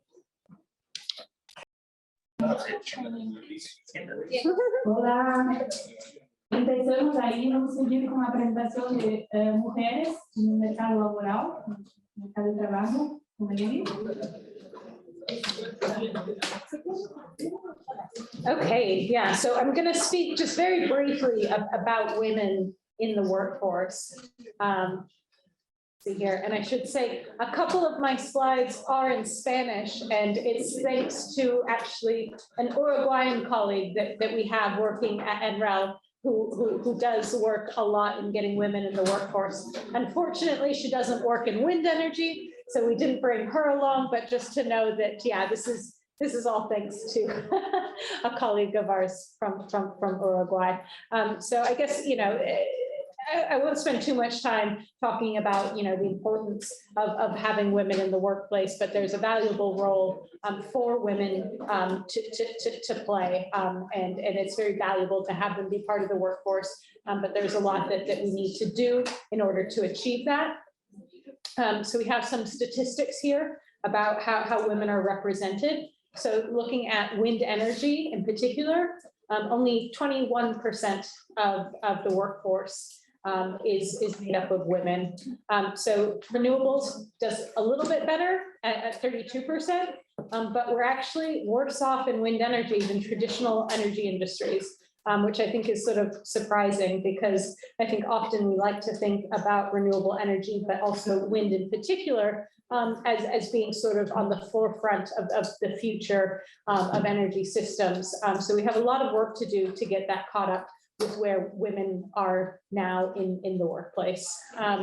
So, you know, there's different perceptions of gender roles. There's also sort of cultural and social norms that are forming a barrier to gender equality. There's also potentially wage inequalities that need to be taken into account, though for the wind industry, it's actually better than the overall economy. But, you know, there is the perception that women possess valuable skills and knowledge, and I would say it's more than a perception. I think it's true, and we can state it as fact. And I think we're looking at Europe and North America with the highest share of women in wind energy jobs at the 26%, but I think that's a really long way from where we want to be and also where we need to be to really get the value. So thinking about some of the approaches that can be taken, and doing things like, I think I talked about earlier, quotas as part of some of the solicitation and requests for proposal requirements for some of the offshore wind development. So saying that there should be a certain number, at least setting targets. I know that can be problematic or seen as problematic in some areas and in some industries, and we're seeing it play out different ways across the globe. And we can talk a little bit about that.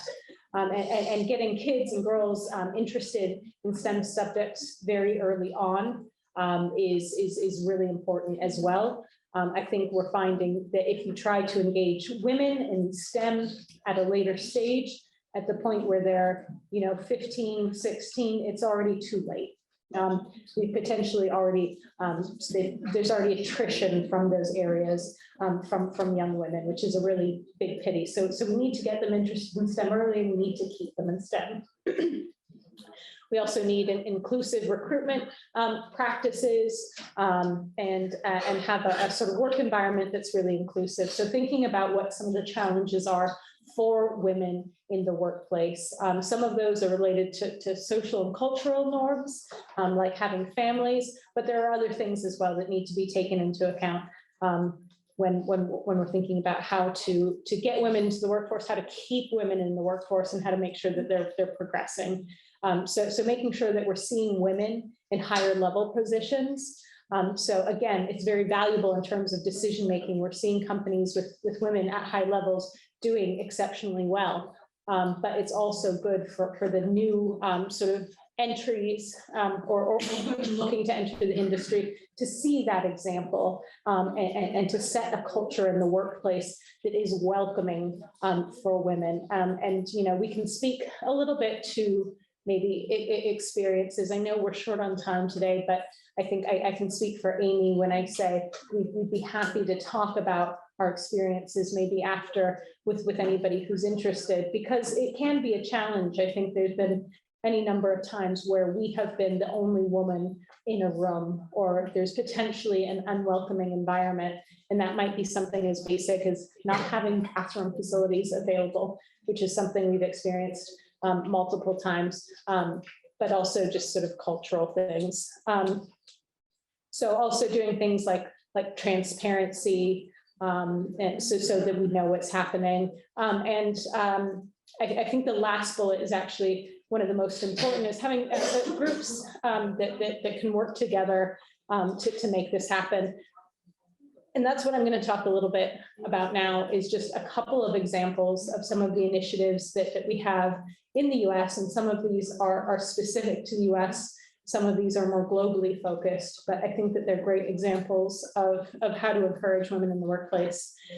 So this first one is part of a program with USAID, and it is international, and it's looking at getting women into power system in particular and expand leadership opportunities. So that includes doing university courses and training and internships, upskilling and partnering and really addressing challenges that are facing women,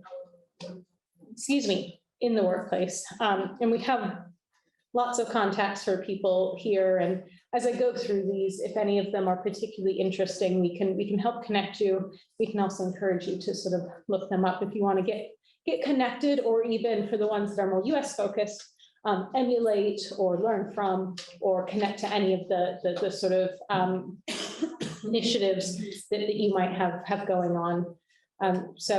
This is another one. So C3E, so Clean Energy Education and Empowerment is what it stands for. This is a partnership with some universities along with the Department of Energy. So MIT, for instance, and Stanford Energy.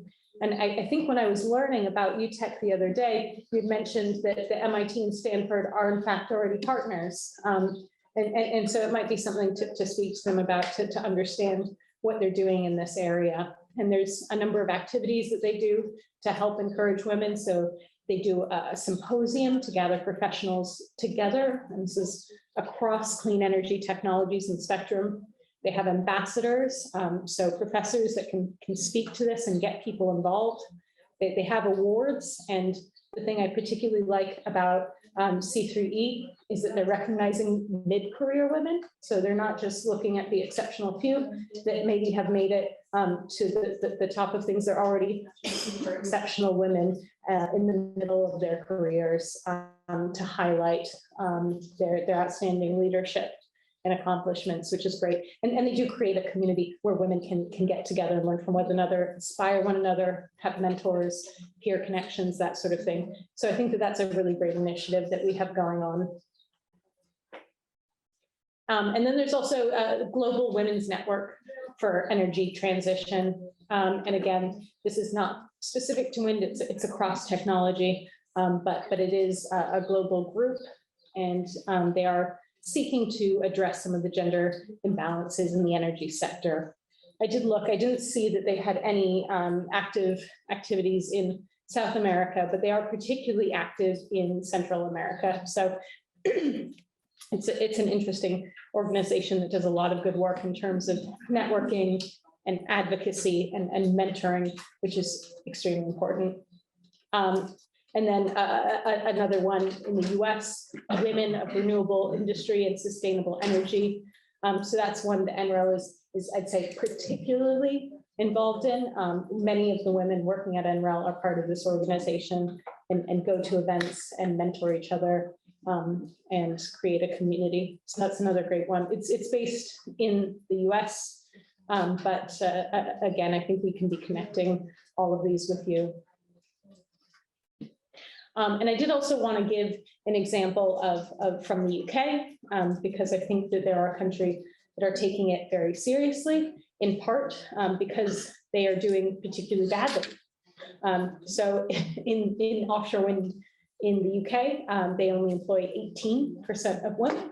So I think that they're largely below the average. So getting numbers for specific technologies can be challenging. But they set themselves a target. So back in 2019, they agreed an offshore wind sector deal. This was a wide-ranging effort to promote offshore wind in the country, both to build more offshore wind, but also create a supply chain. And one of the key parts of this was actually to set a target to make sure that women make up at least 33% by 2030. So a fairly substantial increase in the women that they want to have working in offshore wind. So it's good to see the sort of actions they take. But I think I mentioned before, it's not enough to have targets. We need to see actually what are the challenges, what are the problems that we need to be solving for. And so off the back of this wind sector deal, that the UK government, the Offshore Wind Industry Council, and the University of East Anglia, so a research university there in the UK, have started a new project, and it's called Clearing the Pathway for Women in Wind. And this is ongoing. There aren't any results yet. It's still at an early stage. But what they seek to do is think about the intersectional factors that are going to affect entry and progress and retention. So they're trying to look at it from multiple different perspectives at all stages of the careers to see really what is keeping women from entering the industry, what is keeping women from progressing, why are they leaving, and that sort of thing. So that's a really exciting one that I'm going to keep my eye on, and I'd encourage folks to do the same. And the last one, this is fun. So representation matters, and being able to see women represented. I don't know if you have the television show or had the television show Fraggle Rock. It's a popular kids show in the US. I think it was originally from the 1980s. They've brought it back. So there's a reincarnation of this TV program, and the main character, so this woman pictured here playing the character of Doc. So in this new series, she is pursuing a PhD in offshore wind energy. And I wanted to mention it in particular because Amy is actually the advisor to the TV show. So making sure that they get it all right and that they're representing Doc well in offshore wind and women with PhDs in offshore wind. So that's kind of fun. But again, I think we're more than happy to talk about our experiences in more depth in some of these key issues. But yeah, for the sake of time, I might end it there.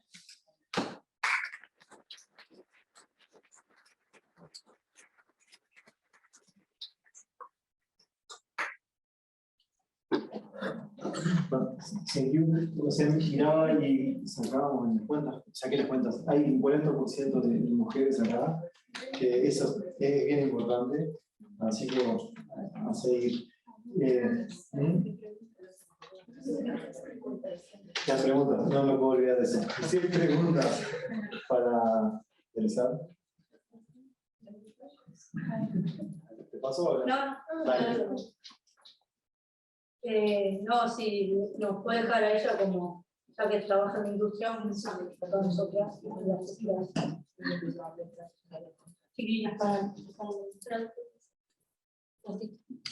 Yeah, so absolutely. I think maybe after we can distribute our contact details through Franciana, who can share it with you all. Maybe that's the easiest way. Unfortunately, I don't think I put my contact details on any of my slides, but we'll definitely share it with you. We'd be more than happy to talk to you and also connect you with all of those organizations. I'm so excited to see so many women interested in wind energy. I love some of the figures that I saw of UTech yesterday in terms of the number of staff that are women. It's really encouraging.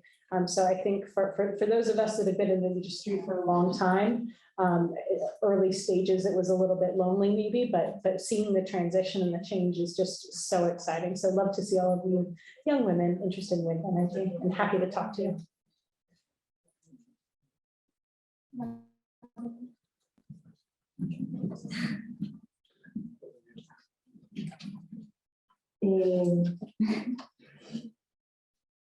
Sabiendo que acá por lo menos las condiciones laborales o de seguridad en eólica, que a veces más para mujeres son complicadas, ¿cómo la ven ustedes o cómo son allá y en offshore, cómo son?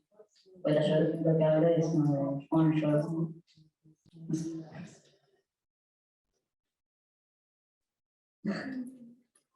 Sorry, could you repeat that maybe one more time? I'm not sure I fully got it.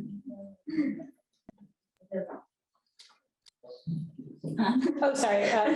Repetir, por favor.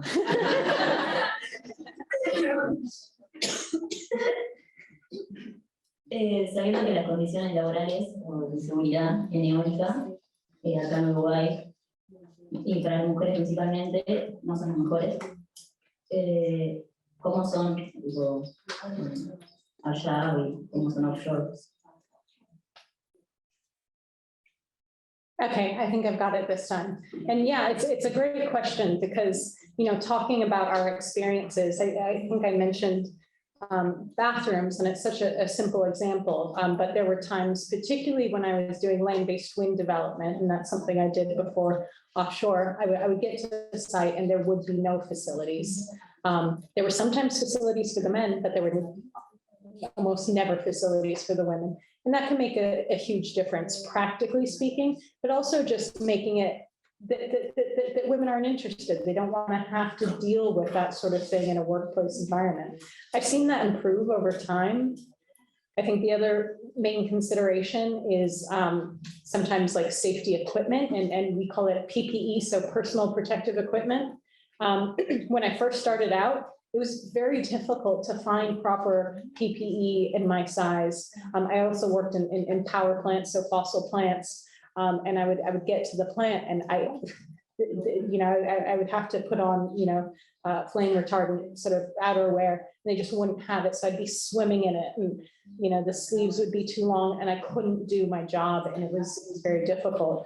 I've recently been to the same plant again. I say recently, a couple of years ago, but they did have a whole new sort of bunch of sizes. So I think that there's a new appreciation of the needs of women in particular for some of these basic things, and that's starting to be addressed. I think there are still challenges.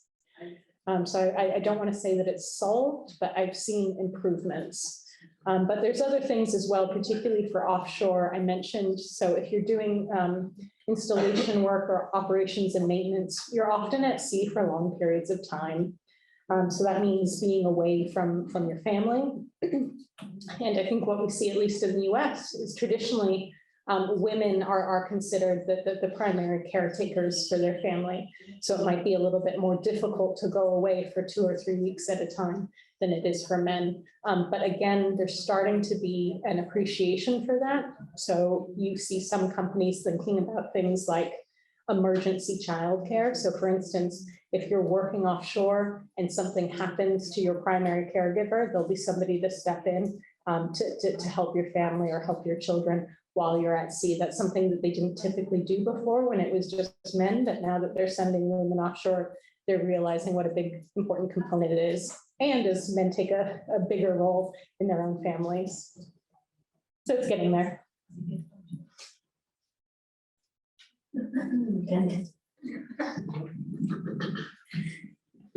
¿Otra pregunta? Así seguimos. Bueno, ahora Daniel nuevamente nos va a contar sobre la estimación del coste de la energía eólica marina en la última participación de Daniel por el día de hoy. Y de la semana. Ya vacaciones.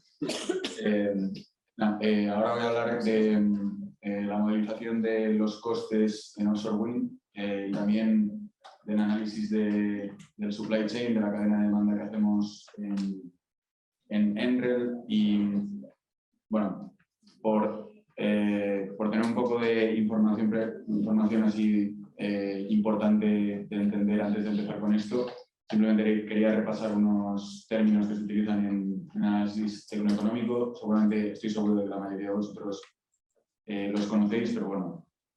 LCOE, Levelized Cost of Energy, es como cuánto cuesta producir 1 kilovatio hora en dólares, bueno, en cualquier tipo de moneda, pero los datos que vais a ver son en dólares. El Fixed Charge Rate, FCR, es suele ser, siempre es menor que 1 y es como un multiplicador de la inversión inicial para determinar cuánta parte de esa inversión inicial va anualmente. Es decir, tú tienes una inversión inicial de no sé cuántos billones, pero crees que el proyecto va a durar 20 años. Es como una forma de anualizar los costes. Luego, los capital expenditures, los gastos, es como la inversión inicial, digamos.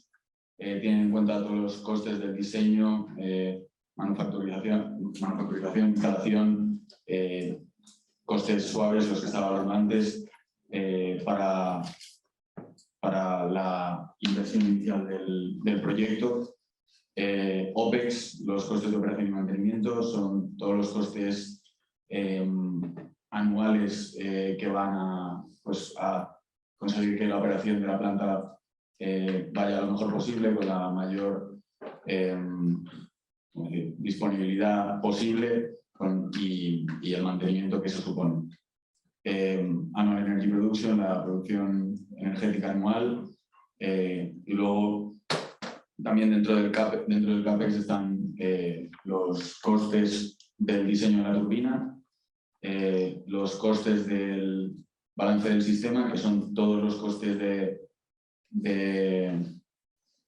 todos los costes que van relacionados con el diseño de todos los componentes que no son la turbina y con la instalación de todos los componentes del parque eólico, y los costes suaves, o bueno, soft costs, que son los costes que van relacionados con la financiación del proyecto, con la incertidumbre del proyecto de +, y también con la desmantelación del proyecto.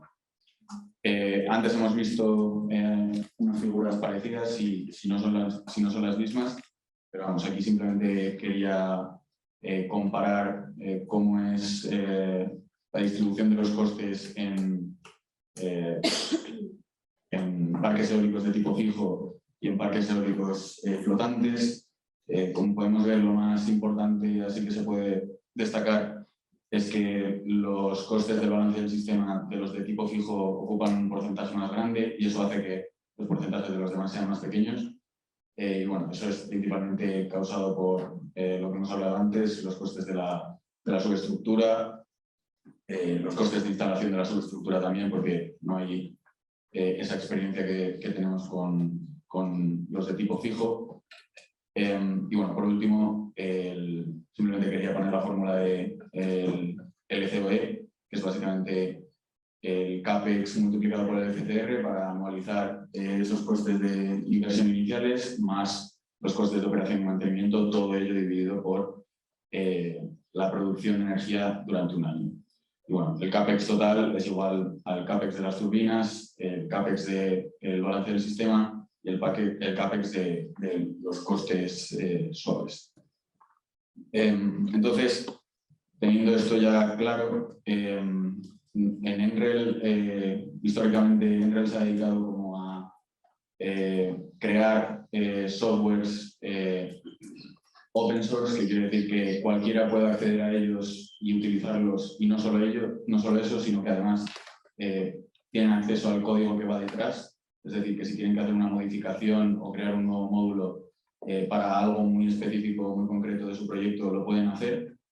Y entonces, durante los últimos años, Enrel ha ido sacando softwares para la estimación de los costes que hemos estado hablando antes, y ahora voy a hacer como un repaso de cada uno de los softwares que tiene Enrel. El primero es Orbit. Orbit es un modelo de simulación que evalúa las tecnologías y los procesos de innovación sobre los impactos de los costes del balance del sistema. Es un programa muy flexible de simulación, es Process-Based Simulation, que quiere decir que dependiendo de las condiciones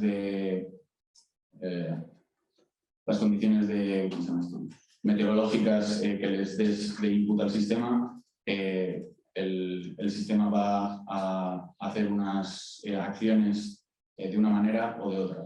Es decir, si por ejemplo hace un determinado viento que es demasiado grande, el sistema va a saber que no tiene que hacer esa acción en ese momento y que tiene que esperar a que el viento sea menor, y en ese momento ya hace la acción y va como recopilando todas las acciones que hace durante la etapa de instalación de componentes.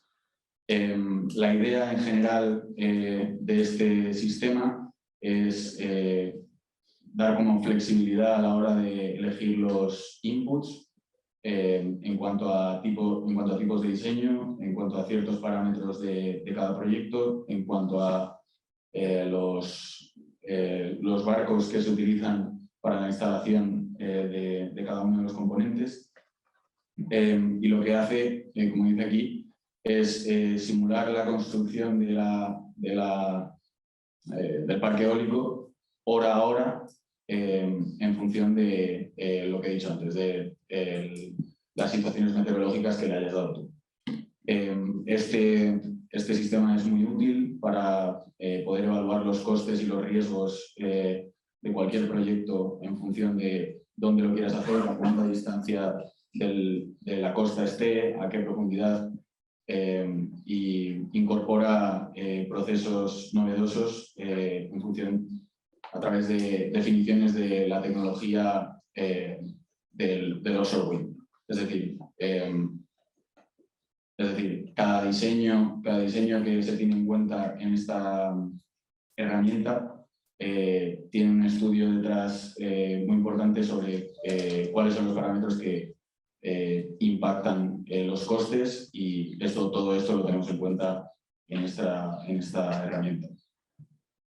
Con Orbit lo que hemos podido hacer es evaluar los costes y las reducciones de costes cuando las turbinas crecen, cuando las plantas tienen más turbinas. También hemos podido hacer análisis comparativos dependiendo de los tipos de subestructura o de los barcos que utilices para la logística. Y también hemos podido hacer un análisis de coste y beneficio para las infraestructuras de los puertos. Aquí podemos ver una figura en la que se ve cómo los costes del balance del sistema ¿qué pasa? Los costes del balance del sistema van bajando en función de que va subiendo la capacidad de cada una de las turbinas. Es decir, al principio era más normal ver turbinas de 6 megavatios y ahora actualmente se están hablando de turbinas de hasta 18 para el futuro, de 16 también. Y se ve como los costes del balance del sistema bajan. Y bueno, gracias a esta herramienta podemos hacer este tipo de estudios. Luego está Wombat. Wombat es un software con el que calculamos los costes de operación y mantenimiento, y también somos capaces de ver cuántas horas al año el parque eólico está operacional. Porque hay momentos en los que se están haciendo reparaciones y en esos momentos no se está produciendo energía. Y es bastante parecido en cierto sentido al Orbit, porque es una simulación process-based, es decir, en función del input que tengas de condiciones meteorológicas, va a realizar unas acciones o no va a realizar unas acciones. Y claro, eso afecta mucho a los costes y afecta mucho al tiempo en el que las turbinas no están operacionales.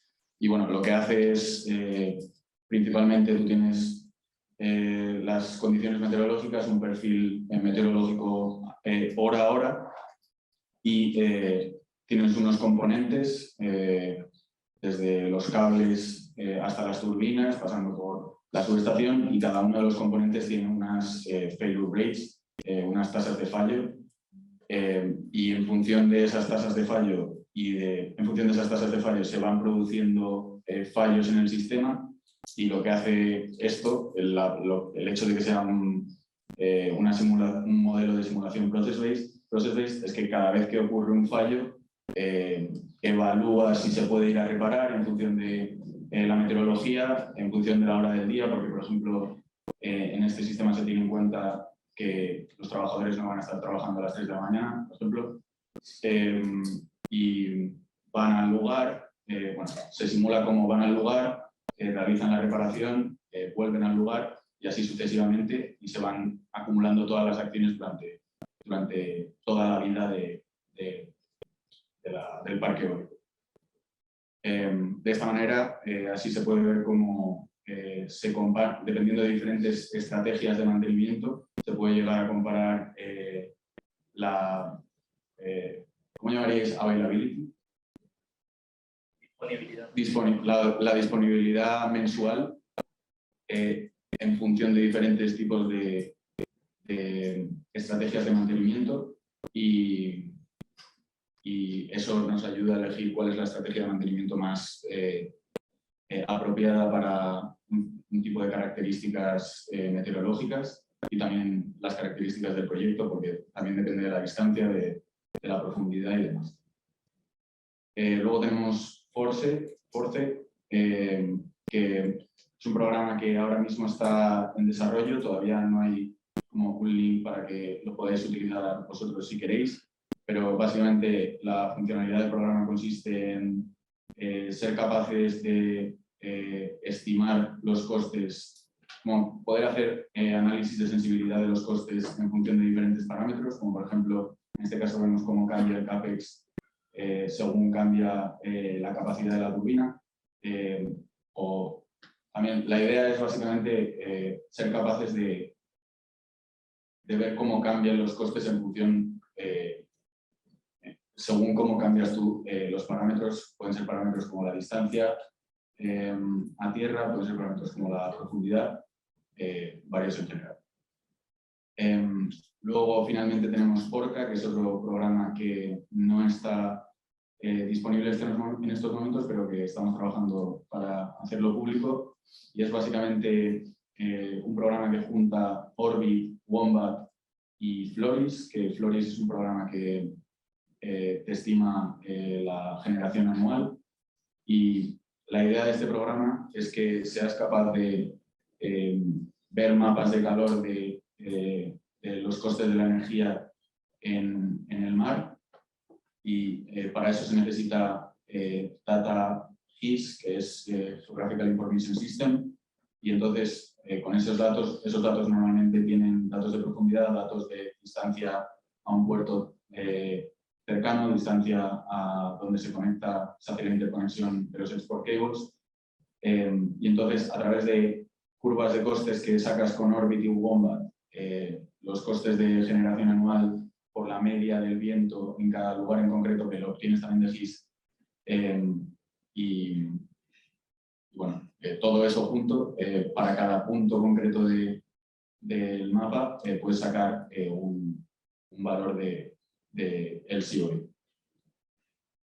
Y bueno, me parece que es algo muy útil por ejemplo, para BOEM, para informarles de dónde están las zonas en las que sería mejor que se alquilen áreas, donde tiene sentido que se alquilen áreas. Y aquí, por ejemplo, lo que podemos ver es el mapa de la zona de California, en la que vemos los lugares en los que el LCOE es más barato, pero además, como también tiene la proyección de los costes, también podemos ver cómo sería ese mismo mapa a 10 años vista, por ejemplo. Y aquí se ven a la izquierda los costes de 2019 y a la derecha los costes de 2032. Luego también tenemos un grupo de personas que también trabaja en el análisis del supply chain. La idea de este análisis es tratar de entender cuánta inversión inicial tiene que hacer el gobierno o otras instituciones para que se cumpla los objetivos de Biden de tener 30 gigavatios de energía eólica marina en 2030. Y bueno, aquí como se puede ver la inversión inicial que se tiene que hacer en billones de dólares cada año para que eso sea posible. También hace una diferencia entre las inversiones que son para proyectos de tipo fijo y las inversiones que son para proyectos de tipo flotante. Y bueno, sabiendo eso, hay otro software que se llama Coral, en el que se está trabajando ahora mismo, y básicamente es un sistema de simulación dinámica que trata de coger datos de cada año, de por ejemplo, cuántas barcas de un tipo se necesita para cumplir la demanda cada año, y así con todos los componentes que se necesitan para que el parque eólico funcione. Entonces tiene en cuenta cada uno de los componentes que se necesitan en la cadena de supply chain, tiene en cuenta los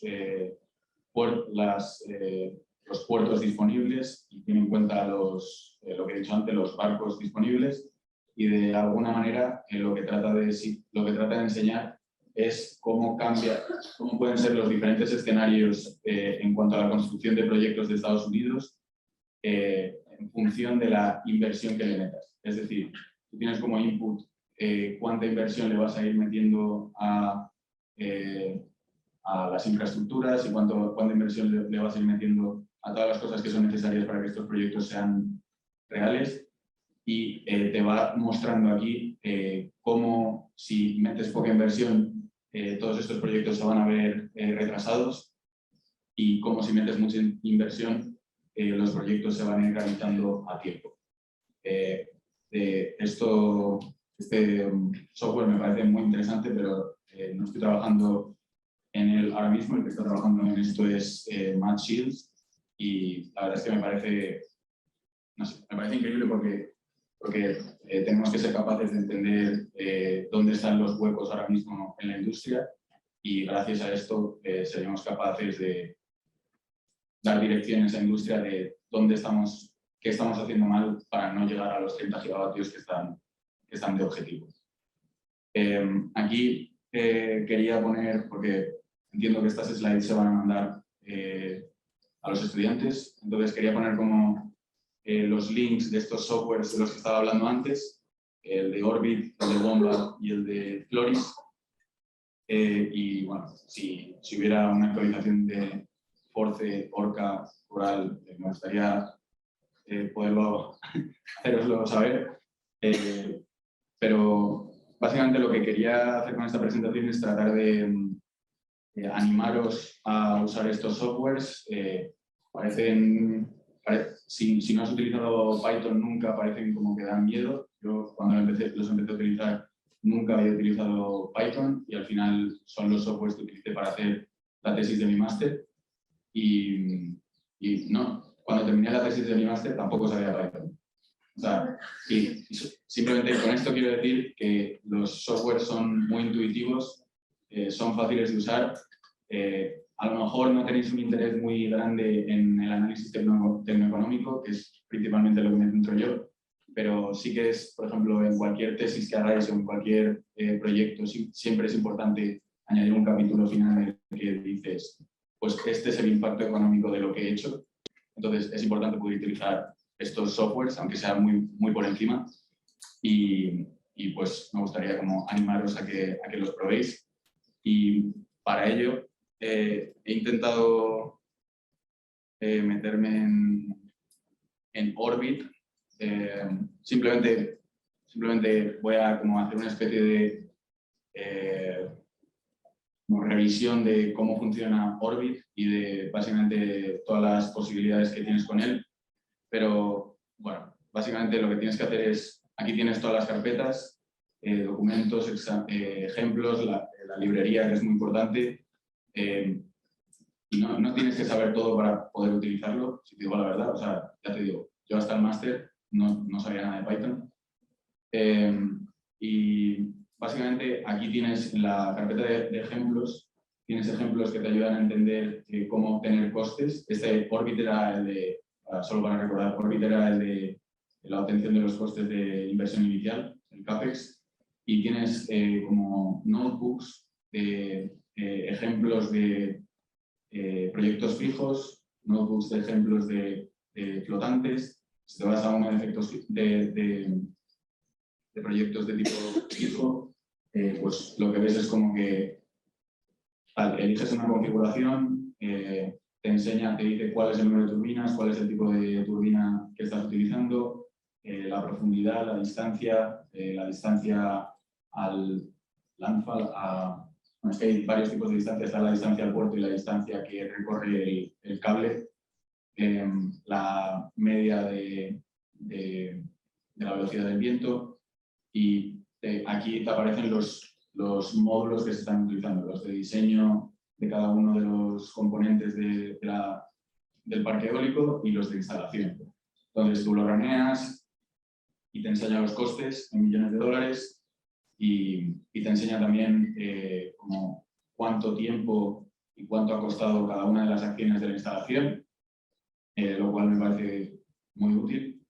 Y bueno, con esto también lo que quería decir es que si juegas un poco, por ejemplo, este notebook que voy a enseñar ahora, lo hice para el máster y ya te digo, no tenía ni idea de Python, no sabía programar.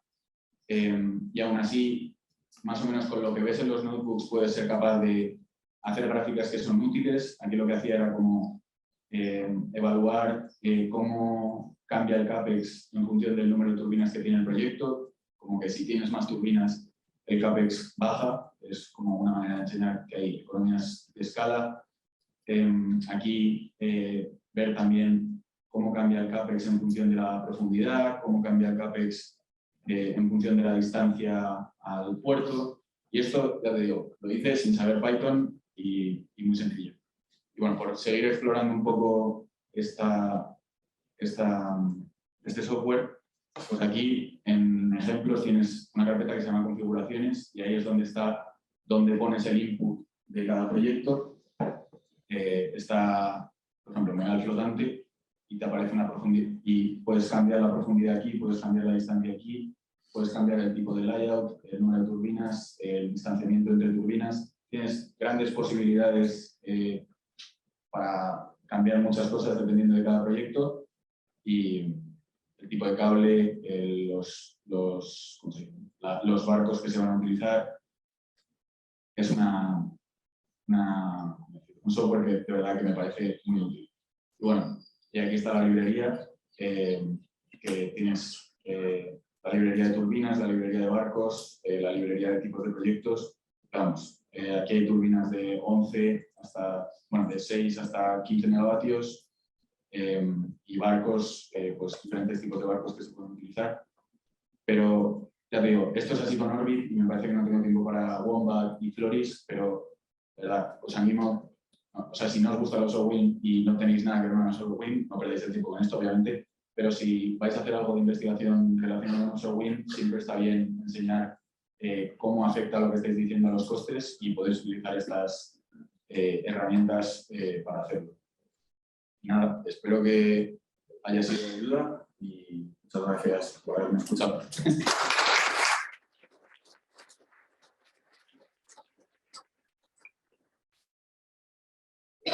Bien, muchas gracias. ¿Preguntas? Antes de seguir, voy a plantear preguntas. Está bien, está liberado. Muchísimas gracias. Para cerrar hoy, vamos a la última exposición con el del proceso de diseño de la energía eólica marina.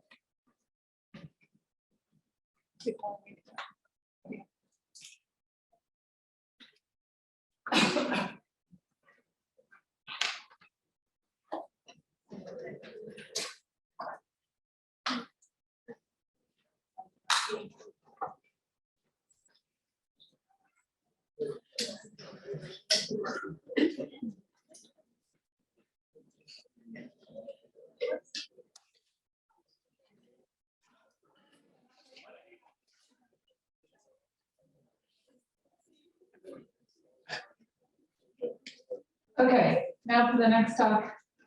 I think this was labeled engineering design. Yeah, the focus is on the design of offshore wind systems and some of the tools that we use to do that here at NL. Again, on this title page, I've listed Jason Youngkin as one of the primary contributors to this presentation. So he's a great resource in addition to myself, but this is a topic I actually am more familiar with. So hopefully I can answer questions. I think most of you guys know the wind energy basics. I think wind is sometimes thought of as, you know, very simply, you just have a wind turbine there, but obviously it's a very complex system with a lot going on inside, and then not just the consideration of the technology of the turbine itself, but the fact that it's part of a wind farm and that you need to have substations and connection to the grid, all these components. And then when you go offshore, that whole idea of how you're going to install these things in the offshore environment, it's very complex. It's not so simple. And over the years, you can see that the cost of wind energy has been going down, and the capacity or amount that we've installed has been going up. So this tends to tell you that over time, we've been developing more and more capabilities and expertise and knowledge. And that's really helped to bring the cost of wind energy down, just developing those capabilities over time. But another aspect of what's been driving cost is the increase in size of the turbine. So here you can see how the rated kind of wind turbine size looks like over the years. So starting back in 1980 is when we first really started the commercial wind industry. There were some crazy kind of designs out there, just like there's an offshore wind today, where we didn't really have a consensus on what the technology should look like. But around 1990, I'd say we really kind of all focused on this 3-bladed upwind tubular tower type structure that we continue to see today. And you see over time that the rated power output of those turbines just kept growing until this is the green line is land-based. You can see we've met kind of a ceiling for those land-based wind turbines. And that's because in order to build these wind turbines on land, we need to ship all the components to where that wind farm is going to be built. And there's constraints on actually the transportation of those parts, just simply as these turbines grow in size, the parts are too big to transport over roads, over rail lines. So there are some solutions that are being looked into to overcome those challenges, such as segmented blades, where it's not one continuous blade. They're looking at blimps to actually fly the parts to different regions, different ideas like that. But really what's continuing the rise of the size of wind turbines is the offshore industry now. So that's the nice thing about offshore is you don't have a lot of those limitations for transportation like you do on land that's limiting the size. So you can see that offshore wind turbines are just continuing to grow with us now at about 15 megawatts. Where the top is, I know you'll ask that, nobody knows. So this talks about some of the reasons why one might want to grow these size of structures. So the larger rotor, actually, the power does increase with the diameter squared, but the rotor costs, if you consider just the volume of the structure, actually increases with the cubic rate. And that's because as you get the longer blade, if you think about the volume of that blade, that's a cubic relationship, the volume and how that equates to the mass. Also, if you do increase the tower height, that's also going to create a fourth power increase in the tower costs. So you have this really cost benefit trade-off called the squared cube law, where your power is going to increase at a squared rate, but your cost may be increasing at a cubed rate. So that's just these simple type of equations. When you really look at wind systems, the fact that you're able to only have one structure that's a lot more power, it means you're going to have less installation costs, less O&M costs. So there's all these other components that make growing the size of this wind turbine continuously advantageous from a cost perspective. And that's going to be even more true offshore, again, where the operation and maintenance is more costly offshore, installation is more costly. The fewer turbines you have, the less cost. Okay, so how are wind turbine systems designed? Well, the turbine is driven by structural loading. So in order to design a wind system, either on land or offshore, we perform what we call a loads analysis, trying to understand whether the turbine can withstand the conditions that's going to encounter both from the wind on land and then by the wave loading offshore. So the IEC develops standards that prescribe the exact process that one needs to go through to design a wind turbine. And that includes really looking at what your highest, whether you can withstand the highest loads that the wind turbines may see, your extreme or ultimate loads. And that's based on what you might expect within a 50-year time span. And then also your fatigue loads. So wind turbines are typically designed for a 20-year lifespan. So you want to make sure that the constant loading that's going to encounter over those 20 years, that the structure can withstand that.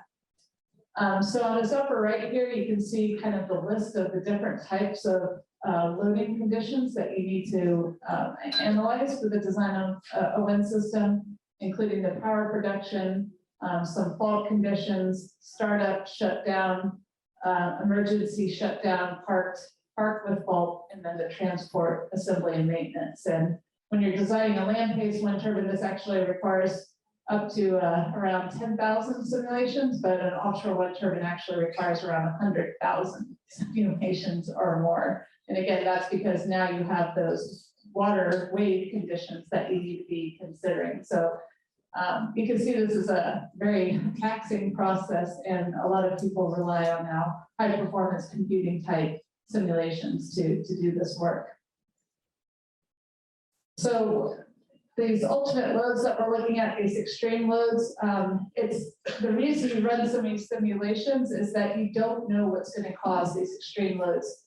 Each different design will have different conditions that may create the largest loads in your system, and the different regions where you might place it, the different types of wind conditions, types of wave conditions may create different loading than a different region. And so this is why this process has to be used for any given design for any given location. One of the critical things that we look at when we do design wind systems is the natural frequencies of the system. So I don't know if y'all are familiar with what's called a Campbell diagram up here on the right, but what it looks like is it's showing for different rotor speeds, what are the natural frequencies of the system. So for the structure, like the tower, let's say, you have a natural frequency that's not going to change with the rotor speed. But obviously, your blade passing frequency is going to change with your rotor speed, and that's what you're seeing in these black lines, is how that natural frequency is changing with the rotor speed. Well, because that changes, you don't want things like your blade passing frequency to coincide with your structural natural frequencies, because the two will excite each other and create really high loading in the system. So these Campbell diagrams are used to try to understand where you want to place your system frequencies to avoid these resonant type conditions. Another critical component when designing a wind system is making sure that you don't have negative damping. So offshore wind systems, the controller operations you normally rely on for land-based wind systems with the pitch control, for instance, if you use the same control system offshore, your system would go unstable. It would have negative damping. And that's because, like on a floating platform, your system's moving around. That motion actually changes what the perceived wind velocity is for your turbine and will affect your controller properties. And so you need to account for the fact that that is not actually a change in wind speed that's happening every oscillation, but rather an effect of the motion of the system, and account for that properly in your control system. So at NREL, we develop a broad set of design tools that we use to design these offshore wind systems. And I just wanted to point, I believe that Daniel was probably pointing to these to some extent, but there's this nice website on NREL's website called winddatatools.html here. And what you'll find here is a list of data sets, modeling tools, the engineering tools, simulators, post-processors, utilities, etc. So here's a vast resource of some of the capabilities that we have open to the public for their broad use. So I pasted that, unfortunately, in the older version of the presentation, but hopefully we can get that link updated there. So in terms of the design, the tools used to design wind systems at NREL, we actually have this broad matrix of capabilities spanning both whether you're looking at designing just a single turbine or a full wind plant, full wind farm. And then it spans different fidelities from what we call design exploration. So simplified models of the wind system so that you can put them into like optimization routines where you're trying to look at different trade-offs for cost and what the most optimal approach is, to detailed design. So that's where you are running those loads analysis that we were just talking about. And then what we call highly resolving. So this is going to be like your CFD tools. So the detailed design, those what we call mid-fidelity or engineering tools aren't going to resolve completely the physics of the system like a CFD tool does, but it runs at a speed where you can actually run 100,000 simulations, because try running 100,000 CFD simulations. And for offshore wind, you actually have to run simulations for 1 hour, not 10 minutes like land-based wind. So that might take a lifetime to maybe design systems right now with the capabilities we have for CFD. But the CFD is useful in trying to better understand the physics of the system, and we integrate that knowledge into how we use then our detailed design type process. So probably the tools that you've heard of, I think some of you have heard of Forest, which is used for kind of wind farm layout type analysis. OpenFast is probably the other commonly known one, which is really the tool we use to model and design both land-based and offshore wind turbines. But you can see that we actually have capabilities spanning across kind of this whole matrix. So I'm going to talk mainly now about the OpenFast tool that we were showing on the previous slide. So again, we typically call this engineering tools. And this is really the workhorse tool that we use for designing offshore wind systems. And the reason we want these tools is really to be able to not just make sure our design is going to survive, but also to try to understand new approaches that we can take that are feasible. So here you can see some of the different ideas about how we want to advance technology, including different ideas like two-bladed rotors or different new actuation devices, etc. So for those not familiar with OpenFast, try to give you a little bit of an overview. It's what we call an aero, hydro, servo, elastic simulation tool.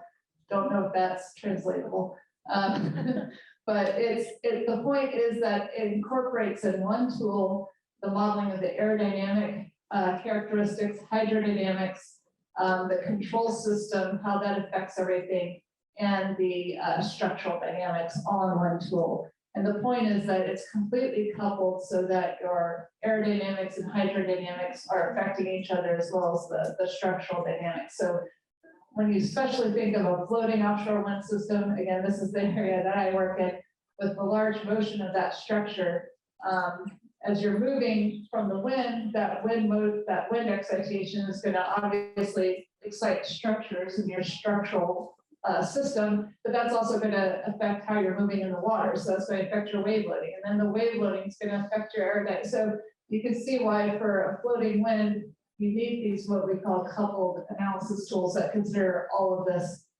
together.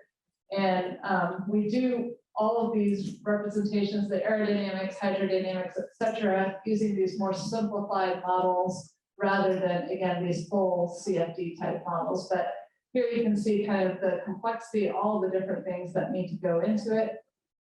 And it's a time domain, nonlinear time domain simulation tool. But it can also be used for linearization. So you can use the model to identify the linear natural frequencies and mode shapes of the system so that you can then use it to understand, the coalescence of frequencies and design things like the control system, which really is affected by those frequencies. So here, OpenFast is actually this modular type system, which is nice because a lot of people will use not the whole tool, but may use just components of it. So like the aerodynamics have been coupled into a lot of oil and gas type modeling tools.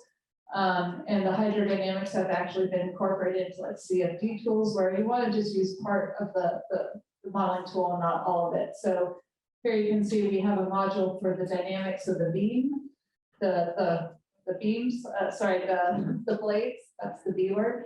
Servodyne, which covers the control system, Elastodyne, which covers the structural dynamics of the tower, Subdyne, which covers the substructure, the stuff underneath the tower, the dynamics of that, a mooring module for the mooring dynamics, and then the hydrodynamics, aerodynamics, and then the actual creation of the wind and flow itself. So just to mention Fast Farm, this is actually a tool that we developed just maybe 5 years ago. So it's kind of similar. It has fast in the name. It's actually taking fast, which is a turbine level design tool, and moving it to be a farm design tool. So it allows you to simulate each wind turbine in a wind farm using an open fast model, but then it captures the relevant physics of how the wake behavior might work through a farm type environment. But this is done in a way that stays computationally efficient, again, without having to move to that full CFD type analysis. Here's a nice little video.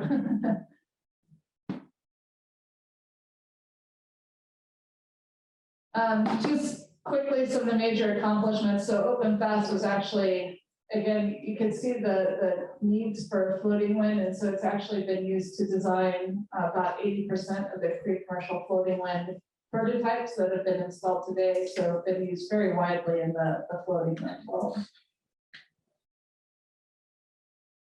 All right, so now I'd like to talk some about some of the modeling challenges that we still have for offshore wind systems and some of the things we can do. So first I'd like to mention that, again, floating wind, I like to talk about a lot because I feel like it's what I study, but it's also like a next level of challenge because you're bringing together really two different industries here. Now we have this land-based wind turbine, and it's no longer static, it's now on this floating structure. So you have this offshore structural component. Bringing those two together, you have industries that have already been working in these areas, but bringing the two together is very different than having them separate. And so here you can see, this is actually a model test I ran of a floating wind system in a wave tank under wind and wave loading. And you can see the dynamic nature of this. And so how complex the system is really. So yeah, it's essentially different dynamics than any other structure out there, and more complex, I feel like, than any other structure out there. So to really be able to develop innovative designs and drive down costs, we really need to make sure we fundamentally understand the physics of these systems. And then here's just a very short video of mine when I went and visited the Japanese Go-To wind turbine. That was the closest I've ever been to a floating wind turbine. That's a spar type structure there. Almost threw up.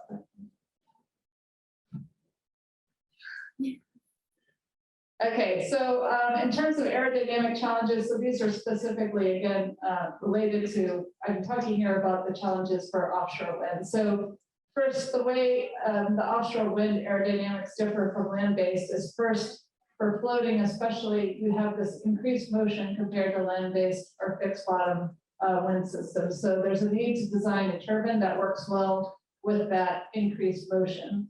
You also need to, as I mentioned before, design a control system that does not destabilize your system.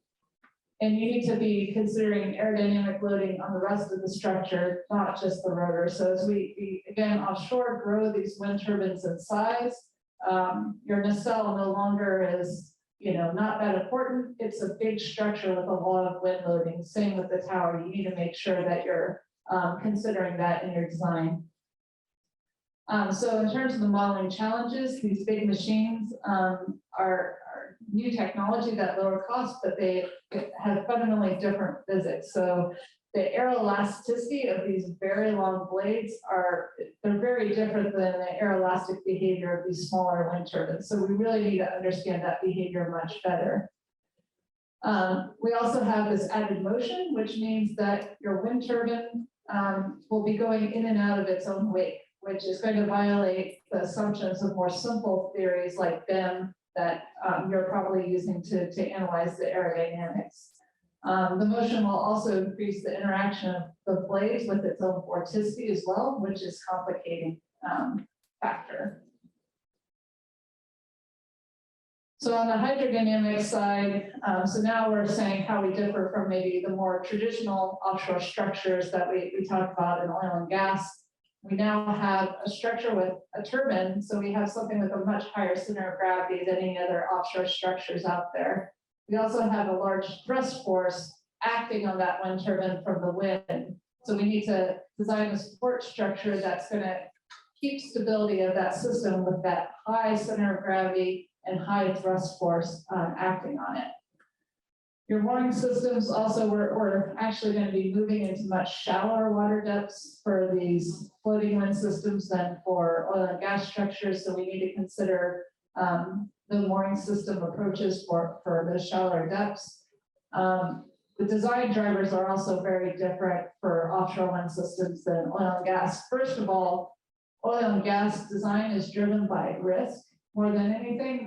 They can't fail, right? If you fail in oil and gas, it's an environmental catastrophe. If a wind turbine fails, you lose a gallon of oil. It's not a catastrophe except for the loss of that revenue of the wind turbine. So wind turbines, the design is really driven to try to reduce cost, whereas offshore oil and gas is really driven to try to reduce risk. So those create very different pathways of what an optimal design looks like. So I think that's, and the other aspect is that the turbine, so when oil and gas structures are designed to try to withstand always the extreme condition.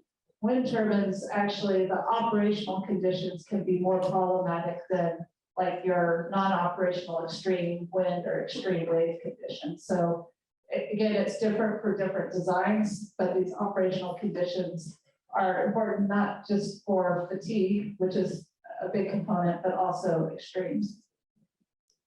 So for modeling challenges for floating structures, the size of the system is different, and it actually sits in a strange, what we call no man's land of appropriate hydrodynamic theory. So it's not these large structures like oil and gas where your Reynolds number value puts you in a region of the modeling theory that works well. You're kind of in this transition region, which makes things complicated.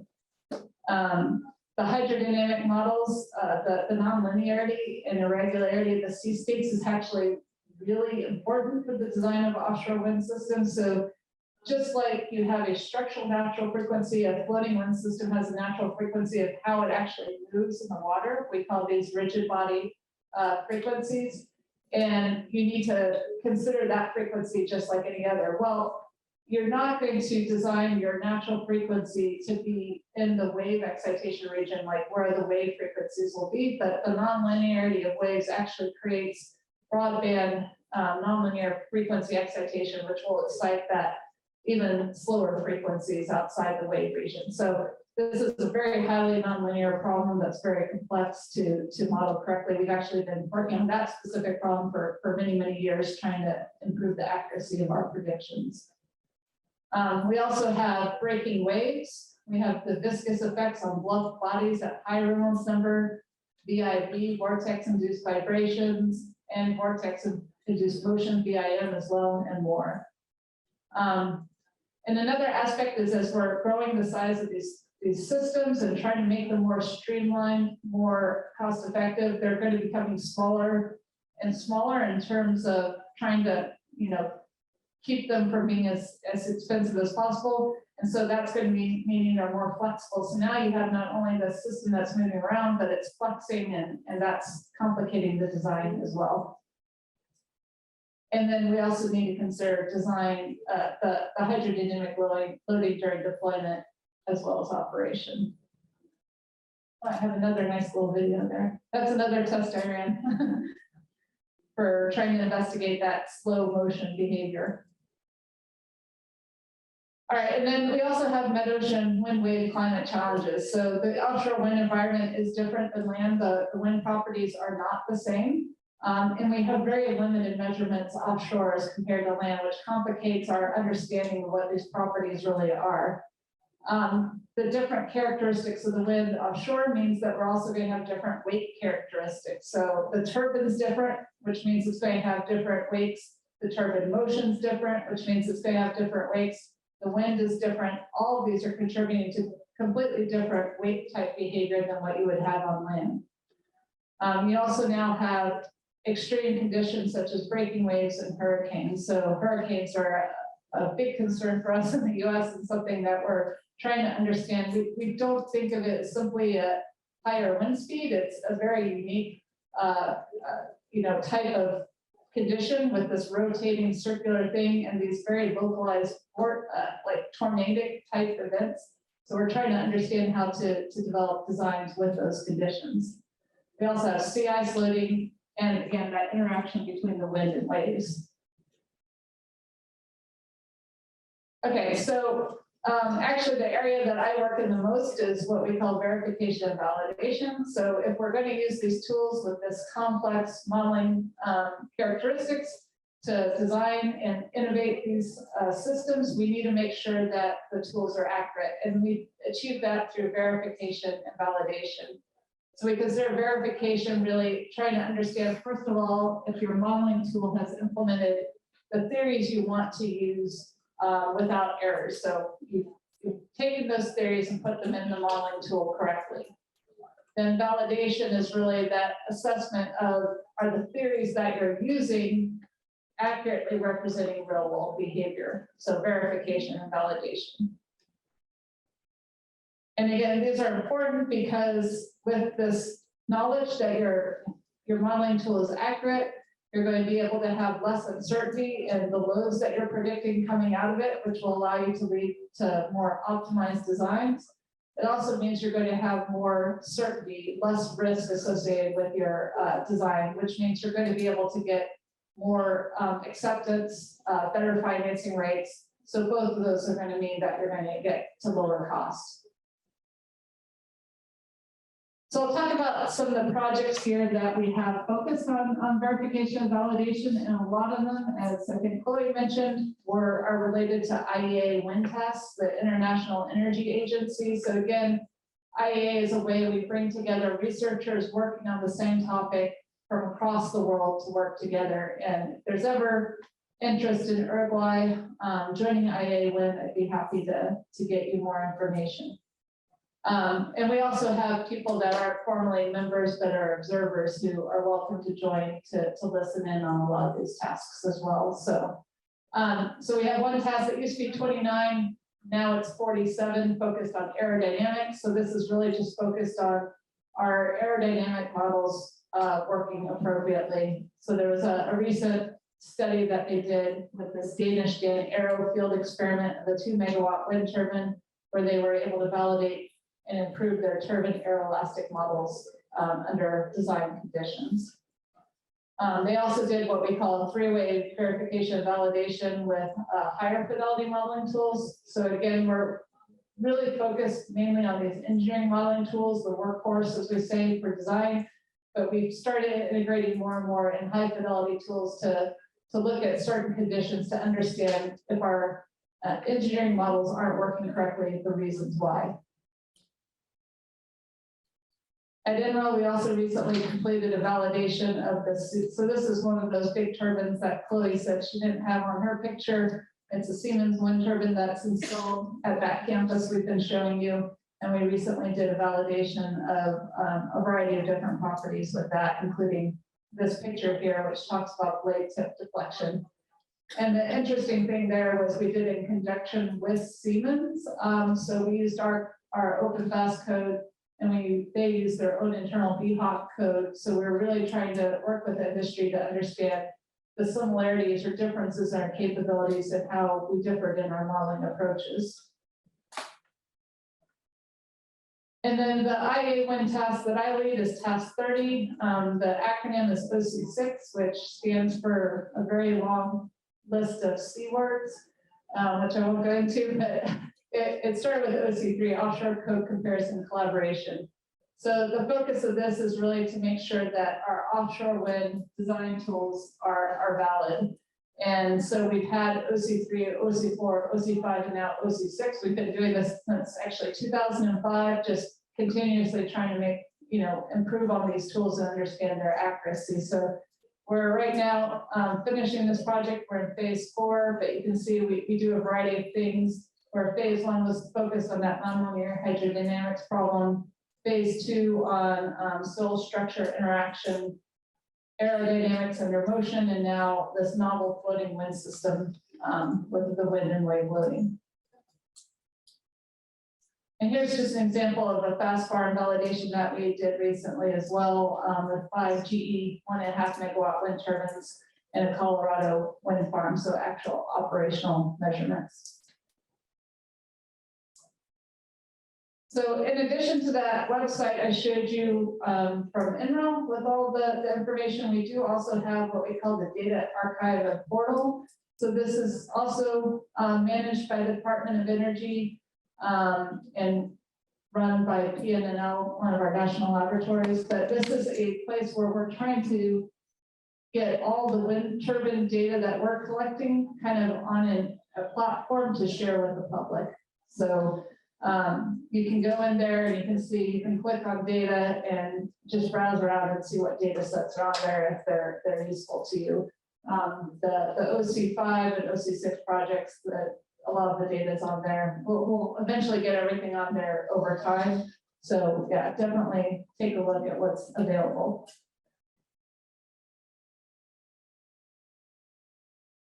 All right, so in terms of kind of where we need to be going and what, so some of the achievements we made recently on these modeling tools and where we still need to go, I'll give you a few examples here. So first of all, we recently for our fast farm tool did a correction on the near wake calculation at high thrust. So this was something that was missing. Again, in our validation efforts, we identified this as an outstanding need and we're able to address this through improvement of the tool. Within phase 2, the OC6 project, as I was mentioning, we actually just recently incorporated a new soil structure interaction model. So this is understanding how your piles that go into the seafloor, how those piles interact with the soil around it. You might not think it's that important, but it's actually, you can think about it as a boundary condition for the rest of your structure. So if you don't get the properties of that soil structure interaction correct, you won't have the right boundary conditions, you won't be able to get the right loads in your system. So we actually just integrated in within this project across, I think, 20 different offshore wind modeling tools, this new more high fidelity soil structure interaction model that provides more better results for offshore wind systems. We also, as I mentioned, as you can see here with the Steesdale Tetris bar, so on the bottom here, we have kind of a more traditional looking floating wind system with this deep sea wind semi design. And on the top, we have the Steesdale Tetris bar. And you'll notice the big difference with these innovative designs. As I said, they're becoming more smaller in their members to try to reduce cost. But again, that's creating a lot of flexibility in these systems, which we didn't consider in the past because considering that flexibility, the structure just adds more complexity, but now it is affecting kind of the global loading behavior. And so we've been incorporating that into our modeling tools. Another area where we're improving our tools is for the mooring design for the farm level. So in the past, we've just been looking at individual mooring designs. Now, when you look at a farm, you can think of different ways that you might want to lower cost by doing things like what we're showing here, which is shared mooring. So instead of each turbine being moored to the sea floor, you can share moorings between the turbines like shown here. Of course, you need to consider how that impacts things like the shipping industry and others. So again, that's why we're doing these types of activities in conjunction with other industry members. So we added basically the capabilities in our tool to be able to model these types of systems. So looking forward, I think in land-based and offshore wind, we have some future directions that we need to still be focused on. For land-based wind, we need to move really from, we have very defined turbine design processes, but we don't have any standards that tell us what a plant design or farm level design process should look like. And in order to really, again, get to those cost achievements, we need to have a better, more defined process for wind plant design. We need to continue to look at blockage and deep array effects because we're seeing now that these big wind farms, that's becoming an issue. Atmospheric stability, we've not really considered that in the design process, and we're finding that the atmospheric stability will really affect kind of the way your system will perform. It needs to be considered in that process. Aeroacoustics as well, the acoustical propagation of the noise from the system. Complex terrain on land, that's important, and then cluster effects, which is important both on land and offshore. So how your wind farm is affecting other wind farms. And then additionally for offshore wind, we really need more information, what we call a mid-ocean design basis, more information about what are the characteristics of the wind and waves offshore. We are really lacking there. We need to continue to address this hydrodynamic nonlinearity, get better models because it is driving our loads in our system, and it's very complex and we're not fully understanding it yet. We need to continue addressing what the effect of large rotors are, how that's going to affect what our current modeling and design practices are. I'm not sure what fixed foundations, I guess just the fact that we have the soil pile interaction, making sure we're doing that well. Similar to not having a farm design process, we're just now getting our first floating wind standard. We didn't have it, I think we still don't have it yet, but it's coming soon. Again, that's challenging with now this new offshore component. And it's really, the problem now is we see with floating offshore wind that 100,000 number of simulations is increasing to maybe like 200, 300,000 simulations. So we need to continue to think about maybe ways to revamp our design process to make it something that someone can actually do. And we're not at a consensus stage yet for floating wind. We still have, as I think I'll talk about tomorrow, an array of floating wind designs out there. In order to really develop infrastructure and capabilities, we need to converge to a design or a few designs to be able to really develop the industry in a focused way. And then we need to look at floating offshore wind plant effects, which are going to be very different, as I was saying, to land-based wind plant effects. So I'll just close. I won't go talk through this so that we save time, but I just did list here all the IA wind tasks that are ongoing, so you get a feel for what the different tasks are focused on. So here are all the ones focused on advanced technology with the task 30. It's not updated at OC6, but task 30 here, task 40 on downwind turbines, energy digitalization, erosion of blades. I'm not sure what turbina is, airborne wind technologies. Then we have task 25, which is on economics, task 37, which is system level engineering. Task 41 is distributed wind. Task 50 is hybrid power plants. 31 is focused on the wakes of the wind farms.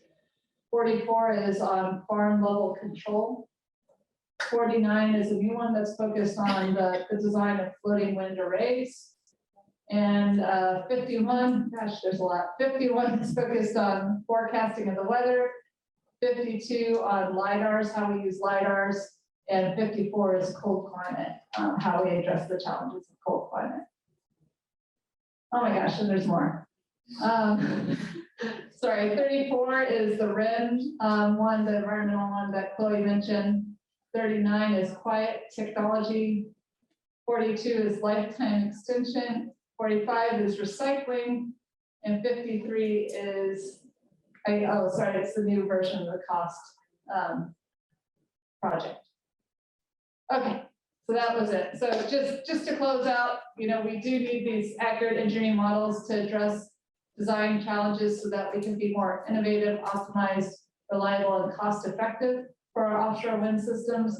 And we need to continue to validate and improve models to address upscaling to larger sizes, novel architectures and controls, the coupling to offshore platforms, the design at the wind plant level, and system-wide optimization.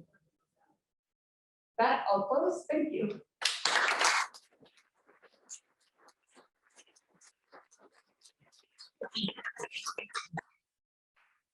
Muchas gracias. Último espacio de preguntas, dudas, consultas.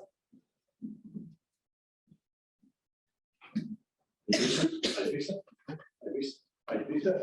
No, para nada, estoy con frío. Pero, thank you, Amy. I have a question. ¿Podría regresar a la página 6? Estamos en el pasado de Uruguay. Please.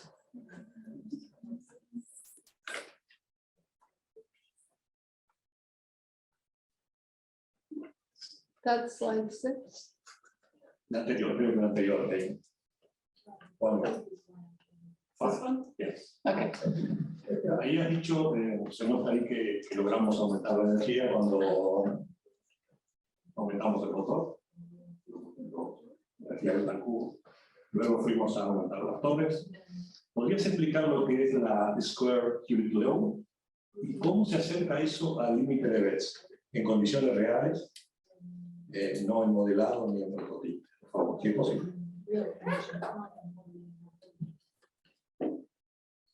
Yeah, so if you look at just a simple power, the estimate of the power from a wind turbine, the diameter, so that's a simple formula, and the diameter is considered in that, and from that simple formula of what your expected power is from a wind system, that's related to the diameter squared. That is a realistic representation of what the actual power is. So I'd say these relationships are not just simple kind of estimates, but they are practical and how they're actually going to be for a real wind system. So what I did say is that, you know, from this, it looks like as you grow the size of a wind turbine, your power increases, but your cost may increase at a higher rate than the power increases because you're increasing with the diameter of the volume of that blade.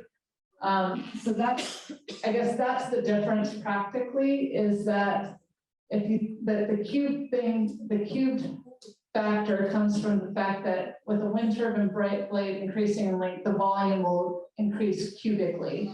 That is not necessarily true because you're not going to just grow the size of the blade. As you see with these larger wind turbines, they have much different wind turbine geometries. You're getting to be much more thin and long, and they have blade bend twist coupling and such. So that cubic law is not something that's practical. The squared law for power is, but not the cubic law for cost.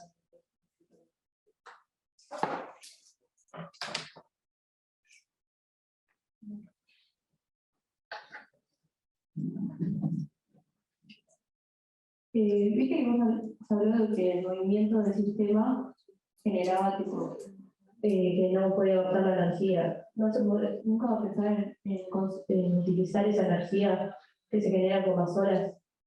Yeah, that's a really good question. So we have a whole field focused on wave energy technology, where you try to extract the energy from the waves.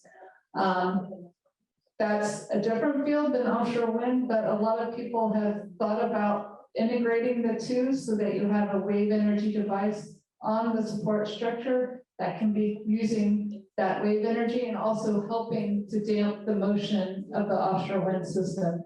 That's still very much in the infancy because I'd say the floating winds and the water power, the two devices are both still kind of trying to be developed, and it's difficult yet to get them to work in combination really well. But that is a focus that people have for the future.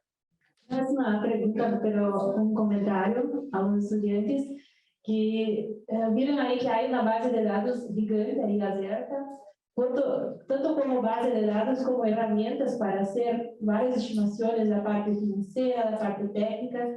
Así los que estén pensando ahí en tesistas y tesis, ahí pueden mirar a esas herramientas que están disponibles, ¿no? Apenas para que tengan atención a eso. Muy bien, por eso estamos cerrando este segundo día. Agradecerles por la presencia, agradecer nuevamente a nuestros ponentes y a nuestro ponente por hoy. Y bueno, en nombre del comité organizador, los esperamos mañana a partir de las 9 con las energías recargadas.